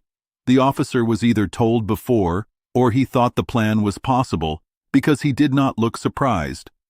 But even though he was calm, he was not as calm as Conseil. When I told Conseil about going to the South Pole, he just said, "As master wishes." I had to be happy with that. As for Ned Land, he shrugged his shoulders higher than anyone I had ever seen. "Honestly, sir," he told me, "you and your Captain Nemo, I feel sorry for you both. But we will go to the pole, Mr. Land. Maybe, but you will not come back." And Ned Land went back to his room. "To stop myself from doing something crazy," he said as he left. Meanwhile, they started getting ready for this big try. The Nautilus's strong pumps put air into the tanks and kept it under high pressure. Around 4 o'clock, Captain Nemo told me that the doors on the top of the ship were going to close. I looked one last time at the thick ice bank we were going to go through. The weather was good, the sky was quite clear, and it was cold, -12°C. But after the wind stopped, this temperature did not feel too bad. About 10 men with tools climbed onto the sides of the Nautilus. They broke the ice around the bottom of the ship. The ship was soon free. This happened fast because the new ice was still thin. We all went inside. The main tanks were filled with water that had not frozen yet at our ship's waterline. The Nautilus went under the water right away. I sat in the main room with Conseil. We looked out the window at the water under the ice. The temperature reading went up. The pressure gauge needle moved. About 300 meters down, just as Captain Nemo said, we were moving under the wavy surface of the ice bank. But the Nautilus went even deeper. It reached 800 meters. At the surface, the water was -12°C, but now it was only -10°. We had gained 2 degrees. The Nautilus's inside temperature was much warmer, of course. Everything was done very precisely. With all respect to Master, Conseil told me, we will get past it. I fully expect to, I said, feeling very sure. Now in open water, the Nautilus went straight to the pole. It did not move from the 50-second line on the map. From 67°30' to 90°, we had 22.5 degrees of latitude left to go. This was a little more than 500 leagues. The Nautilus went at a speed of 26 miles per hour, like a fast train. If it kept this speed, it would reach the pole in 40 hours. For part of the night, Conseil and I stayed at the window in the main room. The ship's lights shined into the sea. But there were no fish deep down. They did not stay in these trapped waters. This was just a path for them to go from the big ocean to the open sea at the pole. We were moving fast. You could feel it in the shaking of the long metal ship. Around 2 in the morning, I went to sleep for a few hours. Conseil did the same. I did not see Captain Nemo. I thought he was in the control room. The next day, March 19th, at 5 in the morning, I was back in the main room. The ship's log showed that the Nautilus had slowed down. It was going up slowly, carefully emptying its tanks. My heart was beating fast. Would we come up to the open air at the pole? Number A bump told me that the Nautilus had hit the bottom of the ice bank. It was still very thick, judging by the sound. We had hit bottom, like sailors say, but on the top, at a depth of 3,000 feet. That meant there were 4,000 feet of ice above us, with 1,000 feet above the water. So the ice bank was higher here than where we had entered. This was not good news. Several times that day, the Nautilus tried the same thing. Each time, it hit the ice above it. Sometimes the ship found ice at 900 meters deep. This meant the ice was 1,200 meters thick, with 300 meters above the water. This height had tripled since the Nautilus went under the water. I carefully wrote down these depths. This showed me the shape of the ice mountains under the sea. By evening, things were not better. The ice was still between 400 and 500 meters deep. It was getting thinner, but there was still a huge amount of ice between us and the surface. It was 8 o'clock. The air inside the Nautilus should have been replaced 4 hours earlier, as was done every day. But I did not feel bad, even though Captain Nemo had not yet used the extra oxygen in his tanks. That night, I did not sleep well. Hope and fear came and went. I got up many times. The Nautilus kept trying to find a way. Around 3 in the morning, I saw that we were hitting the bottom of the ice bank at only 50 meters deep, so only 150 feet separated us from the water's surface. Little by little, the ice bank was becoming an ice field again. The mountains were turning back into flat areas. I kept looking at the pressure gauge. We kept going up at an angle, moving along the shiny surface that sparkled under our lights. Above and below, the ice bank was getting thinner. Finally, at 6 in the morning on that important day, March 19th, the main room door opened. Captain Nemo came in. "Open sea," he told me. Chapter 14. The South Pole. We went on to a large ship. The sea was open. There were some ice pieces. There were many birds and fish. The water was blue and green. It was 3 degrees Celsius. It felt like spring. I asked the captain, "Are we at the South Pole?" He said, "I don't know.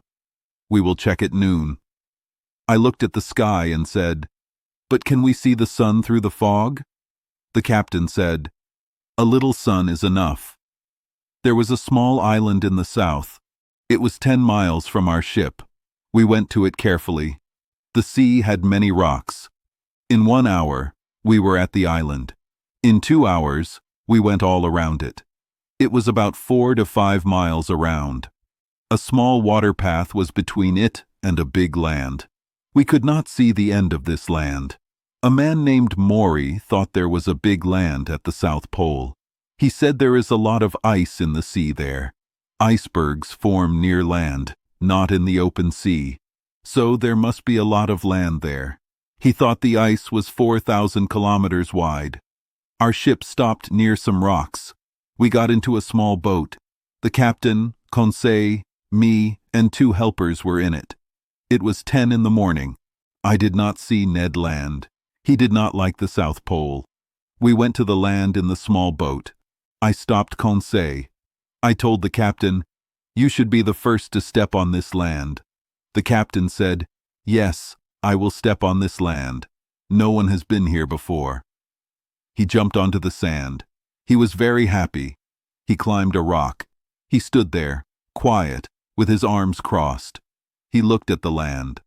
After 5 minutes, he told us, "You can come now." I got out. Conseil followed me. The 2 helpers stayed in the boat. The land was red and looked like broken bricks. There was a lot of ash and rocks from volcanoes.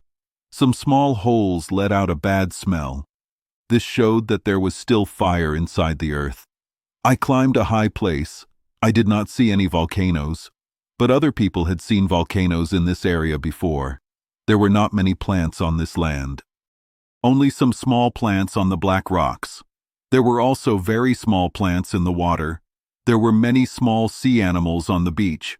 There were also many sea butterflies. Whales eat many of them.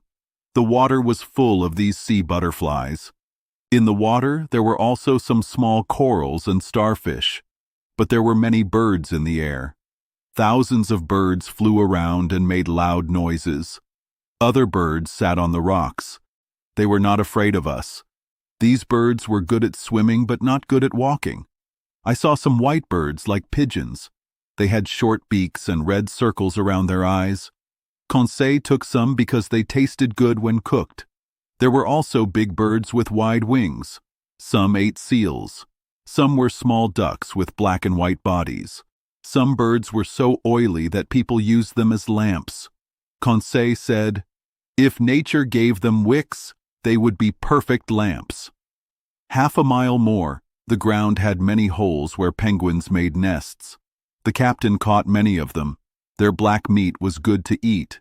They sounded like donkeys. They were the size of a goose. They did not run away when we came near them. The fog stayed. At 11 o'clock, the sun was still hidden. I was worried. We needed the sun to know our exact spot. I found Captain Nemo. He was looking at the sky. He seemed impatient, but he could not control the sun. Noon came, but we did not see the sun. The fog turned into snow.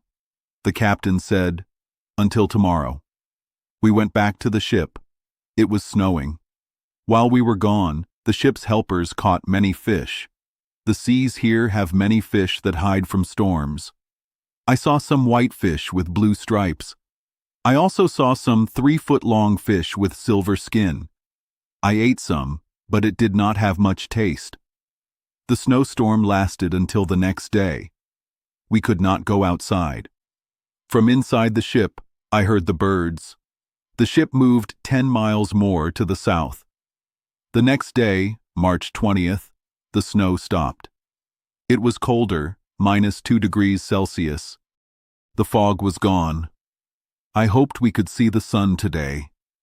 The captain was not there yet. Only Conseil and I went to the land in the small boat. The land was still from volcanoes.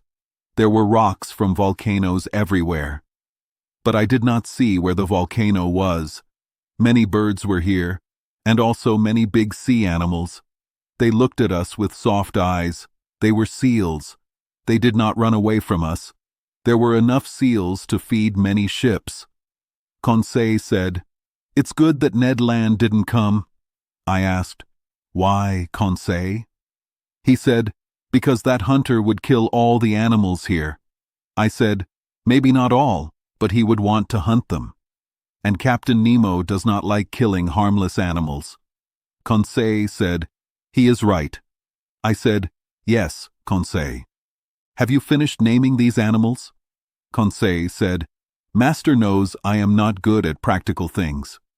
When Master tells me their names," I said, "they are seals and walruses." Conseil quickly said, "They belong to the Pinnipedia family, Carnivora order, Unguiculata group, Monodelphia subclass, Mammalia class, Vertebrata branch."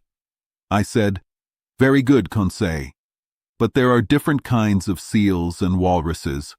We can look at them now." It was 8 in the morning. We had 4 hours before we could see the sun. I went to a big bay. There were so many sea animals on the shore and ice. They were seals. They were in groups of males and females. The fathers watched their families. The mothers fed their babies. The older young ones were nearby. When they moved, they jumped. In the water, they swam very well. When they rested on land, they looked very nice. Old stories said they were gods and mermaids. I told Conseil that these animals are smart. They have big brains. They can learn things. They can be good pets. I think they can even help fishermen. Most seals were sleeping. I saw different kinds of seals. Some were 3 meters long, white, with bulldog heads. They had 10 teeth. Some were sea elephants, which are very big seals, 10 meters long. They did not move when we came near. Conseil asked me, "Are these animals dangerous?" I said, "Only if you attack them. But when they protect their babies, they can be very fierce. They can break a boat." Conseil said, "They have the right to do that." I said, "Yes." 2 miles more, we stopped at a high point. We heard loud noises like many cows. Conseil said, "Are they bulls singing?" I said, "No, it's walruses." "Are they fighting?" "Either fighting or playing." "We must see this, Master." "Yes, we must, Conseil." We climbed the black rocks. The rocks were slippery. I fell many times. Conseil was more careful. He helped me up. He said, "If Master stands with his legs wider, he will not fall." When we reached the top, I saw a big white area with many walruses. They were playing. They were making happy sounds. Walruses look like seals, but their lower jaws do not have long teeth. Their upper teeth are 2 long tusks. They are about 80 centimeters long. These teeth are strong and do not turn yellow. People want these teeth. So, many walruses are killed. More than 4,000 walruses are killed each year. Hunters kill mothers and babies. I looked at these animals. They did not move. Their skin was rough and brown. Their fur was short. Some were 4 meters long. They were calmer than walruses in the north. They did not have guards. After seeing the walruses, I decided to go back. It was 11 o'clock. I wanted to be there when Captain Nemo checked our spot. But I did not think the sun would come out that day. Clouds were covering the sky. I went back to the ship. We took a path over the rocks. By 11:30, we were at the boat. The captain was already there. He was standing on a rock with his tools.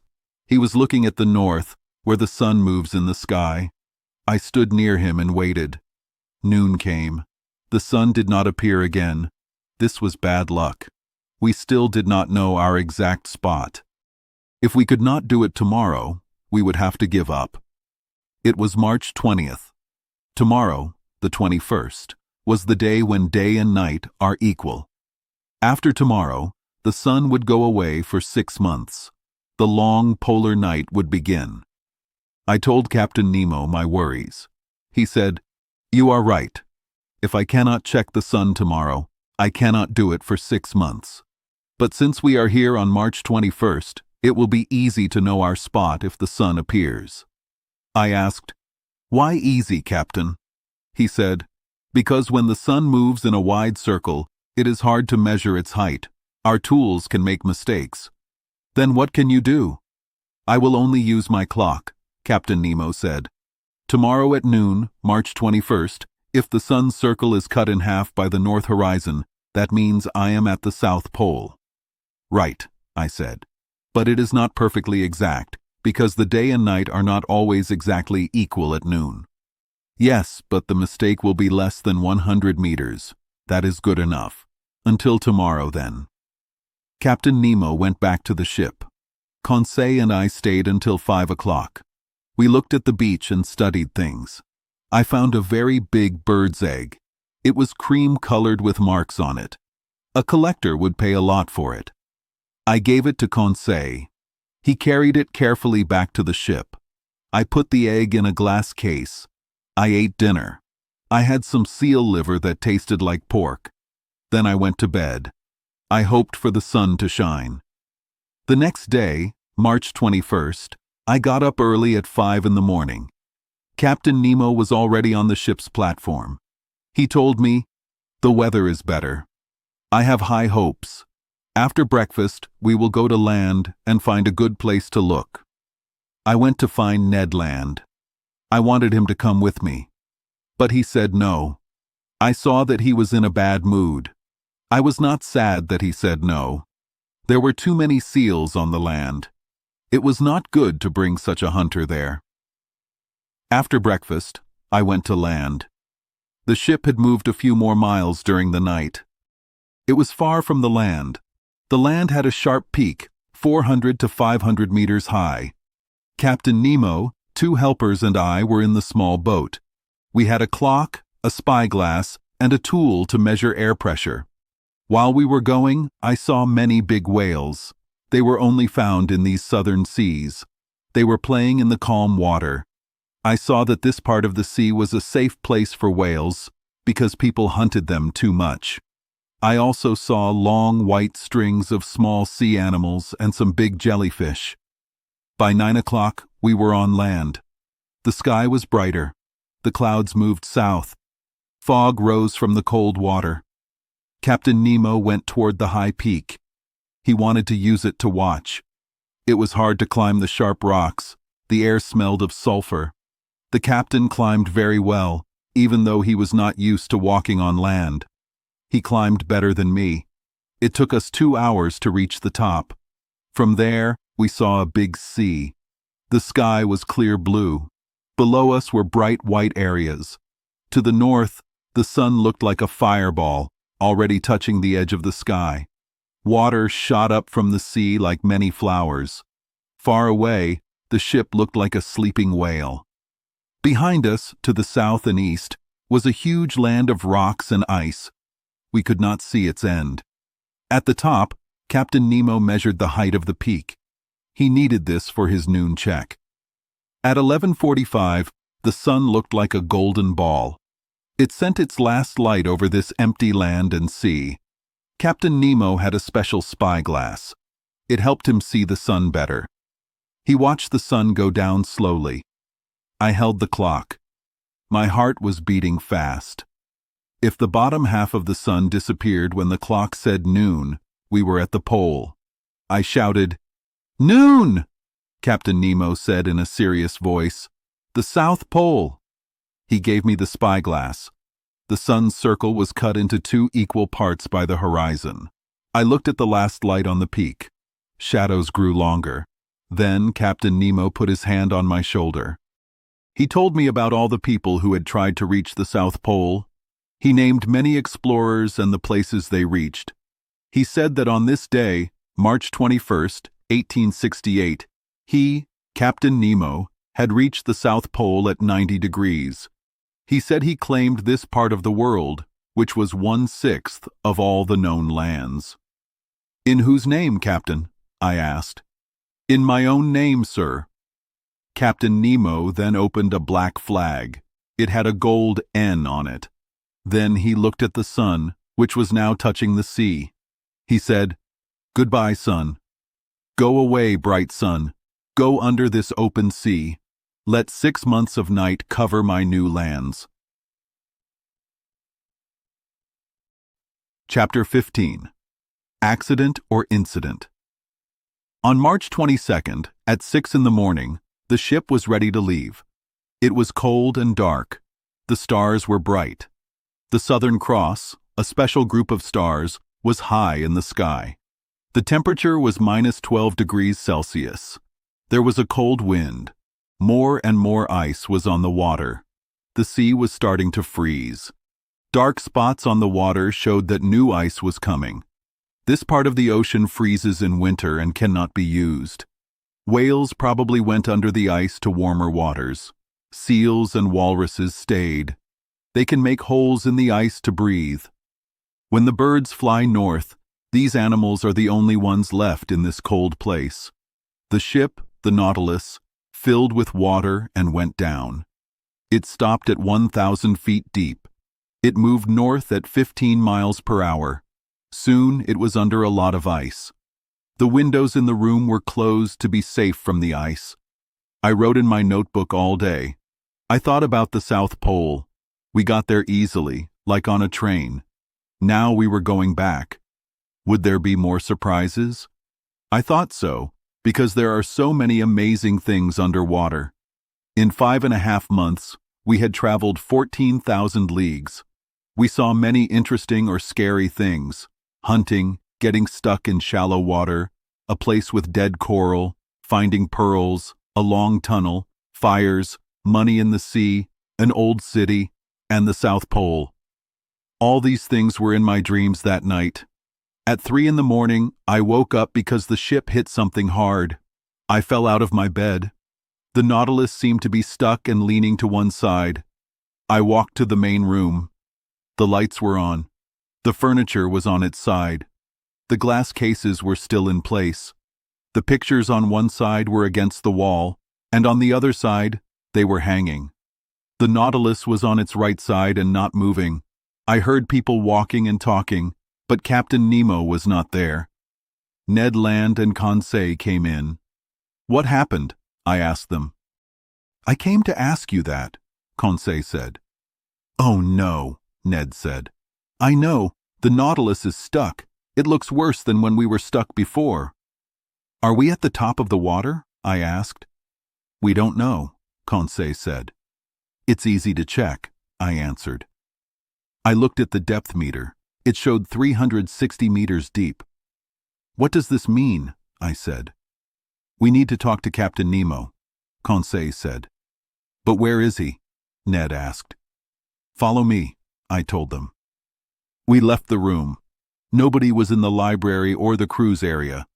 I thought Captain Nemo was in the control room. We went back to the main room to wait. Ned complained a lot. I didn't say anything. After 20 minutes, Captain Nemo came in. He didn't seem to see us. He looked worried. He looked at the compass and the depth meter. Then he put his finger on a map of the southern seas. I didn't want to bother him. But when he looked at me, I used his own words from before. "An incident, Captain?" "No, sir," he said. "This time it's an accident." "Serious?" "Maybe." "Is there danger now?" "No." "The Nautilus is stuck?" "Yes." "And this accident happened?" "Because of nature, not because of us. We made no mistakes. But we cannot stop nature. You can break human rules, but not nature's rules."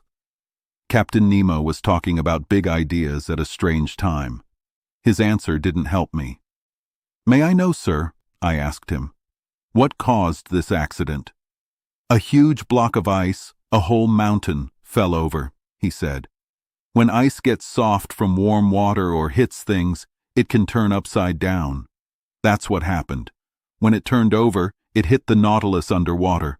It slid under our ship and lifted us up with great power. Now we are stuck on our side."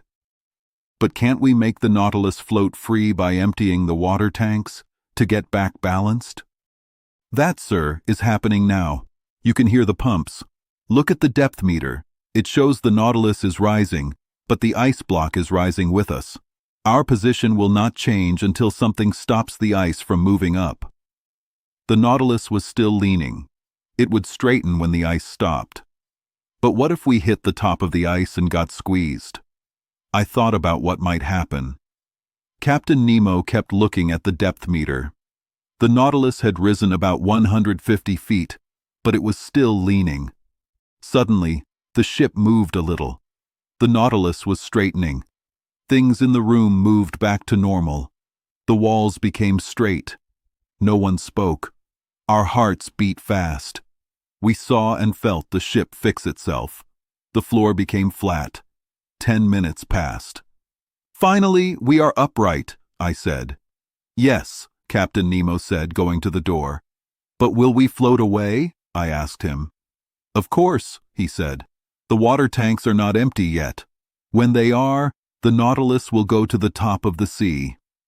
The captain left. Soon the Nautilus stopped moving up. It almost hit the top of the ice, but it stopped in time. It was floating in the middle of the water. "That was close," Conseil said. "Yes, we could have been crushed or stuck, and then no fresh air. Yes, that was close." "If it's really over," Ned Land mumbled. I didn't want to argue with Ned. Then the windows opened and light came in. We were floating. On both sides of the Nautilus, about 10 meters away, were bright walls of ice. There were also walls above and below us. Above us was the bottom of the big ice. Below us, the ice block that turned over had gotten stuck. The Nautilus was in a tunnel of ice, about 20 meters wide, filled with calm water. The ship could go forward or backward or go deeper, and then find a way out under the ice. The room lights were off, but it was bright. The ice walls reflected our light. The light on the ice was amazing. It looked like a place full of gems, like blue sapphires and green emeralds. There were also soft white colors and bright sparks like diamonds. Our light was much brighter, like a powerful lighthouse. "How beautiful," Conseil said. "Yes," I said. "It's wonderful. Isn't it, Ned?" "Oh yes," Ned Land said. "It's great. I don't want to say it, but it is. No one has seen this before. But this could cost us a lot. And honestly, I think we are seeing things God did not want humans to see." Ned was right. It was too beautiful. Suddenly Conseil shouted. "What is it?" I asked. "You must close your eyes. You must not look." Conseil put his hands over his eyes. "But what's wrong, my boy?" "I've been blinded." I looked at the window, but the light was too strong. I understood. The Nautilus had started moving very fast. All the calm light on the ice walls became bright lines. The diamond-like sparkles joined together. The Nautilus was moving through a bright, flashing light. Then the windows closed. We kept our hands over our eyes. The light was still in our eyes, like when you look at the sun. It took time for our eyes to feel normal again. Finally, we lowered our hands. "Oh my, I never would have believed it," Conseil said. "And I still don't believe it," Ned said. "When we go home, and we're tired of all these amazing natural things," Conseil added, "think how we'll look at the small land and human buildings. No, the normal world won't be good enough for us." Conseil, who usually showed no feelings, was very excited. But Ned tried to make us less excited. "The normal world," he said, shaking his head. "Don't worry, Conseil, my friend, we are never going back to that world. It was 5 in the morning. Then the front of the Nautilus hit something. I knew it hit a block of ice. It must have been a mistake because the ice tunnel was blocked with ice. I thought Captain Nemo would go around the ice or follow the curves of the tunnel. Either way, we shouldn't have stopped. But the Nautilus started moving backward. We're going backward? Conseil said. Yes, I said. It seems the tunnel has no way out at this end. And so, I said, our plan is simple. We will go back the way we came and leave by the southern opening. That's all. I tried to sound more confident than I felt. The Nautilus went faster backward. This will cause a delay, Ned said. What are a few hours more or less, as long as we get out?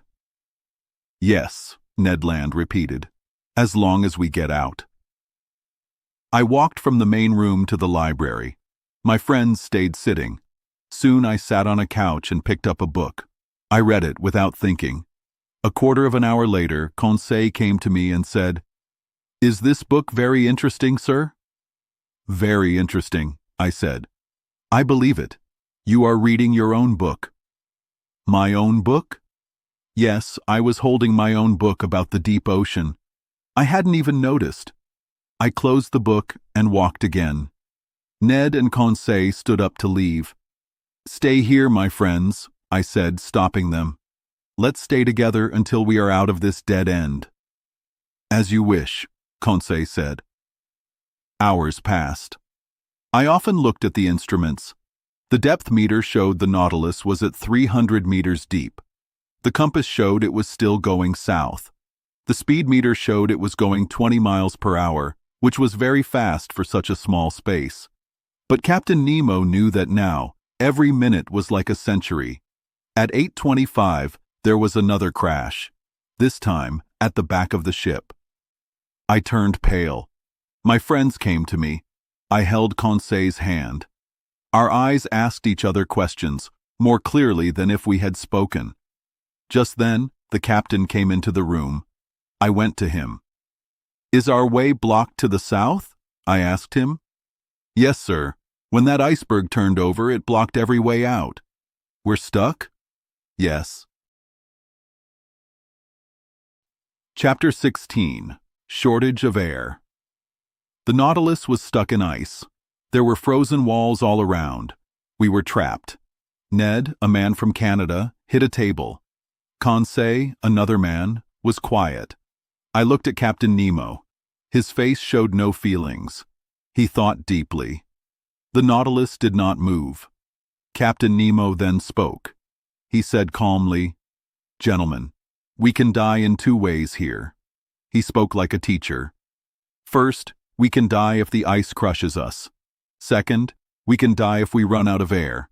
We have food, so we will not die from hunger. So, let's think about being crushed or running out of air." I said, "Captain, we have a lot of air now. We are okay for air." Captain Nemo said, "Yes, but our air tanks will only last for 2 days.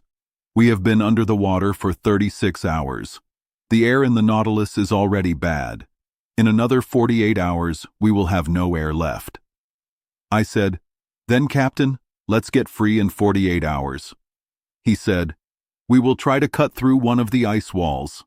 I asked, "Which one?" He said, "We will find out by drilling.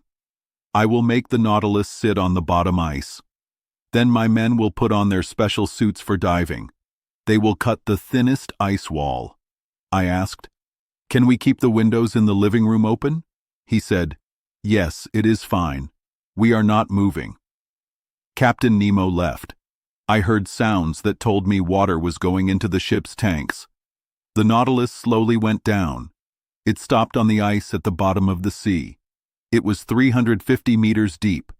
This is where the bottom ice was. I told my friends, "We are in trouble, but I know you are brave and strong." Ned said, "Sir, I am ready to help. I will do anything for all of us."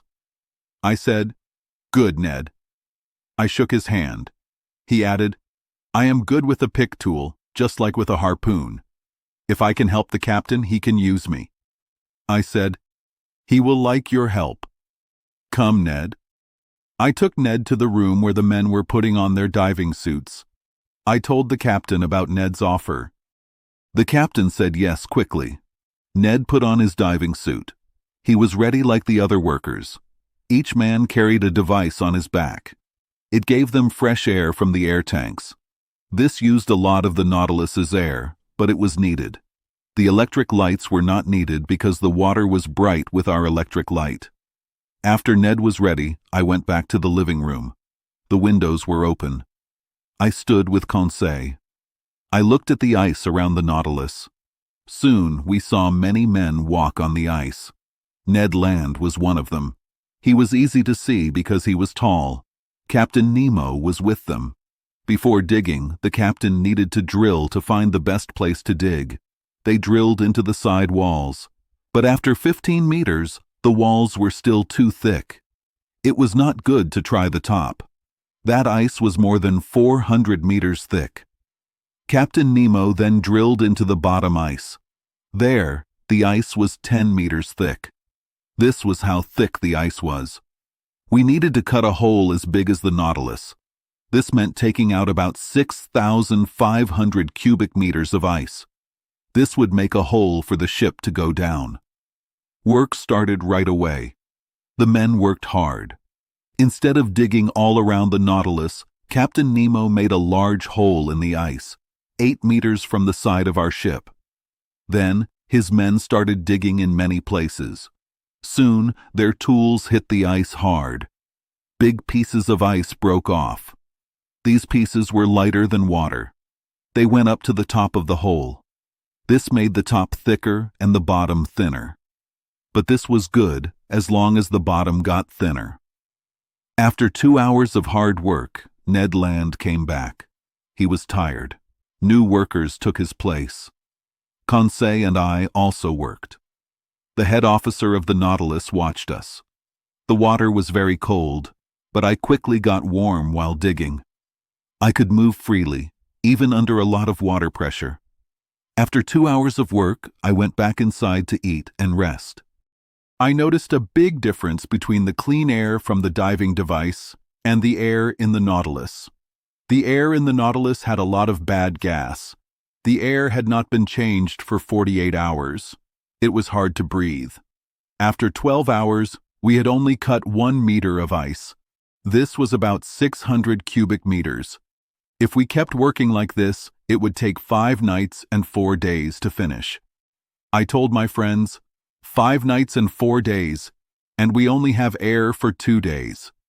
Ned said, "And when we get out of here, we will still be under the big ice.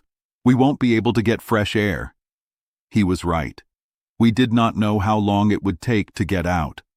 Could we all die from not enough air before the Nautilus got to the top? Were we going to die in this ice tomb? It was a bad situation, but we faced it. Each of us wanted to do our best. That night, as I thought, we cut another meter of ice. But in the morning, when I was in my diving suit, I noticed something. The side walls were getting closer. The water far from where we were working was getting cold and hard. This was a new danger. What would happen to us? How could we stop the water from turning to ice and breaking the Nautilus? I did not tell my friends about this new danger. I did not want to make them lose hope. But when I got back on the ship, I told Captain Nemo about it. He said to me calmly, "I know. It is another danger, but I don't know how to stop it. Our only chance is to work faster than the water turns to ice. We must be faster. Be faster." I should have known he would say that. For many hours that day, I dug hard. The work kept me going. Also, working meant leaving the Nautilus. It meant breathing clean air from the tanks. It meant leaving the bad air inside. Near evening, we had dug another meter. When I came back on board, I could barely breathe. The air had too much bad gas. Oh, if only we had a way to clean the air. There was enough oxygen in the water. We could make it useful. But the bad gas from our breathing was everywhere. To remove it, we needed a special chemical, but we did not have it on the ship. That evening, Captain Nemo had to open the air tanks. He let some fresh air into the Nautilus. If he had not done this, we would not have woken up the next morning. The next day, March 26th, I went back to digging. I worked on the 5th meter. The ice walls and the ice below were getting thicker. It was clear they would meet before the Nautilus could get free. For a moment, I felt no hope. My pick almost fell from my hands. What was the point of digging if I was going to die crushed by this freezing water? It was a terrible thought. I felt like I was in the mouth of a monster that was closing. Captain Nemo was watching our work. He was also working. He came near me. I touched him and pointed to the ice walls. The right wall was less than 4 meters from the Nautilus. The captain understood. He signaled for me to follow him. We went back on board. I took off my diving suit. I went with him to the living room. He told me, "Professor Aronnax, we must do something big, or we will be stuck in this frozen water like in cement."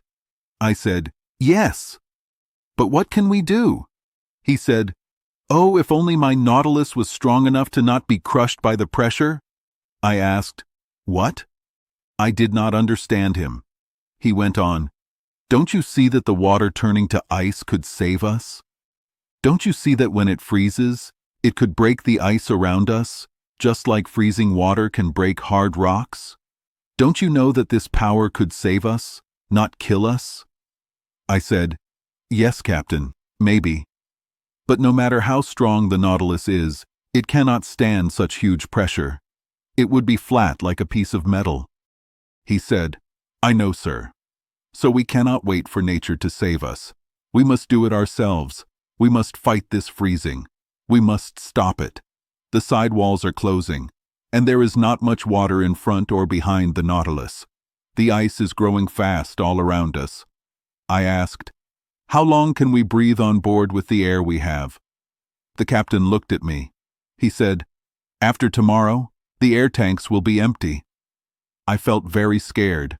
But why was I surprised? On March 22nd, the Nautilus went under the ice. It was now the 26th. We had used the ship's air for 5 days, and all the air left had to be saved for the workers. Even now, when I write this, I feel so scared. My lungs still feel like they need air. Captain Nemo stood still and quiet, thinking. An idea came to him, but he seemed to push it away. He told himself no. Finally, he said, "Boiling water," he whispered. "Boiling water?" I asked. "Yes, sir. We are in a small area. If the Nautilus's pumps poured hot boiling water into this space, wouldn't it make the water warmer and stop it from freezing?" I said strongly, "It is worth trying." "So let's try it, Professor." The temperature outside was -7 degrees Celsius. Captain Nemo took me to the kitchen. A large machine was there. It made drinking water from seawater by heating it. The machine was full of water. All the electric power from our batteries went into coils in the water. In a few minutes, the water was 100 degrees Celsius. It was sent to the pumps. New water took its place. The heat from our batteries was so strong that cold seawater became boiling hot when it went through the machine and to the pump. The hot water was sent into the cold water outside. After 3 hours, the outside temperature was -6 degrees Celsius. That was 1 degree warmer. 2 hours later, the temperature was only -4 degrees. I watched the work. I checked it many times. I told the captain, "It is working." He said, "I think so. We are safe from being crushed. Now we only need to worry about running out of air." That night, the water temperature went up to -1 degrees Celsius. The hot water could not make it any warmer, but salt water only freezes at -2 degrees. So, I was sure it would not turn to ice. By the next day, March 27th, 6 meters of ice had been removed.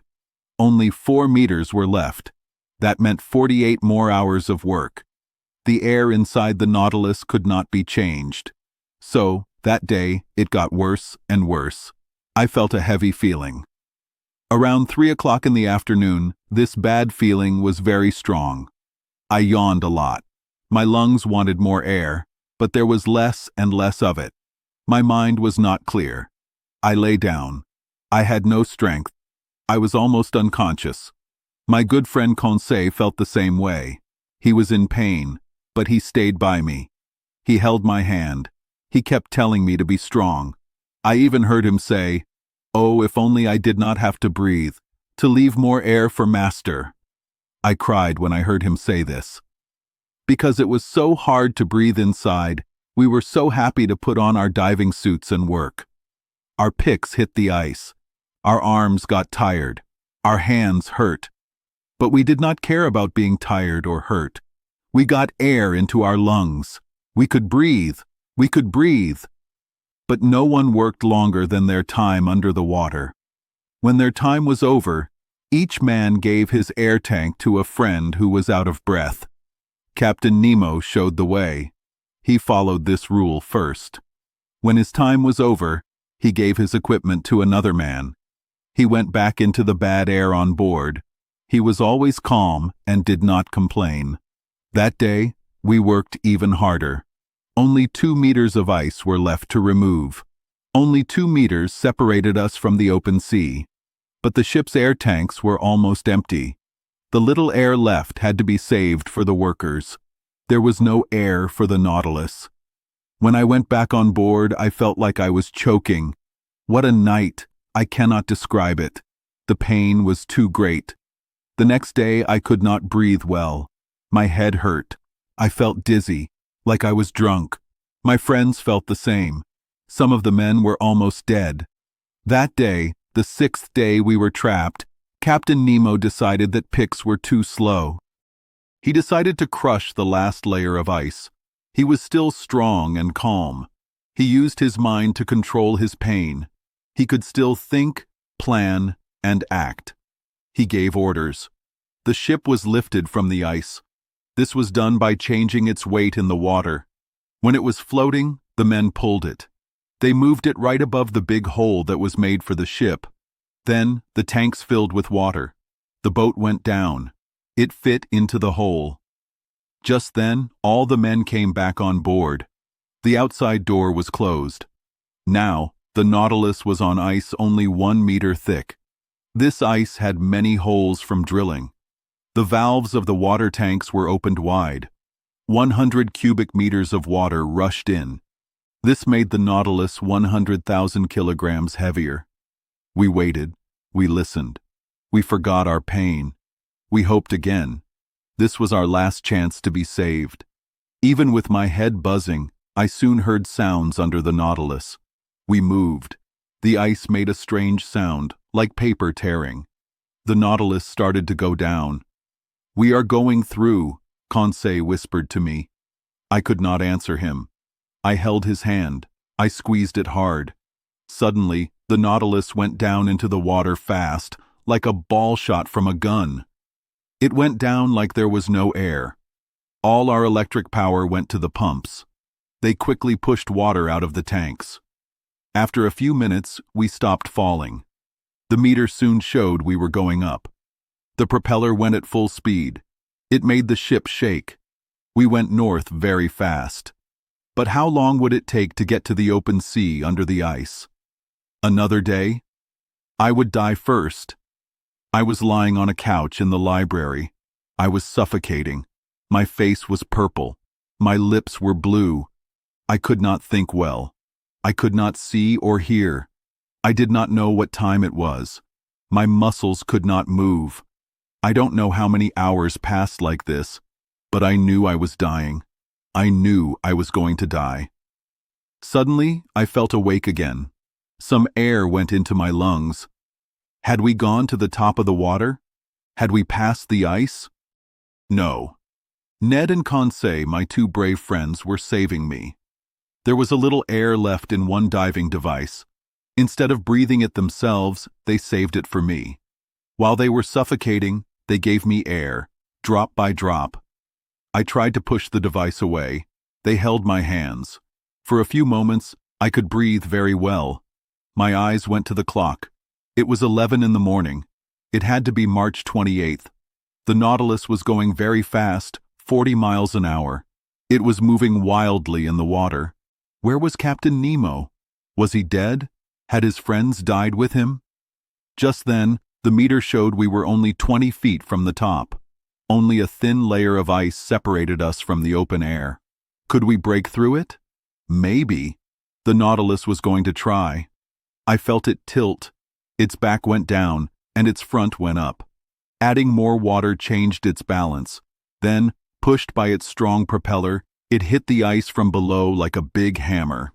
It broke the ice little by little. It moved back. Then it hit the broken ice again at full speed.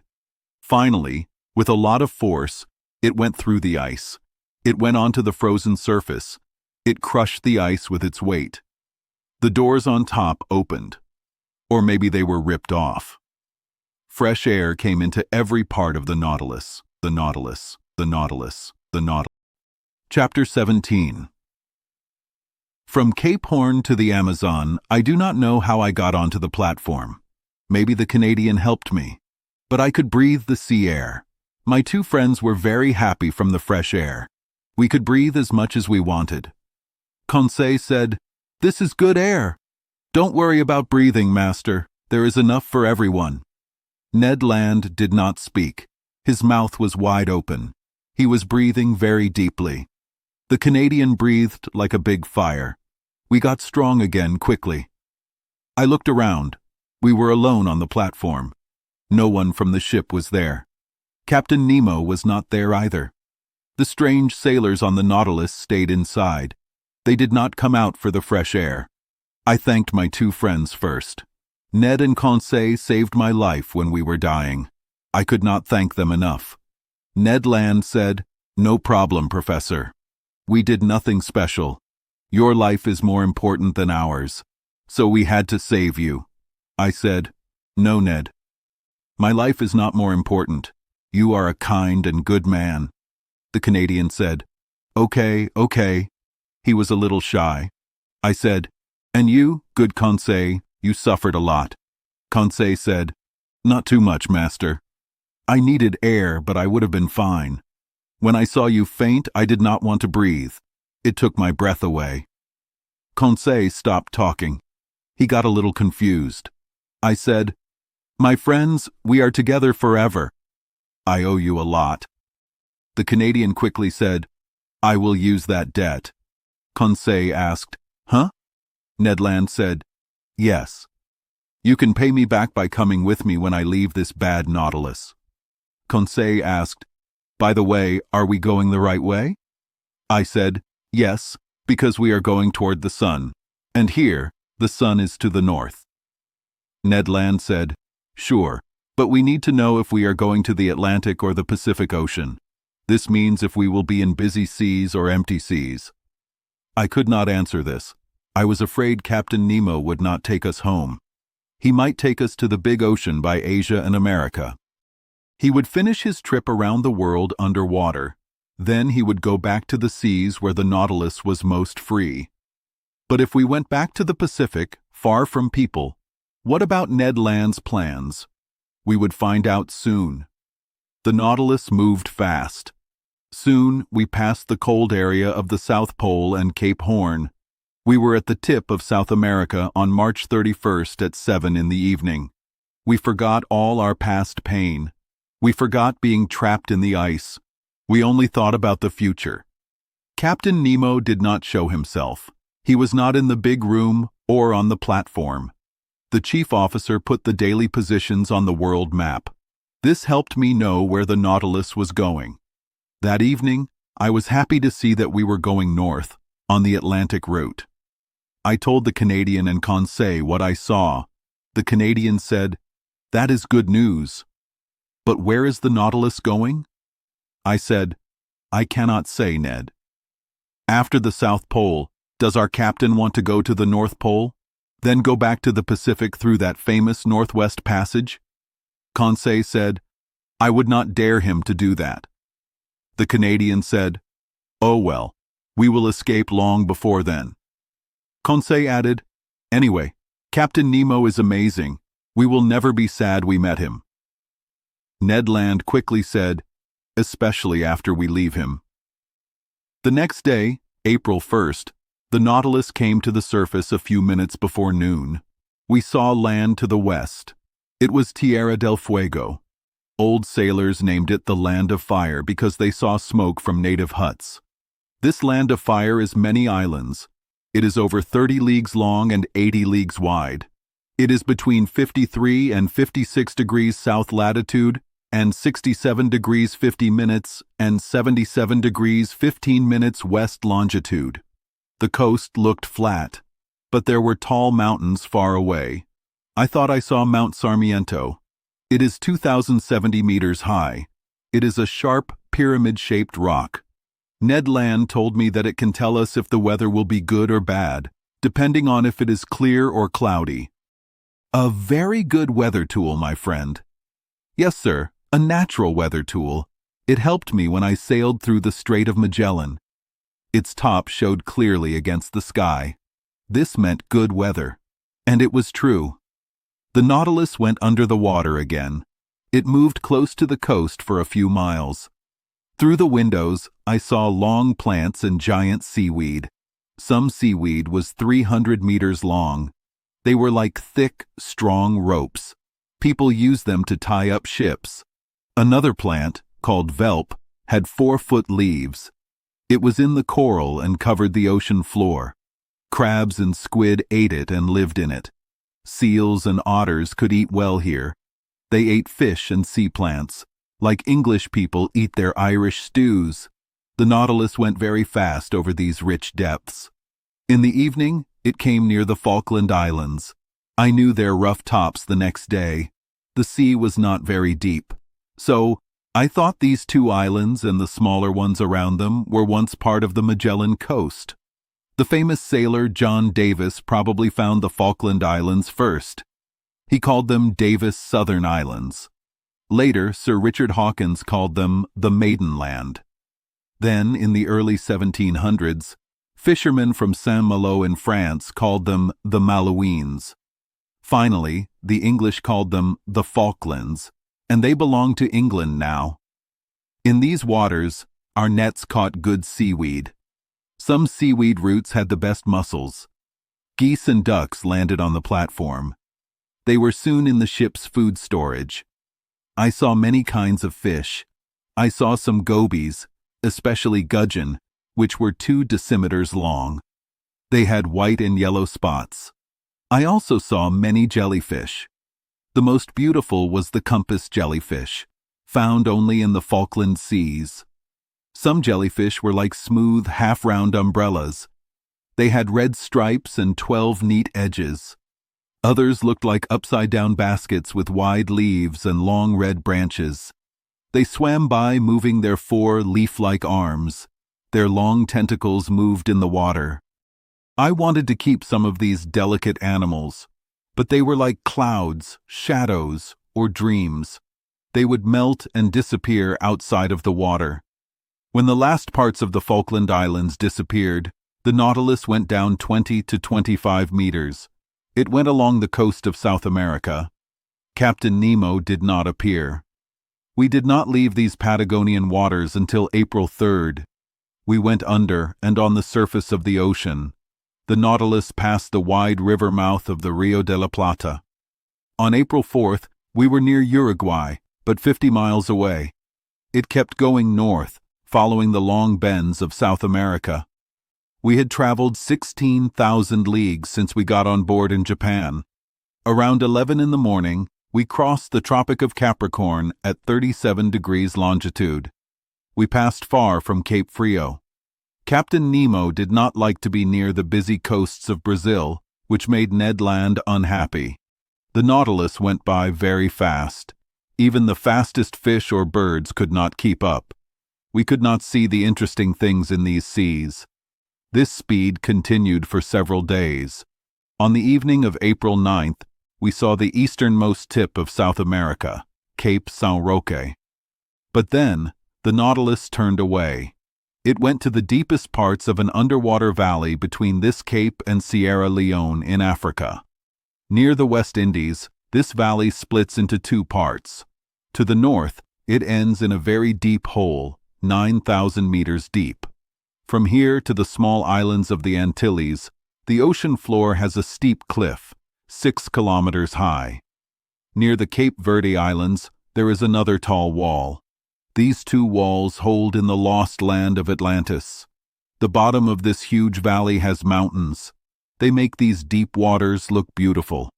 This information came from maps in the Nautilus library. Captain Nemo drew them from what he saw. For 2 days, we visited these deep, empty waters.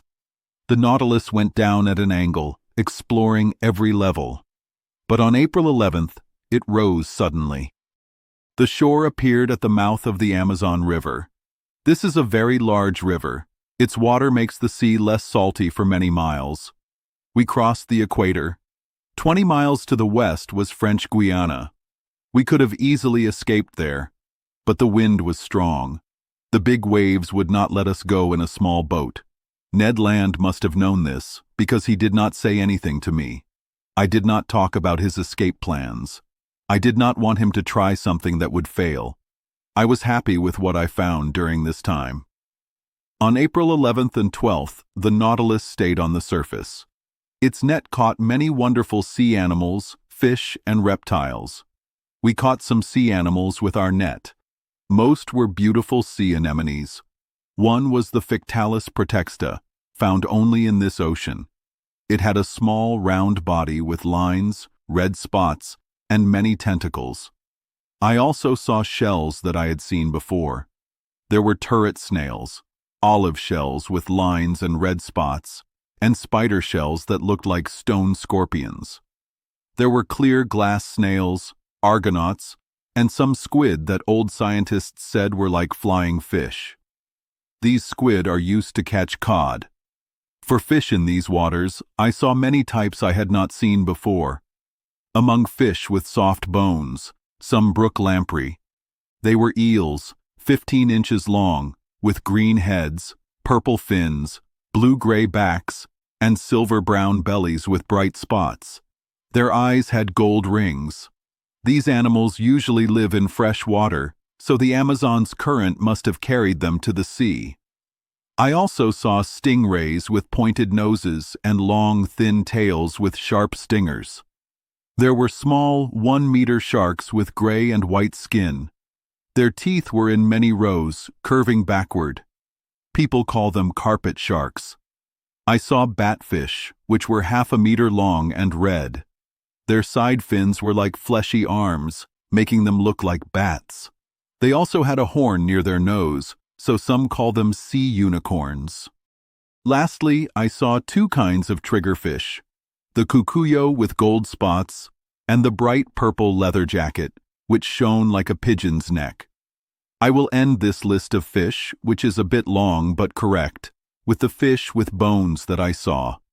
There were eels with very blunt white noses, black bodies, and long, thin, fleshy tails.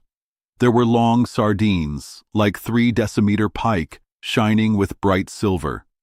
Guaranian mackerel had 2 fins on their belly.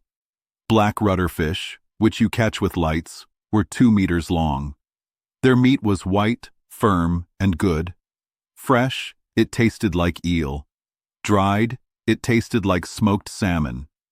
There were wrasse, partly red, with scales only at the base of their back and belly fins. There were grunts with gold, silver, red, and yellow colors. Yellow-tailed gilthead had very fine meat and glowed in the water. Orange porgies had thin tongues. Croakers had gold tails. Black surgeonfish, and 4-eyed fish from Suriname, and so on.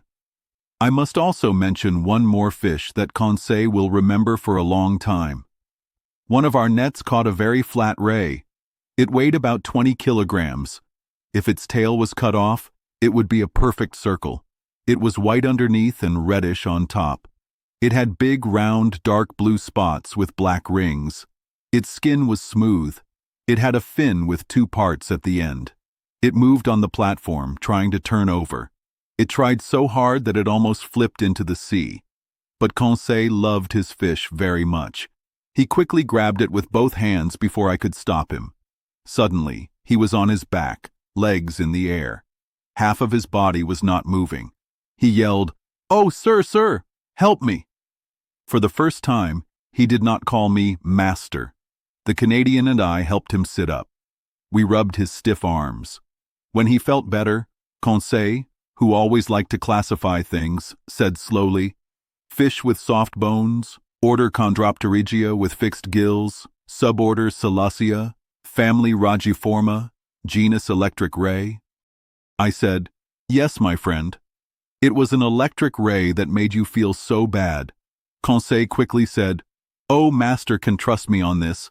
I will get revenge on that animal." "How?" "I will eat it." And he did that evening.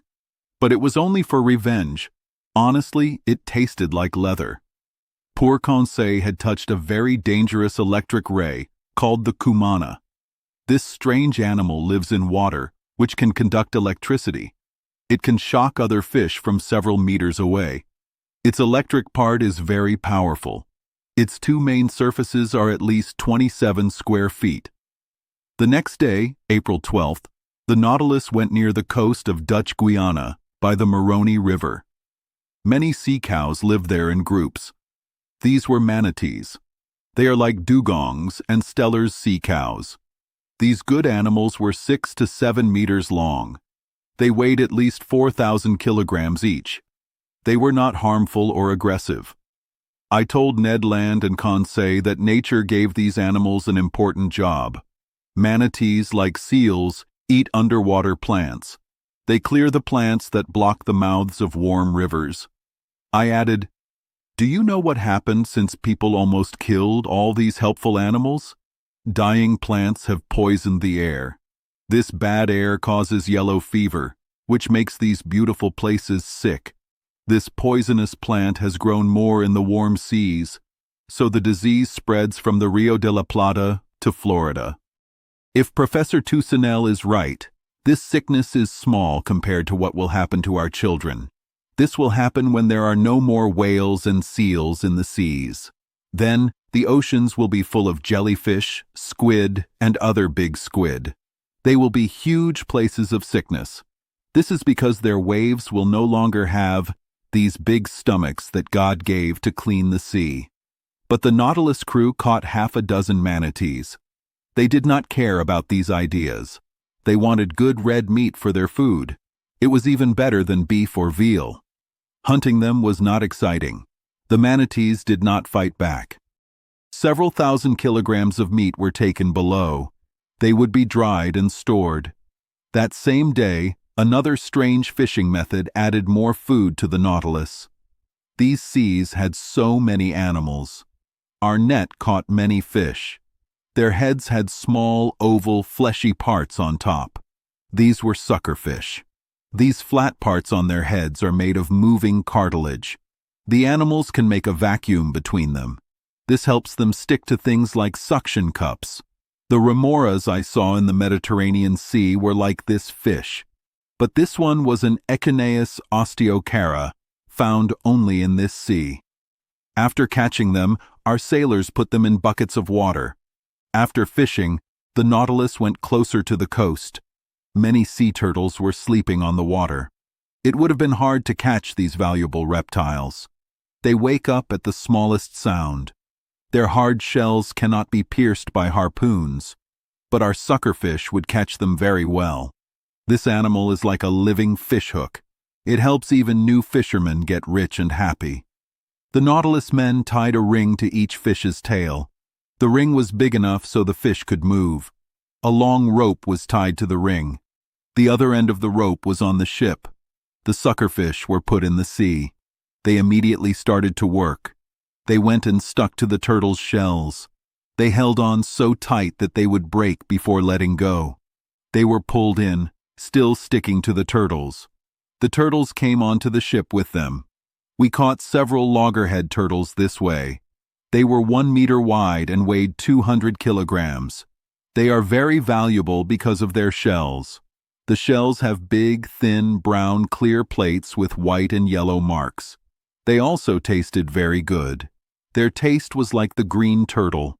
This fishing ended our time in the Amazon waters.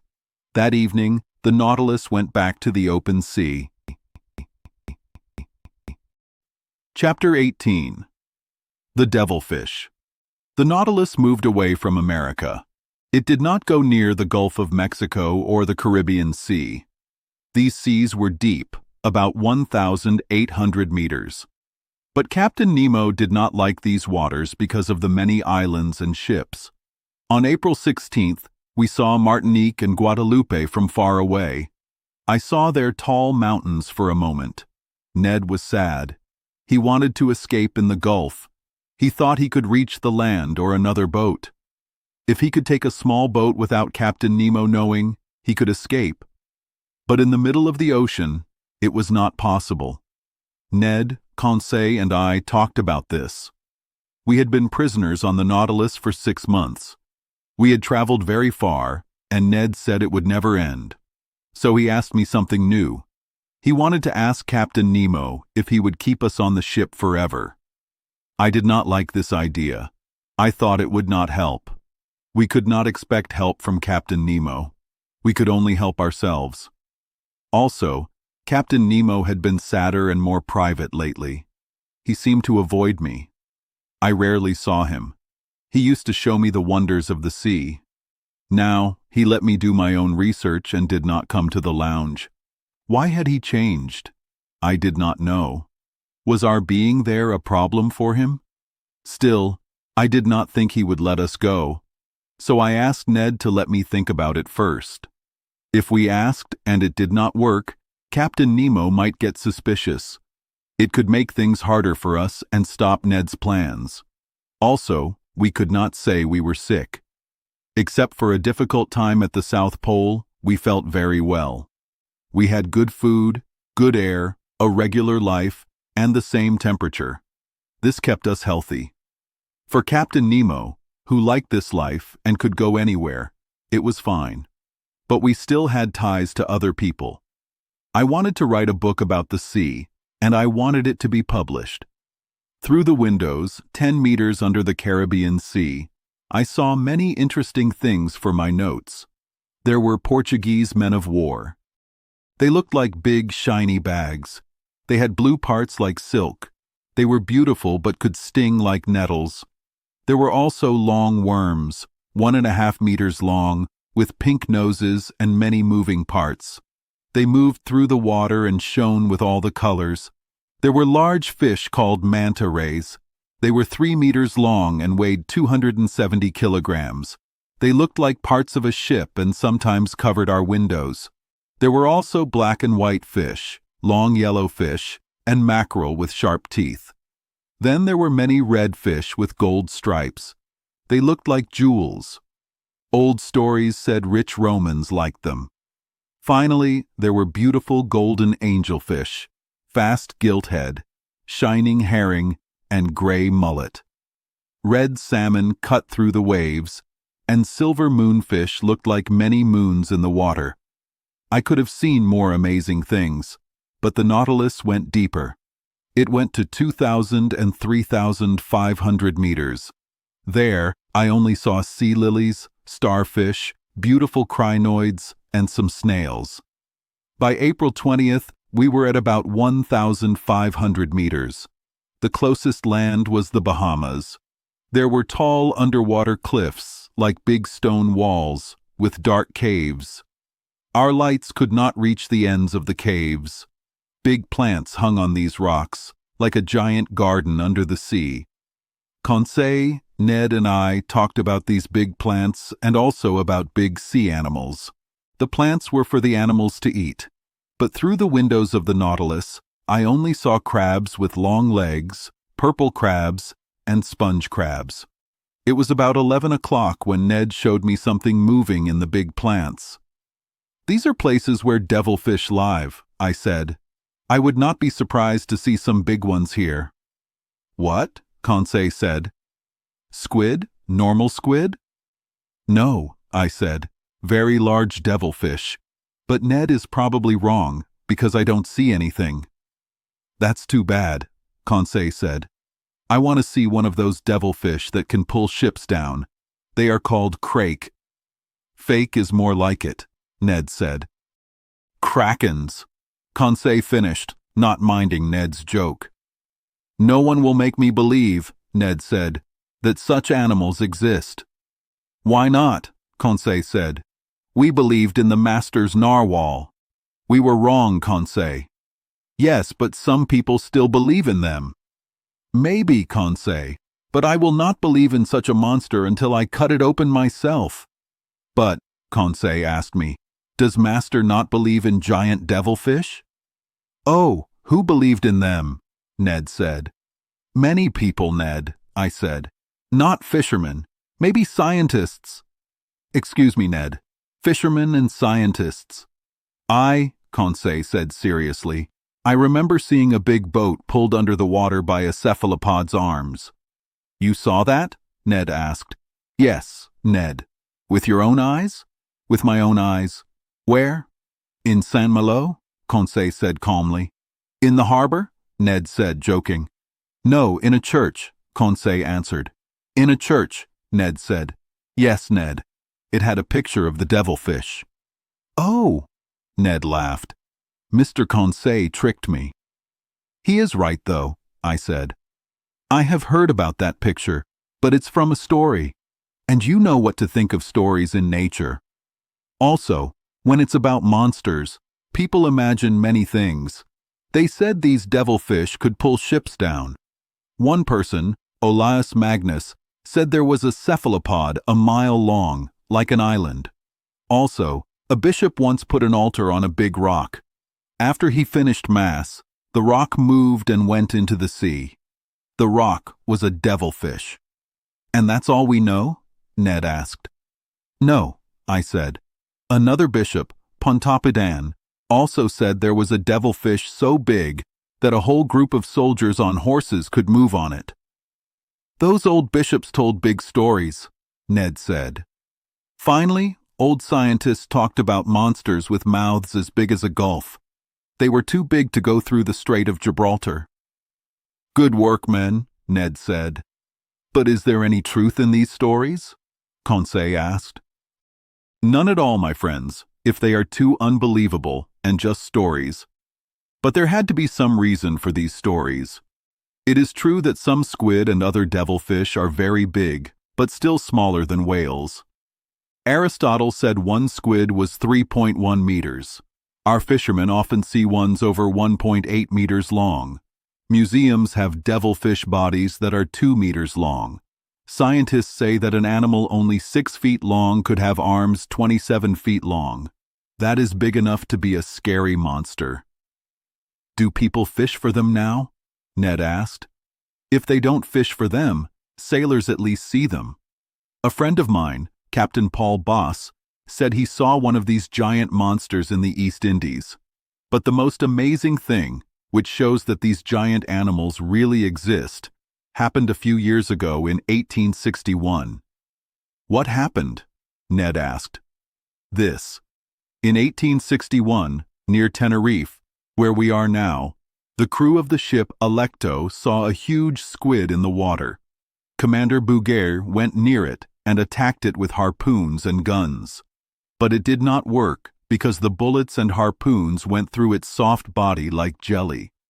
After trying many times, the crew put a rope around the animal's body. It went down to its tail. Then they tried to pull the monster onto the ship. But it was so heavy that when they pulled the rope, its tail broke off. Without its tail, it went under the water. Finally, something real, Ned said. Something real, Ned. So people suggested calling this devilfish Bouguer's squid. How long was it? Ned asked. Was it about 6 meters? Conseil said. He was at the window looking at the rocks. Exactly, I said. Was its head, Conseil continued, covered with 8 arms that moved in the water like snakes? Exactly. Were its eyes big and noticeable? Yes, Conseil. And was its mouth like a parrot's beak but very big? Correct, Conseil. Well, if this is not Bouguer's squid, Conseil said calmly, it is at least a close relative. I looked at Conseil. Ned ran to the window. "What a terrible animal," he said. I looked too and felt sick. Before my eyes was a terrible monster, like something from old stories. It was a huge squid, 8 meters long. It was swimming backward very fast, in the same way as the Nautilus. It had big, green eyes. Its 8 arms were on its head, which is why these animals are called cephalopods. Its arms were twice as long as its body and moved like snakes. You could clearly see 250 suckers on the inside of its arms, like small cups. Sometimes these suckers stuck to the lounge window. The monster's mouth was a horn beak, like a parrot's, and it opened and closed up and down. Its tongue was also made of horn and had sharp teeth. What a strange creature, a bird's beak on a mollusk. Its body was shaped like a spindle, thick in the middle. It was a fleshy mass that must have weighed 20,000 to 25,000 kilograms. Its color changed quickly when it was angry, from blue-gray to red-brown. What made this mollusk angry? Probably the Nautilus, which was even scarier than itself. It could not grab the Nautilus with its mouth or suckers. These devilfish are amazing monsters. The Creator gave them so much life and strength in their movements, because they have 3 hearts. We just happened to be near this squid, and I wanted to study it carefully. I got over my fear, picked up a pencil, and started to draw it.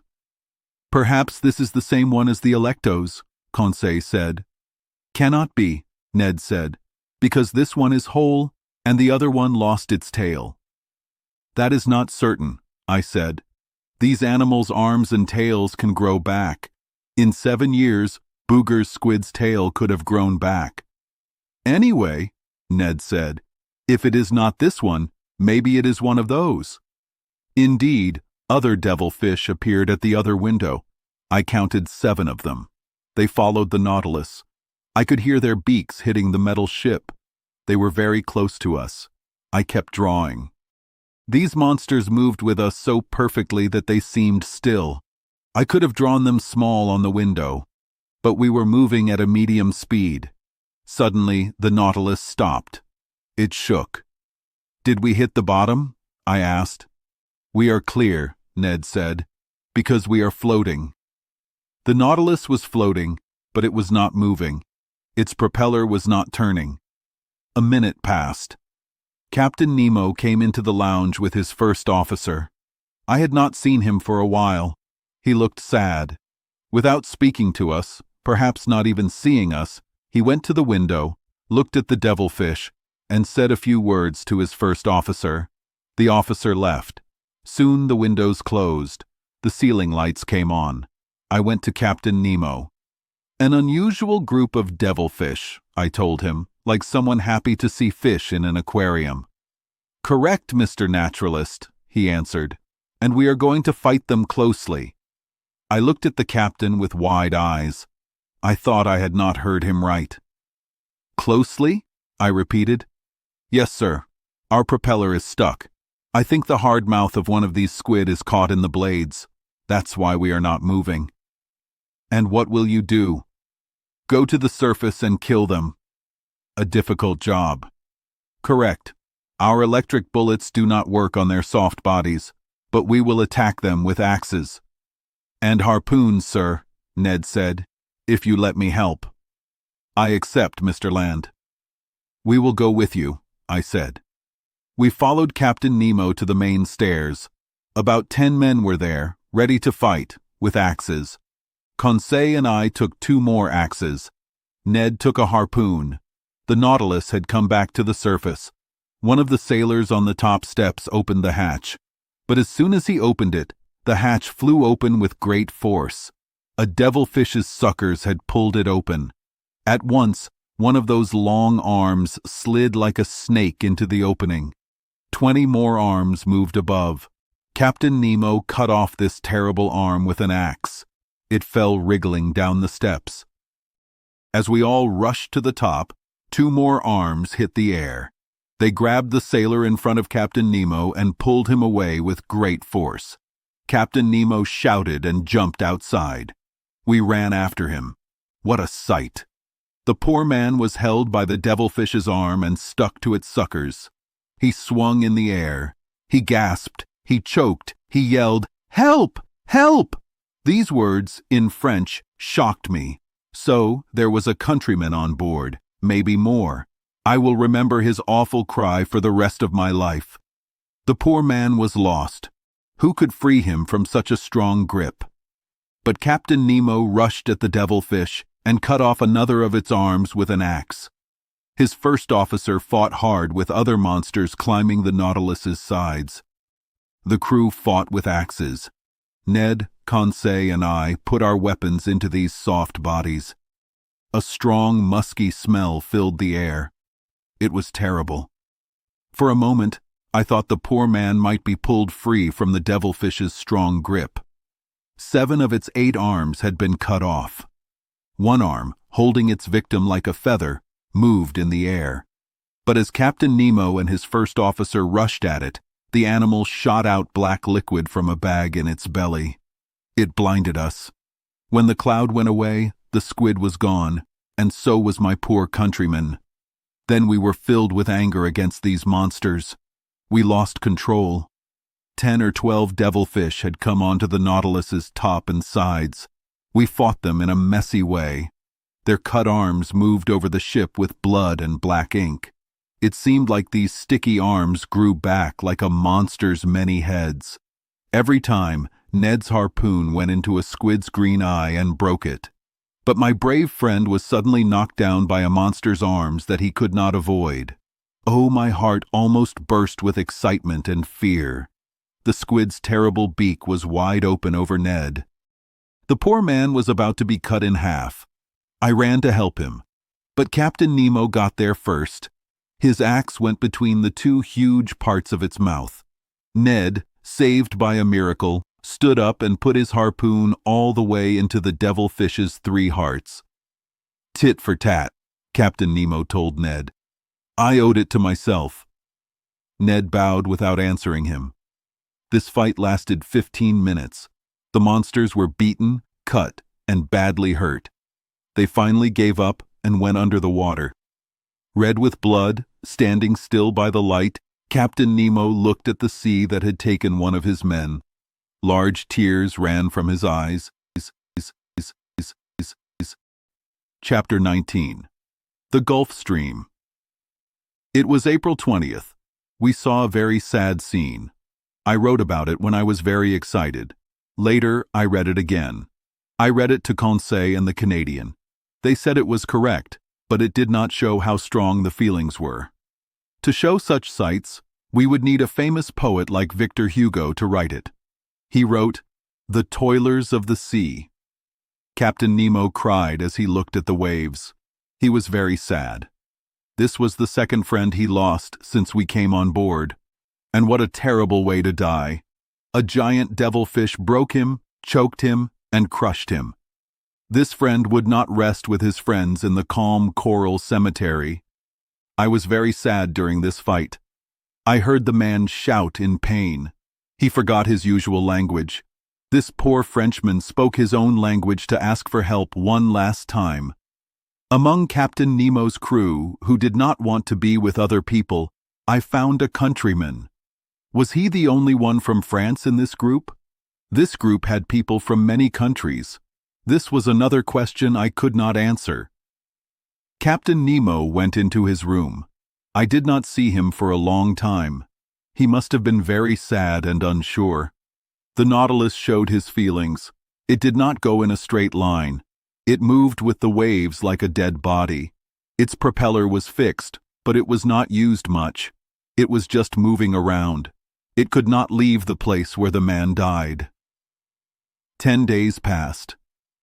It was May 1st when the Nautilus started going north again. We saw the Bahamas near the old Bahama Channel. Then we went with the current of the sea's biggest river, the Gulf Stream.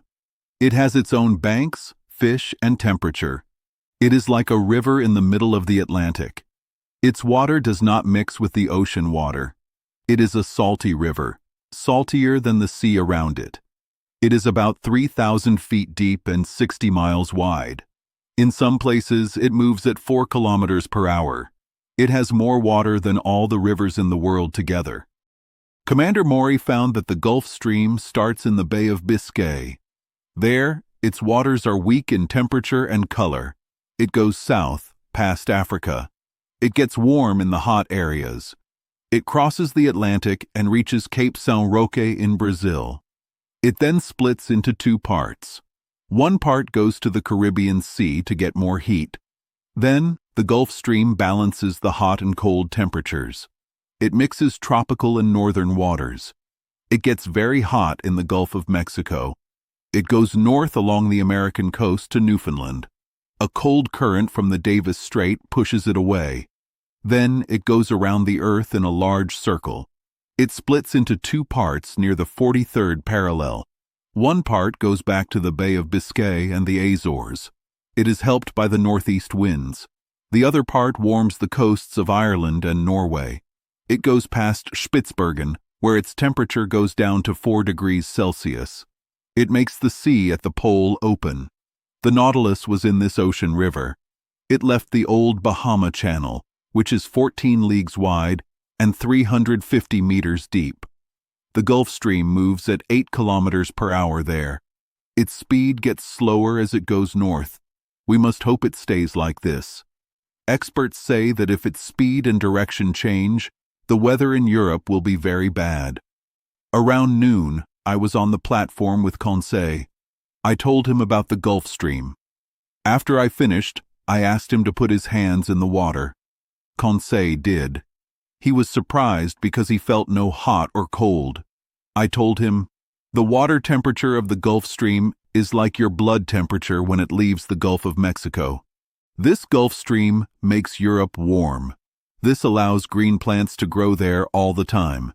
Commander Maury says that if we could use all the heat from this current, it could keep a river of melted iron as big as the Amazon or the Missouri liquid." The Gulf Stream was moving at 2.25 meters per second then. Its current is very different from the sea around it. Its water is different from the colder ocean water. It is also dark and has a lot of salt. Its dark blue color is different from the green waves around it.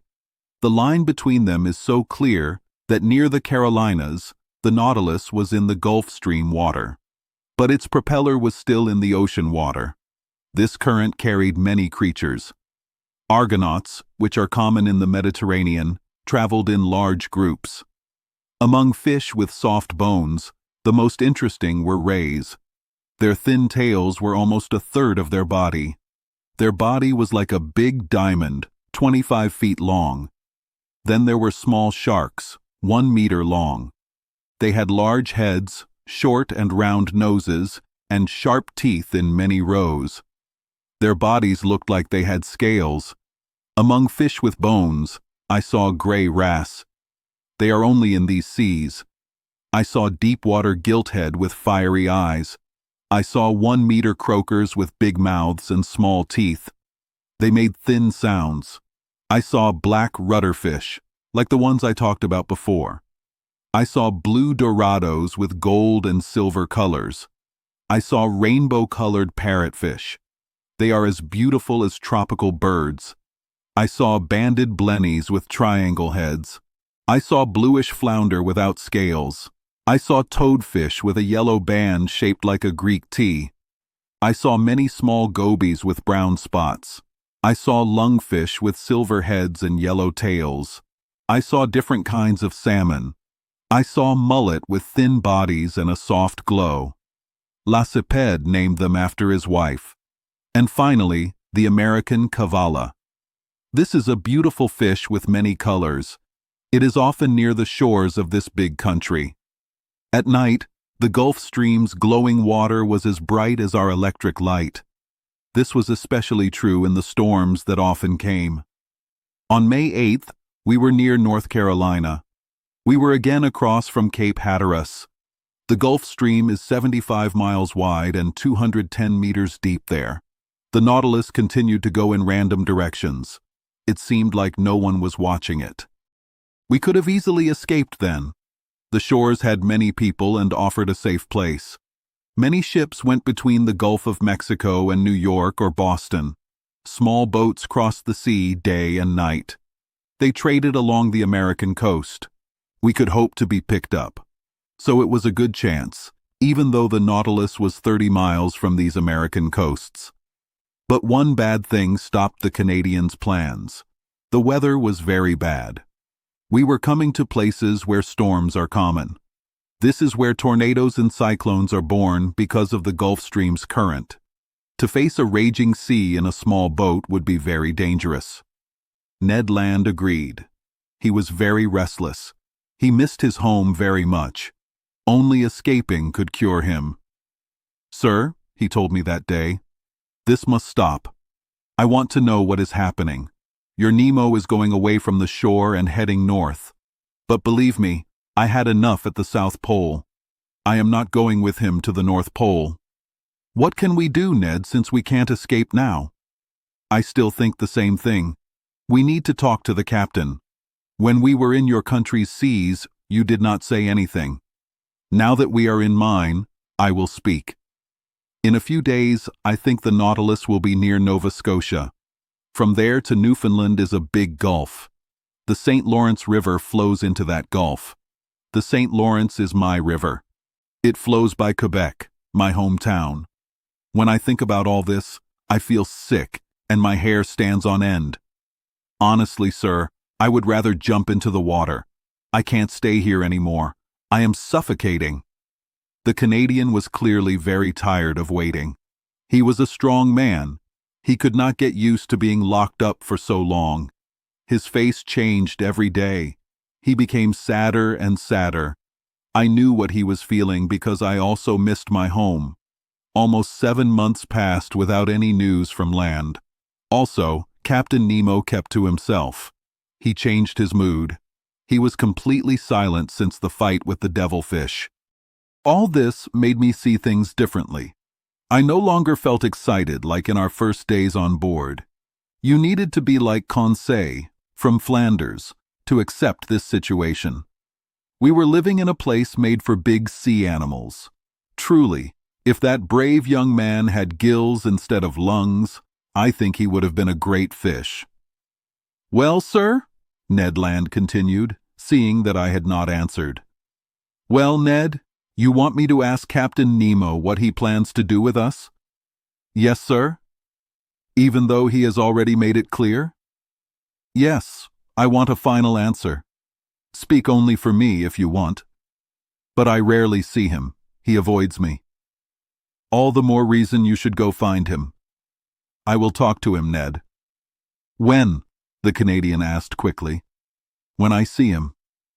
"Professor Aronnax, would you like me to go find him myself?" "No, let me do it. Tomorrow." "Today," Ned Land said. "All right, I will see him today," I answered the Canadian. If he had acted himself, he would have ruined everything. I was alone. His request was granted. I decided to do it right away. I like to finish things quickly. I went back to my room. From there, I could hear noises inside Captain Nemo's room. I could not miss this chance to see him. I knocked on his door. I heard no answer. I knocked again. Then I tried the doorknob. The door opened. I went in. The captain was there. He was bent over his work table and had not heard me. I did not want to leave without asking him. I went closer. He looked up quickly with a frown. He said in a strict voice, "Oh, it's you. What do you want?" "To speak with you, Captain." "But I am busy, sir. I am working. I give you your private time. Can I not have the same?" This welcome was not good, but I was determined to be firm. "Sir," I said calmly, "I need to speak with you about something that cannot wait." "What could that be, sir?" he replied in a mocking way. "Have you found something I missed? Has the sea told you a new secret?" We were far apart in our thoughts. But before I could answer, he showed me a paper on the table. He told me in a more serious voice, "Here, Professor Aronnax, is a paper written in several languages. It has a summary of my studies under the sea. God willing, It will not be lost with me. It has my name and my life story. This paper will be put in a small thing that cannot sink. The last man alive on the Nautilus will throw this thing into the sea. It will go wherever the waves carry it. The man's name, his life story written by himself, so his secret might be known someday? But I saw this announcement only as a way to start my topic. Captain, I replied, I like this idea you are doing. Your studies must not be lost, but the ways you are using seem old to me. Who knows where the winds will take that thing? Who will find it? Can't you find something better? Can't you or one of your men? Never, sir, the captain said, stopping me quickly. But my friends and I would be happy to keep this paper safe. And if you give us back our freedom? Your freedom, Captain Nemo said, standing up. Yes, sir, and that is what I wanted to talk about with you. For 7 months we have been on your ship. I ask you today, for my friends and myself, if you plan to keep us here forever. Professor Aronnax, Captain Nemo said, I will answer you today just like I did 7 months ago. Whoever comes on the Nautilus must never leave it. What you are doing to us is like slavery. Call it what you like. But every slave has the right to get his freedom back, by any good way he can. Who has said you cannot do that? Captain Nemo replied. Did I ever try to make you promise to stay? The captain looked at me with his arms crossed. Sir, I told him, to talk about this again would be unpleasant for both of us. So let's finish what we started. I repeat, I am not just asking for myself. For me, studying is a relief, a strong distraction, something exciting, a passion that can make me forget everything else. Like you, I am a man not known by others. I hope that someday I can pass on my work to future generations. I mean, by using something left to the winds and waves. In short, I can admire you and go with you comfortably. I play a part I only partly understand, but I still see other parts of your life that have problems and secrets. My friends and I, alone on board, cannot share them. And even when our hearts could feel with yours, moved by your sadness or by your brave and smart actions, we had to hide even a small sign of that feeling that comes when you see something good, whether from a friend or enemy. So, this feeling of not being part of your deepest thoughts makes our situation not acceptable, impossible.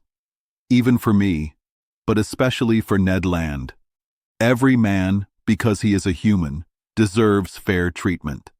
Have you thought about how a love of freedom and hate of slavery could make someone like the Canadian plan revenge?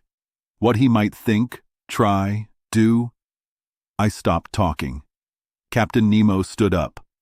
Ned Land can think, try, or do anything he wants. What does it matter to me? I did not look for him. I do not keep him on board for my pleasure. As for you, Professor Aronnax, you are a man who can understand anything, even silence.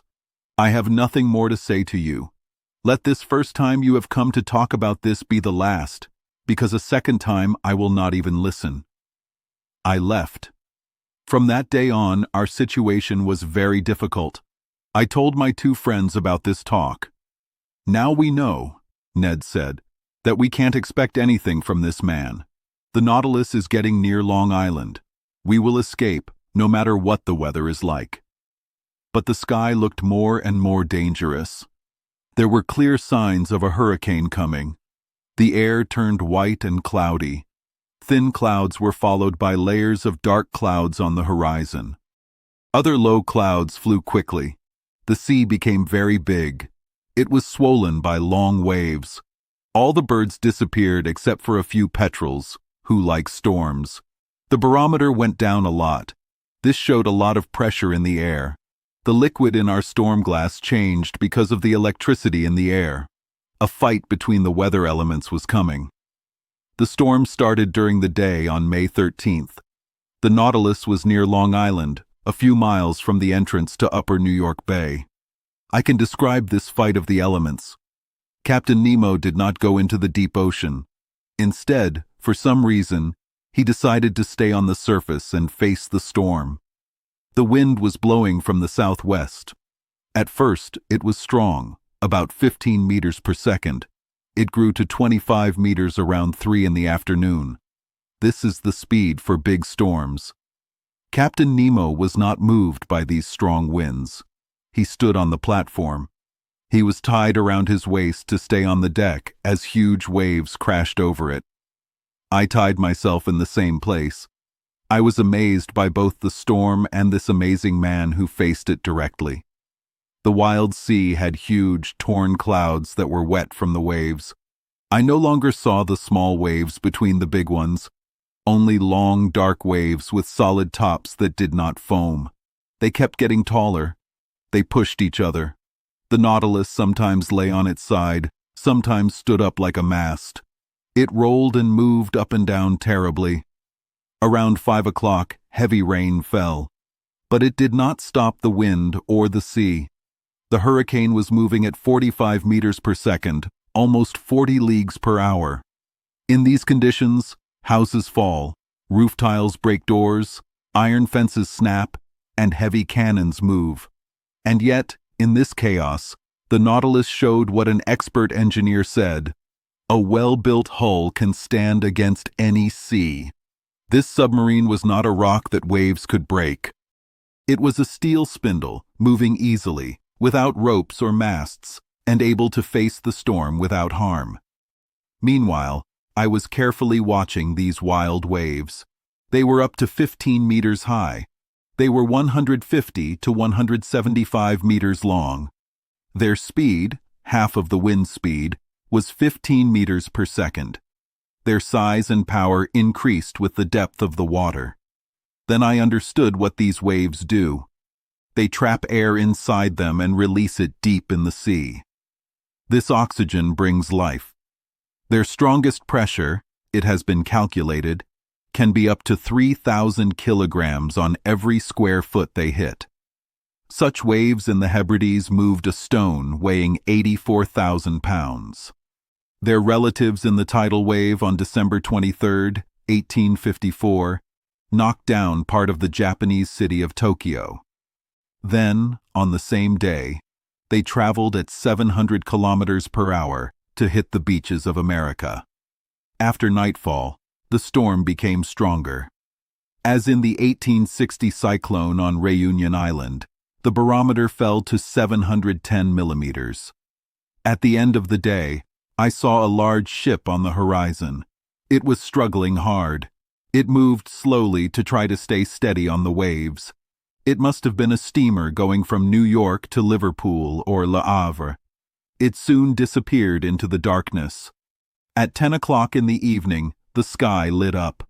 The air was full of bright lightning flashes. I could not look at this brightness, but Captain Nemo stared at it, as if to take in the power of the storm. A terrible noise filled the air. It was a mix of the crashing waves, the howling wind, and thunder. The wind changed direction often. The cyclone left the east and returned there after passing through north, west, and south. It moved in the opposite direction of storms in the southern part of the world. Oh, that Gulf Stream! It truly deserves its name, the Lord of Storms. It creates these terrible cyclones by itself. This happens because of the difference in temperature between its currents and the air above it. The rain was followed by a downpour of fire. Water drops became exploding puffs. You would have thought Captain Nemo was looking for a death worthy of him, wanting to be hit by lightning. In one terrible up-and-down movement, the Nautilus pointed its steel front into the air like a lightning rod. I saw long sparks shoot down it. I was very tired. I slid onto my stomach to the hatch. I opened it and went down to the lounge. By then, the storm was at its strongest. It was impossible to stand inside the Nautilus. Captain Nemo came back around midnight. I heard the ballast tanks filling slowly. The Nautilus gently went down under the waves. Through the open windows of the lounge, I saw large, scared fish passing like ghosts in the fiery water. Some were hit by lightning right in front of my eyes. The Nautilus kept going down. I thought it would find calm at 15 meters deep. Number. The upper layers of water were too rough. It needed to go down to 50 meters, looking for a calm place deep in the sea. But once there, we found such peace, such silence, such quiet all around us. Who would have known that a terrible hurricane was raging on the surface of this ocean? Chapter 20. In latitude, 47 degrees 24 minutes, and longitude 17 degrees 28 minutes. After a big storm, we went east. We could not go to New York or St. Lawrence. Ned was sad and stayed alone. Conseil and I stayed together. The Nautilus went east or northeast. For many days, the ship was in thick fog. This fog is from melting ice. Many ships crash here because they cannot see. Many people die. Many ships hit rocks. Many ships crash into each other. The bottom of the sea looked like a place of war. Old ships and new ships were there. Many ships sank with everyone on board. This happened near Cape Race, St. Paul Island, Belle Isle, and St. Lawrence. Many people died from ship lines like Royal Mail and Inman. Ships like the Solway and the Arctic also sank. The Nautilus moved past them, like seeing dead people. On May 15th, we were near the Grand Banks of Newfoundland. This is a place with a lot of sand and old things from the sea. It comes from warm water from the equator and cold water from the North Pole. Broken ice also gathers here. Many fish and small sea animals die here. The water at Grand Banks is not very deep, only a few hundred meters, but to the south there is a very deep hole, 3,000 meters deep. The warm water current gets wider here. It becomes like a big sea. We saw many fish. There was a big lumpfish, black and orange. It stays with one partner. We saw a long eelpout and a tasty green moray.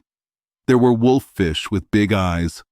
We saw blennies that have babies inside them, like snakes. There were also black gobies and shiny grenadiers.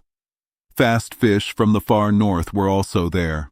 Our nets caught a strong, thorny fish. It was 2 or 3 meters long. It was like a scorpion and ate other fish. It was a bullhead from the northern seas, with red fins and a brown body. The Nautilus fishermen had trouble holding it. This fish can live out of water for a long time. I also saw small blennies that follow ships. There were special carp from the North Atlantic. I saw scorpionfish and many cod. The cod were in their favorite place on the Grand Banks. Newfoundland is like a mountain under the water. So, cod here are like mountain fish. Conseil saw them and said, "I thought cod were flat, like other fish." I told him, "No, cod are flat only in the store. In the water they are round and fast." Conseil said, "I believe you. But there are so many." I said, "Yes, but there would be more if not for other fish and people." "Do you know how many eggs one female cod can have?" Conseil guessed 500,000. I said, "No, 11 million. Conseil said, 11 million. I will not believe it until I count them myself. I said, "It is easier to believe me. People from many countries catch thousands of these fish. We eat a lot of them. If they did not have so many babies, there would be no cod left. In England and America alone, 5,000 ships with 75,000 sailors catch cod. Each ship gets about 4,400 fish. That is 22 million fish. The same is true in Norway." Conseil said, "Okay, I believe you. I will not count the eggs, but I have one thought." "What is it?" I asked. "If all the eggs hatched, just 4 cod could feed England, America, and Norway," he said. As we moved through the Grand Banks, I saw long fishing lines. Each line had 200 hooks. Many boats had these lines. The Nautilus had to move carefully to avoid them. The ship did not stay long in these busy waters. It went to about 42 degrees latitude. This was near St. John's and Heart's Content, where the Atlantic cable ends. The Nautilus went east, not north.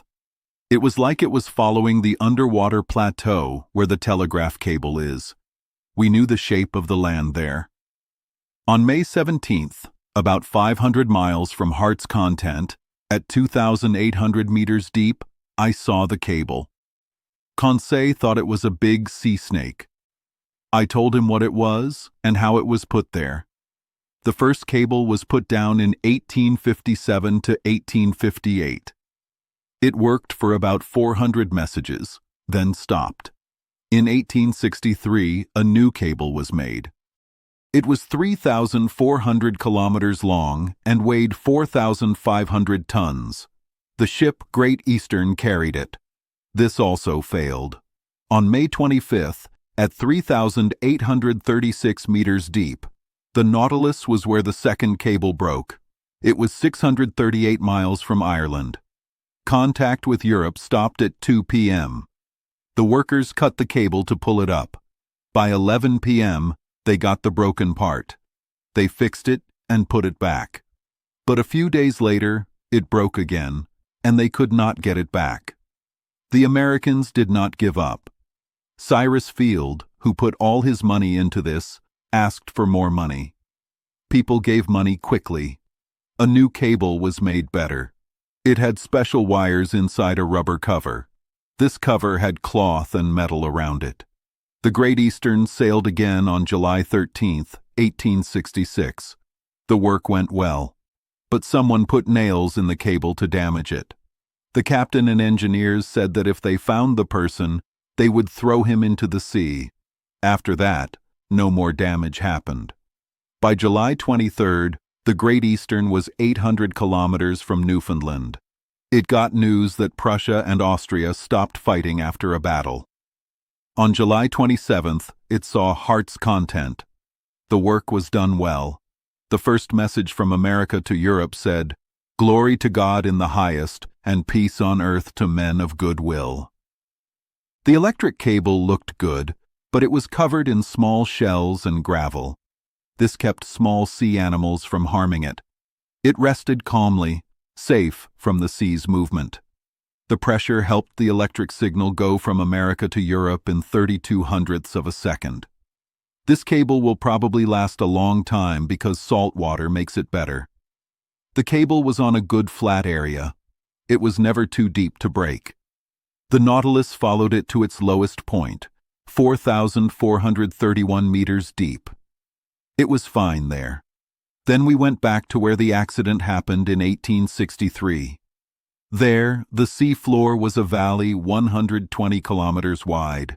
A big mountain could fit inside it. A high wall 2,000 meters tall closed the valley on the east. We arrived on May 28th. The Nautilus was 150 kilometers from Ireland. Would Captain Nemo go north to the British Isles? He went south to European waters. We passed Ireland, and I saw Cape Clear and the Fastnet Rock Lighthouse. This light helps many ships from Glasgow or Liverpool. I wondered if the Nautilus would go into the English Channel. Ned Land kept asking me. I did not know what to say. Captain Nemo was still hiding. He showed Ned America. Would he show me France? But the Nautilus kept going south. On May 30th, it passed between England and the Scilly Islands. If it was going to the English Channel, it would go east. But it did not. All day on May 31st, the Nautilus moved in circles. I did not understand why. It seemed to be looking for something. At noon, Captain Nemo came to check our position. He did not speak to me. He looked very sad. Why was he sad? Was it because we were near Europe? Was he thinking about his past? I thought about this for a long time. I felt that I would soon learn his secrets. The next day, June 1st, the Nautilus did the same thing. It was looking for a special place. Captain Nemo checked the sun again. The sea was calm. 8 miles east, a big ship was visible. I could not tell what country it was from. Before the sun was at its highest point, Captain Nemo used his tool to measure our position. The calm sea made it easy. The Nautilus was still. I was on the top of the ship. After finding our position, Captain Nemo said, "It's right here." He went inside. Did he see the other ship coming towards us? I do not know. I went back to the room. The door closed, and I heard water filling the tanks. The Nautilus went straight down. It was not moving forward. A few minutes later, it stopped at 833 meters deep. It rested on the sea floor.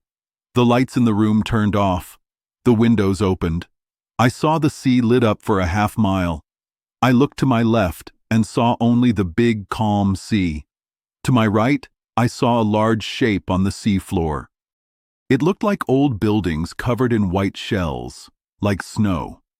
I looked closely and saw the shape of a ship without its masts. It must have sunk nose first. This ship was very old. It was covered in sea rock, so it must have been there for many years. What ship was this? Why did the Nautilus come here? Was it just an accident that it sank? I was thinking, and then I heard Captain Nemo say slowly, "This ship was called the Marseillais. It had 74 cannons and was built in 1762. On August 13th, 1778, it fought the Preston bravely. On July 4th, 1779, it helped capture Grenada. On September 5th, 1781, it fought in the Battle of Chesapeake Bay. In 1794, France changed its name. On April 16th of that year, it joined a group of ships to protect food coming from America. On June 1st, 1868, or 74 years ago today, at this exact spot, this ship sank after a brave fight. Its masts were gone, it had water inside, and many of its sailors were hurt. It chose to sink with 356 sailors rather than give up. Its flag was still up, and it sank with shouts of, "Long live the Republic!" "This is the Avenger," I said. "Yes, sir." "The Avenger, a great name," Captain Nemo said, crossing his arms. Chapter 21. A Mass Execution. It was a very surprising moment. First, I learned about the ship. Then I heard a man say strange words. He said the name Avenger. This name was important. All of this made a big impression on me. I watched the captain. He looked at the sea. His eyes were bright. He looked at the broken ship. I did not know who he was or where he was going, but I could see he was not a normal person. Captain Nemo and his friends stayed in the Nautilus. It was not just because they did not like people. It was a very big hate. This hate would never end. Did he want to get even? I would soon know. The Nautilus slowly went up to the top of the water. I saw the ship called Avenger go down. Soon, I felt the Nautilus moving gently. We were on top of the water. Then, I heard a loud sound. I looked at the captain. He did not move. I said, "Captain?" He did not answer. I left him and went to the top of the Nautilus. Conseil and Ned Land were already there. I asked, "What was that sound?" Ned Land said, "A big gun firing." I looked at a ship I saw earlier. It was coming toward the Nautilus. It was moving fast. It was 6 miles away. "What kind of ship is it, Ned?" I asked. Ned Land said, "It has small masts. I think it is a warship. I hope it comes here and sinks this Nautilus." Conseil said, "Ned, my friend, how can it hurt the Nautilus? Can it attack us under the water? Can it shoot at us at the bottom of the sea?" I asked. "Ned, can you tell where that ship is from?" Ned Land looked closely at the ship for a short time. He said, "No, sir. I cannot see what country it is from. It has no flag, but I know it is a warship. It has a long flag at the top of its main mast." For 15 minutes, we watched the ship come closer, but I could not believe it saw the Nautilus from far away, and I could not believe it knew what the Nautilus was. Soon, Ned Land said the ship was a big warship. It had 2 parts and was made of iron. Dark smoke came from its 2 tall pipes. Its sails were down. It had no flag. We could not see the colors of its small flag yet. It was coming very fast. If Captain Nemo let it come close, we could try to escape. Ned Land told me, "Sir, if that boat comes within 1 mile, I will jump in the water. I think you should too." I did not answer Ned. I watched the ship. It looked bigger on the horizon. If it was from England, France, America, or Russia, they would help us if we could get to them. Conseil then said, "Master may remember we can swim well. I can help you swim to that ship if you want to go with our friend Ned." Before I could answer, white smoke came from the front of the warship. A few seconds later, water splashed behind the Nautilus. Something heavy had fallen. Soon after, I heard a loud sound. "What is this?" "They are shooting at us," I said. "Good men," Ned Land said quietly. "That means they do not think we are lost people on broken parts," Conseil said, shaking off water from another shell. "They have found the Nautilus and are shooting at it." "But they must know," I said, "that we are people." "Maybe that is why," Ned Land said, looking at me. Then I understood. People now knew about this big monster. The Nautilus had met the Abraham Lincoln ship. Ned Land had hit it with his harpoon. So, the Abraham Lincoln's leader knew the Nautilus was a boat, not a sea animal. It was more dangerous than any animal. Yes, this had to be true. And now, they were looking for this dangerous ship everywhere. It was dangerous if Captain Nemo used the Nautilus to get back at people.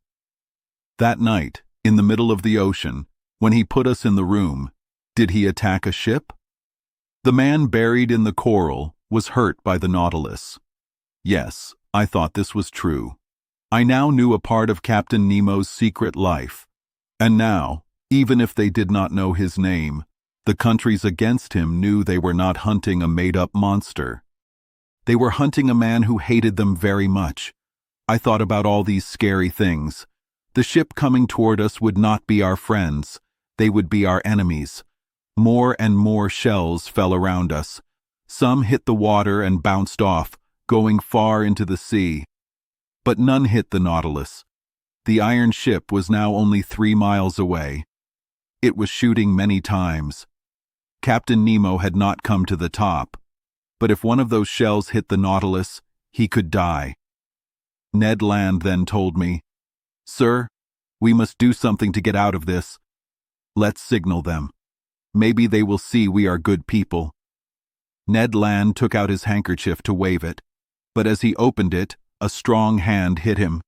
Even though he was strong, he fell to the floor. "Bad man!" the captain shouted. "Do you want to be tied to the Nautilus before it hits that ship?" Captain Nemo was scary to hear, but even scarier to see. His face was white. His eyes were very small. His voice was not speaking, it was yelling. He shook Ned Land by the shoulders. Then he let go of Ned and looked at the warship. Shells were falling around him. "Oh, ship of a bad country, you know who I am," he yelled in a loud voice. "And I do not need your flag to know you. Look, I will show you mine." And at the front of the Nautilus, Captain Nemo put up a black flag. It was like the one he left at the South Pole. Just then, a shell hit the side of the Nautilus. It did not break the ship. It bounced near the captain and went into the sea. Captain Nemo moved his shoulders. Then he spoke to me. "Go inside," he told me quickly. "You and your friends go inside." "Sir," I said, "are you going to attack this ship?" "Sir, I am going to sink it." "You would not." "I will," Captain Nemo said coldly. "You should not judge me, sir. You have seen what you were not supposed to see. The attack has started. Our answer will be terrible. Go back inside." "What country is that ship from?" I asked. "You do not know? Good. Its country will stay a secret to you. Go inside." Ned Land, Conseil, and I had to obey. About 15 sailors from the Nautilus stood around their captain. They looked at the ship coming toward them with great hate. You could feel the same hate in all of them. I went inside as another shell hit the Nautilus. I heard the captain say, "Shoot, crazy ship! Shoot your useless shells! You will not escape the Nautilus. But this is not where you will die. I do not want your broken parts to mix with the Avengers." I went to my room. The captain and his main officer stayed on the top. The propeller started. The Nautilus moved away quickly. We were now safe from the ship's shells. But the chase continued. Captain Nemo just kept his distance. Around 4 in the afternoon, I could not wait any longer. I went back to the central stairs. The door was open. I went to the top. The captain was still walking there, moving fast. He looked at the ship. It was 5 or 6 miles away. He was going around it like an animal, leading it to the east. He let it chase him, but he did not attack. Was he still thinking? I tried to talk to him one last time, but I just started to speak when Captain Nemo stopped me.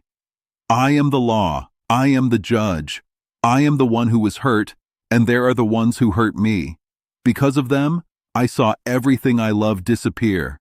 My country, my wife, my children, my father, and my mother.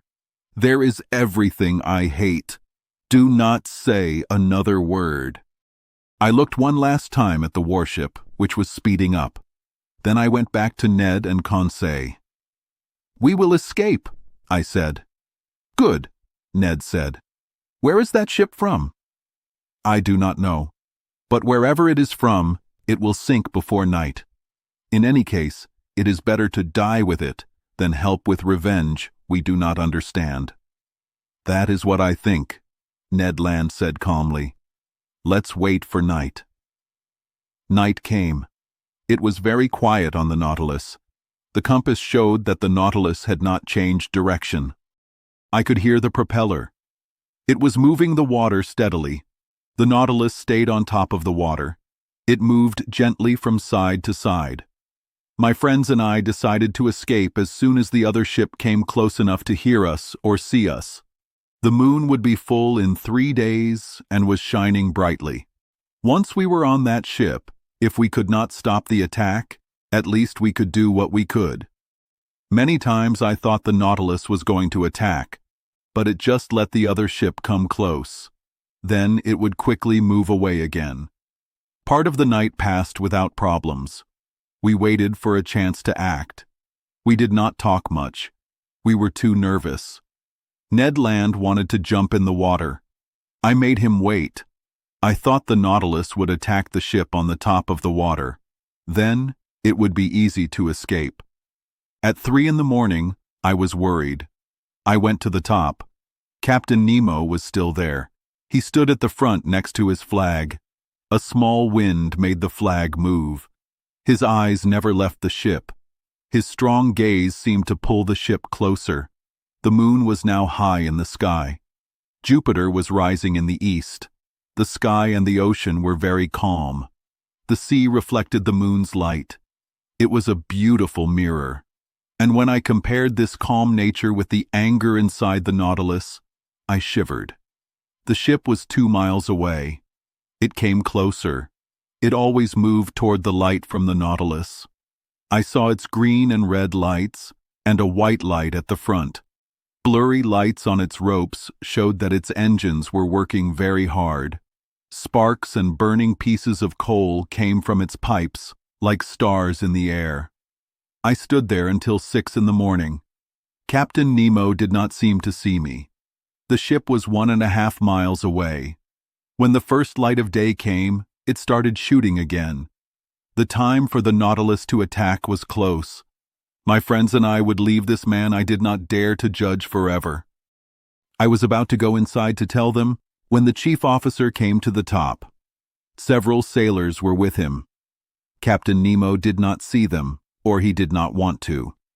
They did some things that you could call getting ready for battle on the Nautilus. They were simple. The ropes around the top, used as a handrail, were lowered. The steering room and the lighthouse were pulled into the ship. The top of this long metal ship was now flat. Nothing was sticking out to stop its movements. I went back to the living room. The Nautilus was still on top of the water. Some morning light came through the water. Under the waves, the windows showed the red color of the rising sun. That terrible day of June 2nd had begun. At 7 o'clock, the ship's log told me that the Nautilus had slowed down. I knew it was letting the warship come closer.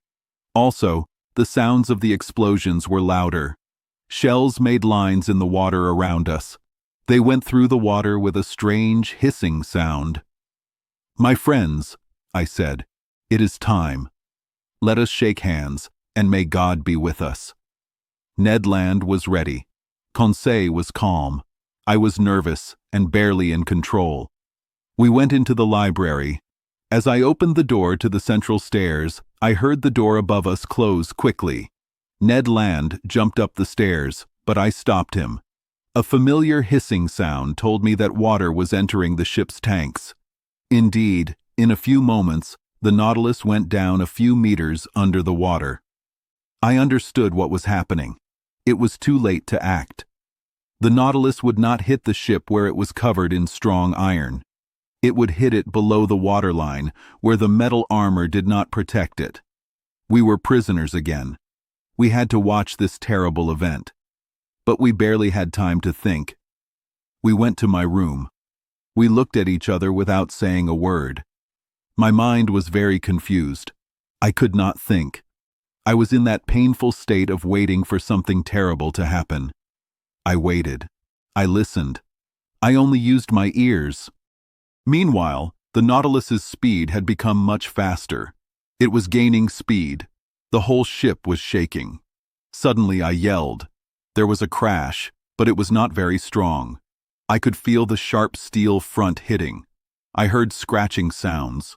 The Nautilus, moving with great power, went through the other ship like a needle through cloth. I could not stay still. Crazy, going mad, I jumped out of my room and ran into the living room. Captain Nemo was there. He was quiet, sad, and determined. He was looking out the window. A very big thing was sinking under the water. The Nautilus, watching everything, was going down with it. 10 meters away, I could see its open side. Water was rushing in with a loud sound. Then I saw its rows of guns and railings. Its top was covered with dark, shaking shapes. The water was rising. Those poor men jumped onto the ropes, held onto the masts, and moved under the water. It was like an ant-hill that the sea had suddenly taken over. I was frozen, stiff with fear. My hair stood up. My eyes were wide. I could not breathe. I was choking. I could not speak. I stared, I too. I was stuck to the window by a powerful feeling. The very large ship slowly went down. The Nautilus followed it, watching its every move. Suddenly there was a big burst. The air inside the ship pushed its decks up, as if the gunpowder had caught fire. The force of the water was so great that the Nautilus turned away. The poor ship then sank faster. Its mast tops appeared, full of people. Then its crossbars, bent under groups of men. Finally, the top of its main mast. Then the dark mass disappeared. With it, a group of dead bodies were pulled down by strong currents. I turned to Captain Nemo. This terrible killer, this angel of hate, was still looking. When it was all over, Captain Nemo went to his room door, opened it, and went in. I watched him. On the back wall, under pictures of his heroes, I saw a picture of a young woman with 2 small children. Captain Nemo looked at them for a few moments. He stretched out his arms to them. He fell to his knees and cried, and cried, and cried. Chapter 22. The Last Words of Captain Nemo. The metal doors closed. It was dark and quiet inside the Nautilus. The ship moved very fast, 100 feet under the water. I did not know where it was going. Was Captain Nemo going north or south? Where would he go after his terrible act? I went back to my room. Ned and Conseil were there. They were quiet. Captain Nemo scared me very much. He hurt people, and that was wrong. He made me watch him. This was very bad. At 11 o'clock, the lights came on again. I went to the main room. No one was there. I looked at the ship's controls. The Nautilus was going north at 25 miles per hour. Sometimes it was on top of the water. Sometimes it was 30 feet under the water. I saw on the map that we were near the English Channel. We were going to the very northern seas very fast. I could see different fish outside. There were long-nosed sharks, hammerhead sharks, and spotted dogfish. There were also big eagle rays and many seahorses. Eels moved like fire. Crabs walked sideways. Groups of porpoises swam fast next to the Nautilus, but I could not study them now. By evening, we had gone 200 leagues up the Atlantic Ocean. It became dark. The moon came out later. I went to my room. I could not sleep. I had bad dreams. I kept seeing the terrible destruction. After that day, I do not know where the Nautilus went in the North Atlantic. It always went very fast. It was always in the cold northern fog. Did it stop near Spitzbergen or Novaya Zemlya? Did it go to unknown seas like the White Sea, the Kara Sea, or the Gulf of Ob? I cannot say. I did not know what time it was. The ship's clocks did not work. It felt like day and night did not follow each other normally, like in the North Pole. I felt like I was in a strange dream. I thought I would see a giant human figure, like in a story. I think, but I might be wrong, that the Nautilus went like this for 15 or 20 days. I do not know how long it would have continued. Then, something bad happened that stopped our trip. Captain Nemo was gone. His main officer was also gone. No one from the crew was seen. The Nautilus stayed under the water almost all the time. When it came up to get air, the doors opened and closed by themselves. We did not know where we were on the map. Ned, the Canadian, was very tired and had no more patience. He did not come out anymore. Conseil could not get him to speak. Conseil was afraid Ned would hurt himself because he missed home so much. So Conseil watched him closely all the time. Our situation was very difficult. One morning, I do not remember the date, I was sleeping. It was a painful sleep. When I woke up, I saw Ned Land. He was leaning over me. He spoke softly. "We will escape," he said. I sat up. "When?" I asked. "Tonight.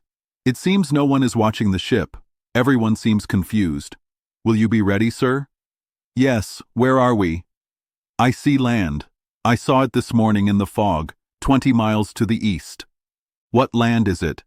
"I do not know, but we will go there." "Yes, Ned. We will escape tonight, even if we drown. The sea is rough, the wind is strong, but a 20-mile trip in the Nautilus's small boat does not scare me. I put some food and water inside, and the crew does not know. I will go with you. Also, Ned added, if they catch me, I will fight. I will fight until I die. Then we will die together, Ned, my friend. I had made up my mind. Ned left me. I went outside onto the platform. It was hard to stand because the waves moved the ship so much. The sky looked bad, but there was land in the fog. We had to escape. We could not wait even one day. I went back to the main room. I was scared to see Captain Nemo, but I also wanted to. What would I say to him? How could I hide that he scared me? No, it was better not to see him. Better to try and forget him. But still, that day felt very long. It was my last day on the Nautilus. I was alone. Ned and Conseil did not talk to me. They were afraid they would show our plan. At 6 o'clock, I ate dinner. I was not hungry, but I made myself eat to stay strong. At 6:30, Ned Land came into my room. He told me, we will not see each other until we go. At 10 o'clock, the moon will not be up. We will use the darkness. Come to the small boat. Conseil and I will be waiting for you inside. Ned left quickly. I wanted to check where the Nautilus was going. I went to the main room. We were going north-northeast very fast, 50 meters down. I looked one last time at the beautiful things in the museum. This special collection would someday be lost in the sea with Captain Nemo. I wanted to remember it well. I stayed there for an hour. I looked at the treasures in the glass cases. Then I went back to my room. There, I put on strong clothes for the sea. I took my notes and kept them close to me. My heart was beating very fast. I could not stop it. My worry would have shown if Captain Nemo had seen me. What was he doing then? I listened at his door. I heard footsteps. Captain Nemo was inside. He was not in bed. Every time he moved, I thought he would come out and ask me why I wanted to escape. I felt scared all the time. My thoughts made this feeling stronger. I felt so scared that I wondered if I should go into his room and talk to him. It was a crazy idea. Luckily, I stopped myself. I lay on the bed to calm down. My body felt a little better, but my mind was very active. I thought about my whole time on the Nautilus. I thought about everything that happened since I fell off the Abraham Lincoln. Hunting underwater, the Torres Strait, getting stuck, the people of Papua, the Coral Cemetery, the Suez Canal, Santorini Island, the diver, the Bay of Vigo, Atlantis, the Ice Bank, the South Pole, getting trapped in the ice, fighting the devilfish, the storm, the Avenger, and the terrible scene of the ship sinking with its crew. All these things passed in my mind like a play. In this strange scene, Captain Nemo became very big. He seemed more than human. He was not just a man. He was the man of the waters, the spirit of the seas. It was 9:30. I held my head with both hands. I closed my eyes. I did not want to think anymore. Only half an hour left. Half an hour of bad thoughts that could make me crazy. Then I heard soft music from the organ. It was sad music, like a prayer. I listened closely. I could barely breathe. I was like Captain Nemo, lost in the music that took him away from this world. Then a sudden thought scared me. Captain Nemo had left his room. He was in the same main room I had to cross to escape. I would see him one last time. He would see me, maybe speak to me. One movement from him could stop me. One word could keep me on his ship. But 10 o'clock was almost here. It was time to leave my room and meet my friends. I did not dare to wait, even if Captain Nemo was there. I opened the door carefully, but the door seemed to make a terrible noise as it opened. Maybe the noise was only in my head. I walked quietly through the dark halls of the Nautilus. I stopped after each step to calm my fast heartbeat. I reached the corner door of the main room. I opened it gently.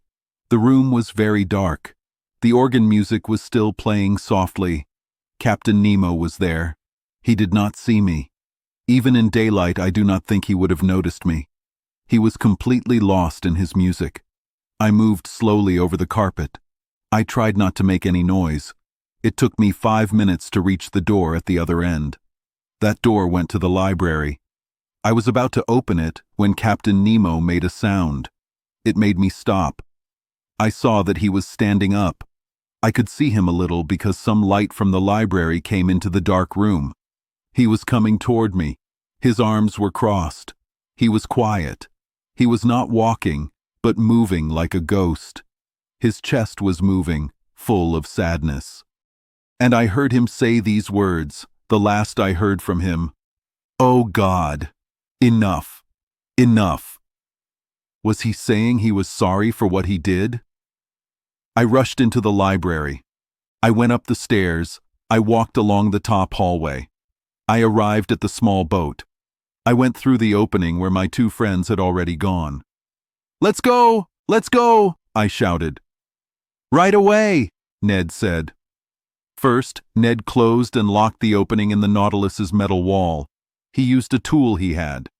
After closing the opening in the small boat, Ned started to remove the nuts that held us to the underwater ship. Suddenly, we heard a noise from inside the ship.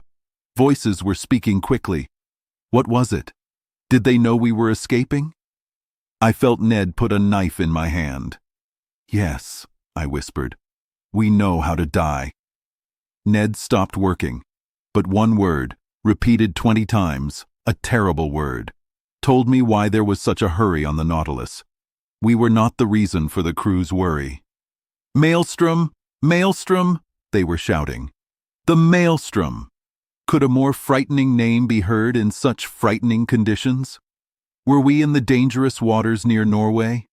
Was the Nautilus being pulled into this whirlpool just as the small boat was about to come off the ship? As you know, when the tide changes, the water between the Faroe and Lofoten Islands rushes out with great force. It makes a whirlpool that no ship has ever escaped. Big waves come together from everywhere. They make a whirlpool called the ocean's navel.